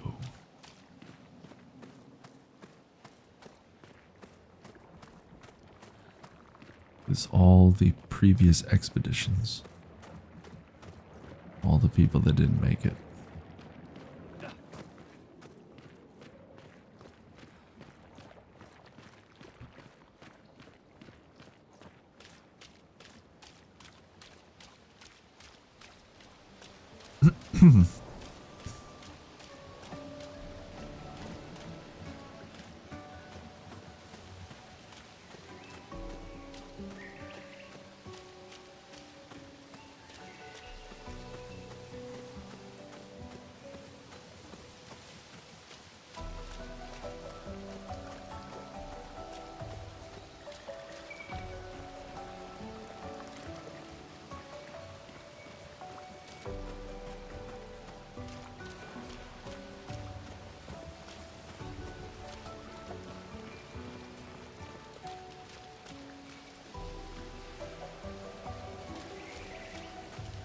When approaching confined space, you will crouch automatically. Okay.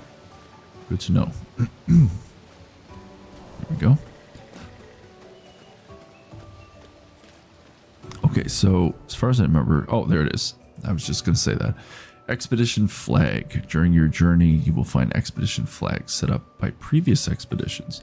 Expedition flags allow you to heal, recharge your items, learn new skills, and allocate your character's attribute points, or attribute, however you want to say it. Characters gain 1 skill point and 3 attribute points per level.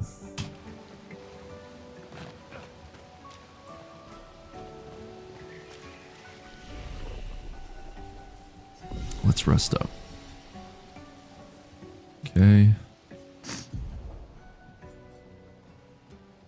So we have 3 skill points. Or attribute points. So let's do vitality, which is important. That increases our health. Might increases our attack power. And What do we got again? Agility is speed. Makes the character play more often, which is actually an important thing to do in this game.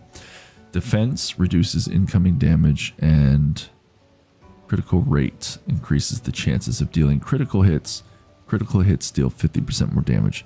I'm going to do the agility this time. I think it automatically did it. Oh no, I have to hold F. Okay.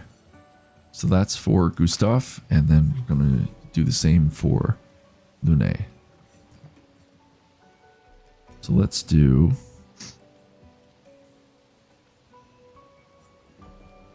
one for vitality for sure. Definitely speed, and we'll do crit for her. There we go.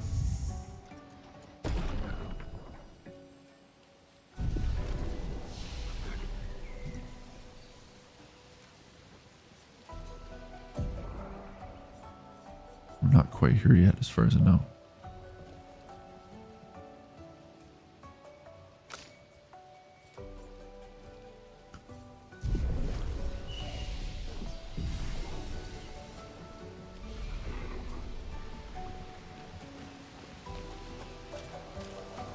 Okay, maybe this is the part that I'm thinking of.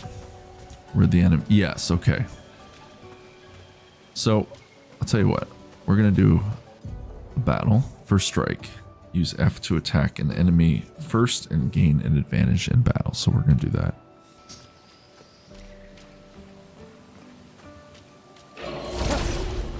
Here we go.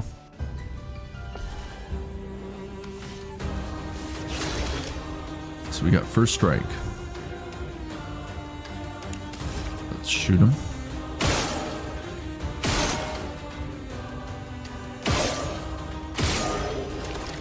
And we'll attack. A storm is coming.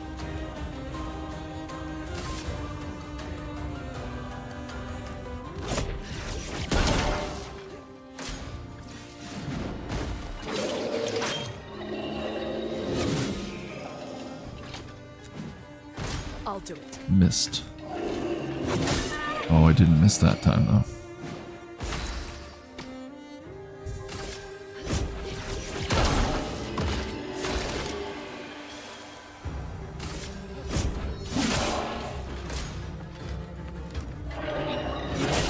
Oh. Too slow.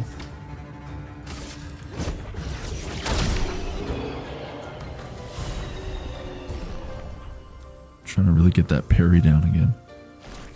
A little rusty. Okay, we got a new weapon. Lance Ram.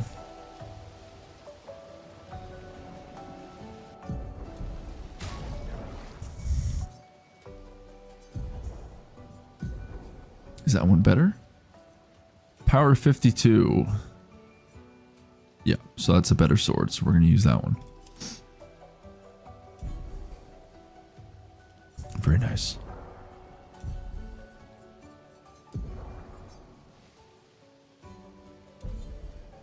Can we not use the Picto? Oh, it's because Luna's got it, so we still gotta upgrade that.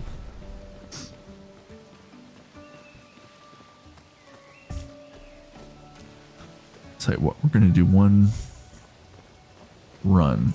So the first time I played this, I repeated it a few times, so I was able to level up my characters a bit. You know, it is an RPG. Sometimes you gotta level up a little bit, just to make the game a bit easier moving forward. This will be useful. Critical burn. 25% increased critical chance on burning enemies. Let's equip that. We'll give that to Gustav. Yeah. We'll let him level it up, and then once it's unlocked, then we can use it for all the characters. Let's go after. As I fight another sneeze, I apologize.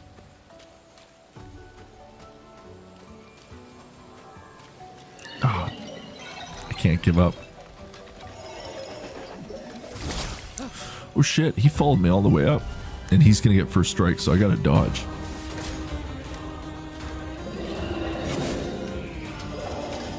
Let's see if we can do a parry for this one.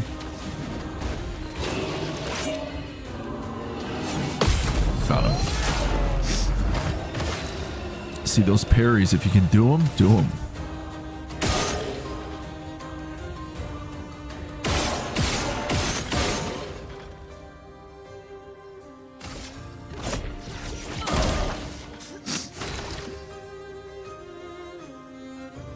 We'll do a basic attack. Actually, no. Let's do a skill. Let's do overcharge. This was me.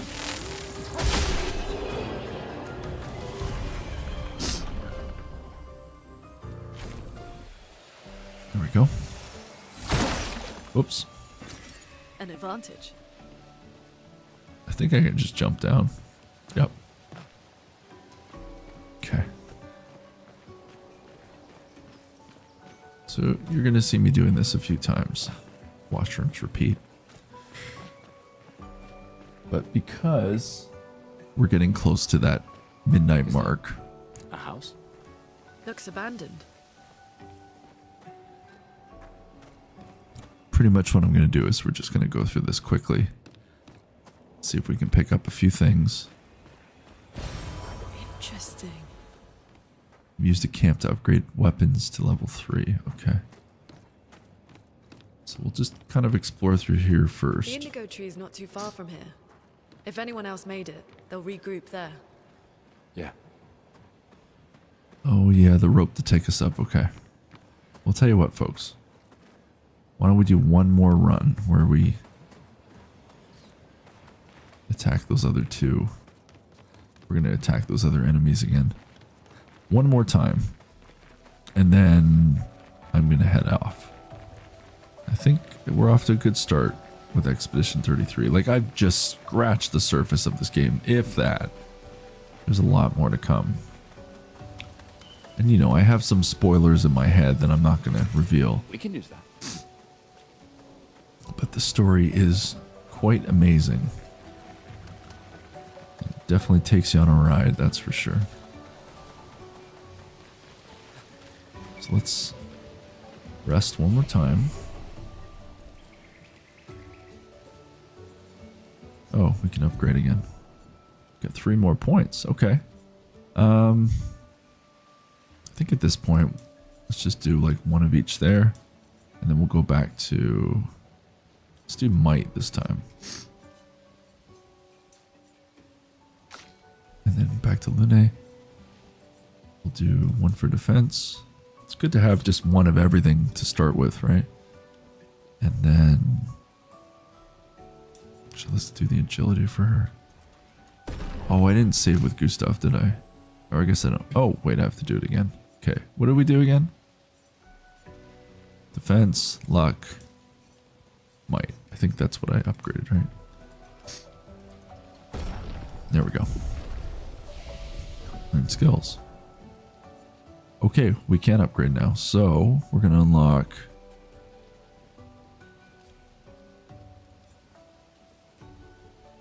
Okay, let's do this. And Lune can also upgrade. Healing Light. That we definitely want. We want a healing spell for sure. So this is the part I was thinking of, but for some reason I thought it came before you find Lune.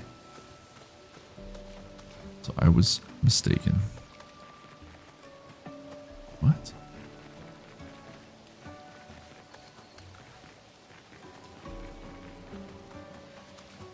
Wait, did the developers upgrade or update or patch the game rather?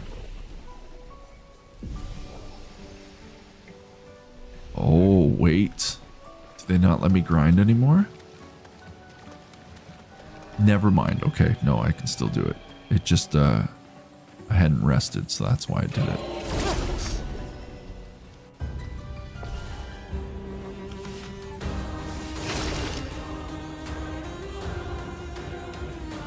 Tell you what, we're going to play to the 5-hour mark. So we've only got about 8 minutes left. So why don't we just do some combat until that point. There we go. I don't have enough for skill points, so I'm just going to do a basic attack. A storm is coming. What can we do for Lune skills? Immolation. Yeah, let's do that. It's only for one enemy, though. How do I change enemies? That's... Feel the burn. No, that's not what I wanted to do. I wanted to see how to switch enemies.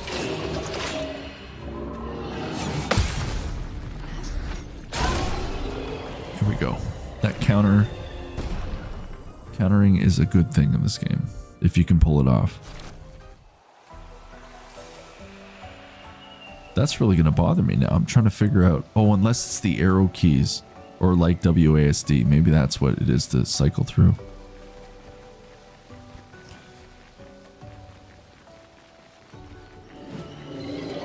Okay, let's see what we can do.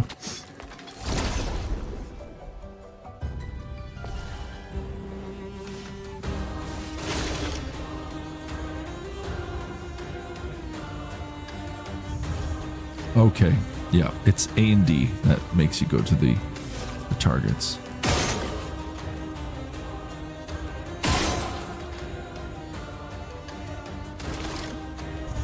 Go back to basic attack. Yeah, okay, there we go. That makes sense. Good to know. Cycle, we'll do... Just do a basic attack for now. See if we can pull off a parry.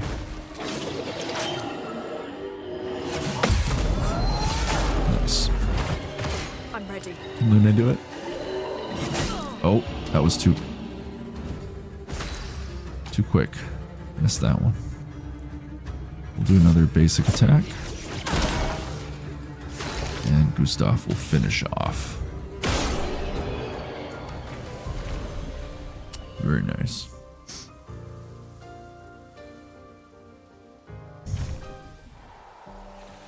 And another... Okay, the Lumina has been learned. So now what we can do... Memory serves me correct. So I can go into... It is nice playing this actually with a mouse and keyboard now, because I can just click around. I don't have to use like a D-pad and a stick to go through all the menus, which is something I love about PC, is just menus are so easy. Just click where you want to go. So now I've got Dodger and I can use that with... Oh no, hold on. How does this work?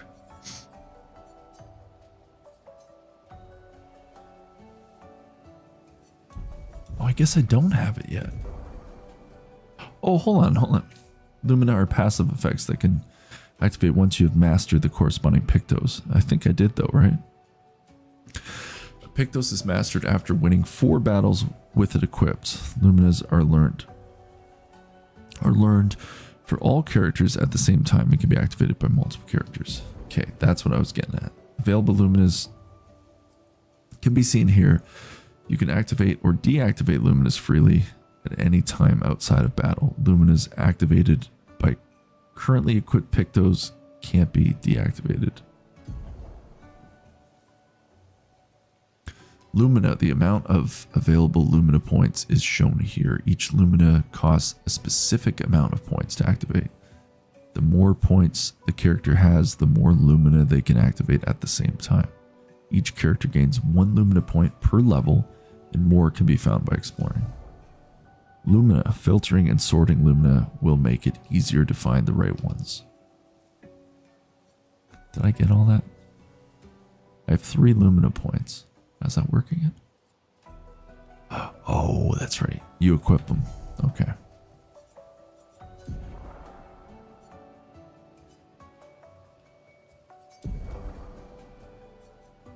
I guess it's already equipped.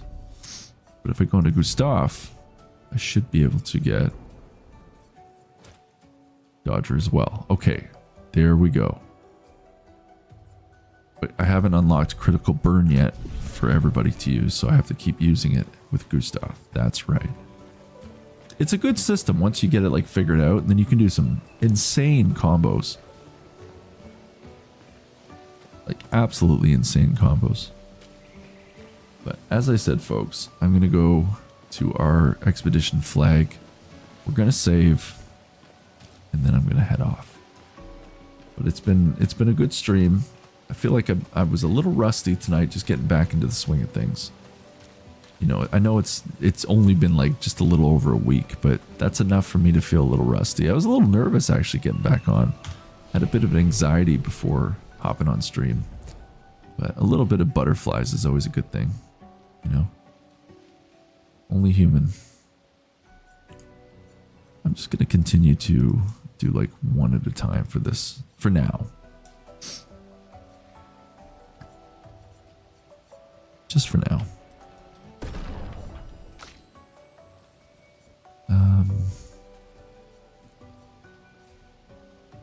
Another vitality for her. Because she's a healer, I actually want to get her agility up, because it just will be able to use her more often through battle.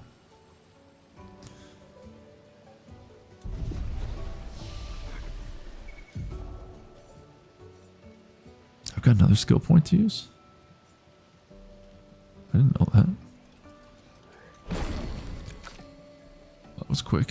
What's this one? Thunderfall. Earth Rising. Let's do the Thunderfall first.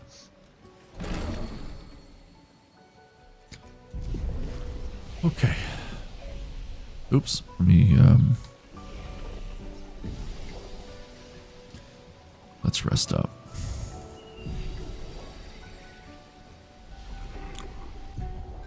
Now I think we can go to title screen now. Should save. So I think we're good.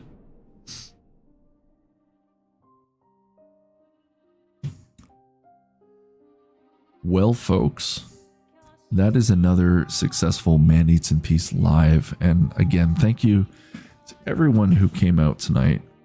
And thank you again to everybody who comes out to these streams. I really do appreciate it. I had a few new faces tonight, which was nice. A subscriber as well. You can't beat that, right? So we're slowly building up our community. So that was Clair Obscur Expedition 33. A personal favorite of mine, even though I have not completed the game. It truly, to me, is a modern masterpiece. And I feel like this will go down as one of my favorite games of all time. I'll have to sit on it. Let's beat it first. But I know, you know, unless they pull a The Last of Us 2 kind of plot shifts and all that fun stuff, then I think this will probably end up being one of my favorite games of all time. But we're just going to have to keep playing it. We're only a few hours in on this playthrough. As you saw maybe earlier on stream, the original save I have is just a little over 20 hours of gameplay. So I got through some of the story and some key moments that I will do my best not to spoil until we finally get to the point on stream where going forward, I don't know what's coming, right? But it's nice to kind of go through these early parts of the game again. Excuse me. Once again, thank you so much for coming out tonight. I appreciate you watching Man Eats in Peace live. I may be back on tomorrow. It's not quite tomorrow yet. Got a few more minutes left until tomorrow. That would be Thursday. What is that, the 31st of July? So there is a chance I'll be on tomorrow for another stream, but I will definitely be here Friday at 7 p.m. Eastern for a Friday Night Frights where we're playing Resident Evil 7 and we're going to be doing the DLC. And then we are done. We're done Resident Evil 7. We don't have to go back. Maybe way down the road we'll play it again, but let's just get through the first playthrough and the DLC. So that's the plan for Friday, folks. We'll be playing Resident Evil 7, the DLC, and then we're done. And then I can decide on the next horror game that we'll be playing during our Friday Night Frights, and the very rare time I'll be doing a Fright Nights, which could be any night of the week. But I really like playing horror games on a Friday. I think that's like the best time to do it. End of the week, You know, a lot of people are usually tuned in on a Friday as well, and horror games are fun to watch. You know, it's fun to watch me get scared.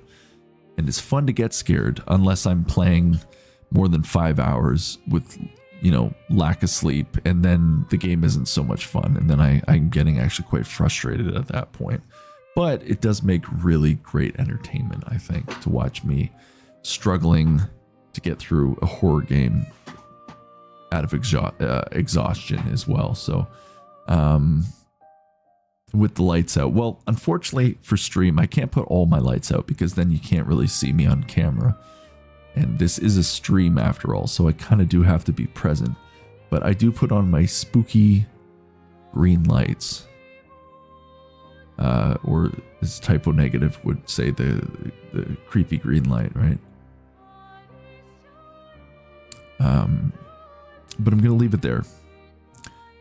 And I'm just going to queue up my stream is ending card. I never have these things ready before I transition over, and then it's just an awkward pause until I can find it.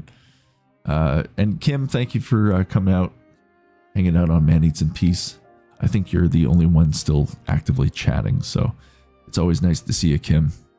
And I appreciate you coming out to hang out and showing up pretty much on every stream, to be quite honest. I mean, we're going strong. It's been just over 2 months now, I think, since we've started this regular format of Man Eats in Peace Live. So I really appreciate you coming out pretty much every stream, any stream you've ever made. So, well, that's my cue to head to bed, and that is exactly where I'm going. So I hope you've enjoyed Expedition 33 as much as I really love this game, and I can promise you we will be playing this again on stream.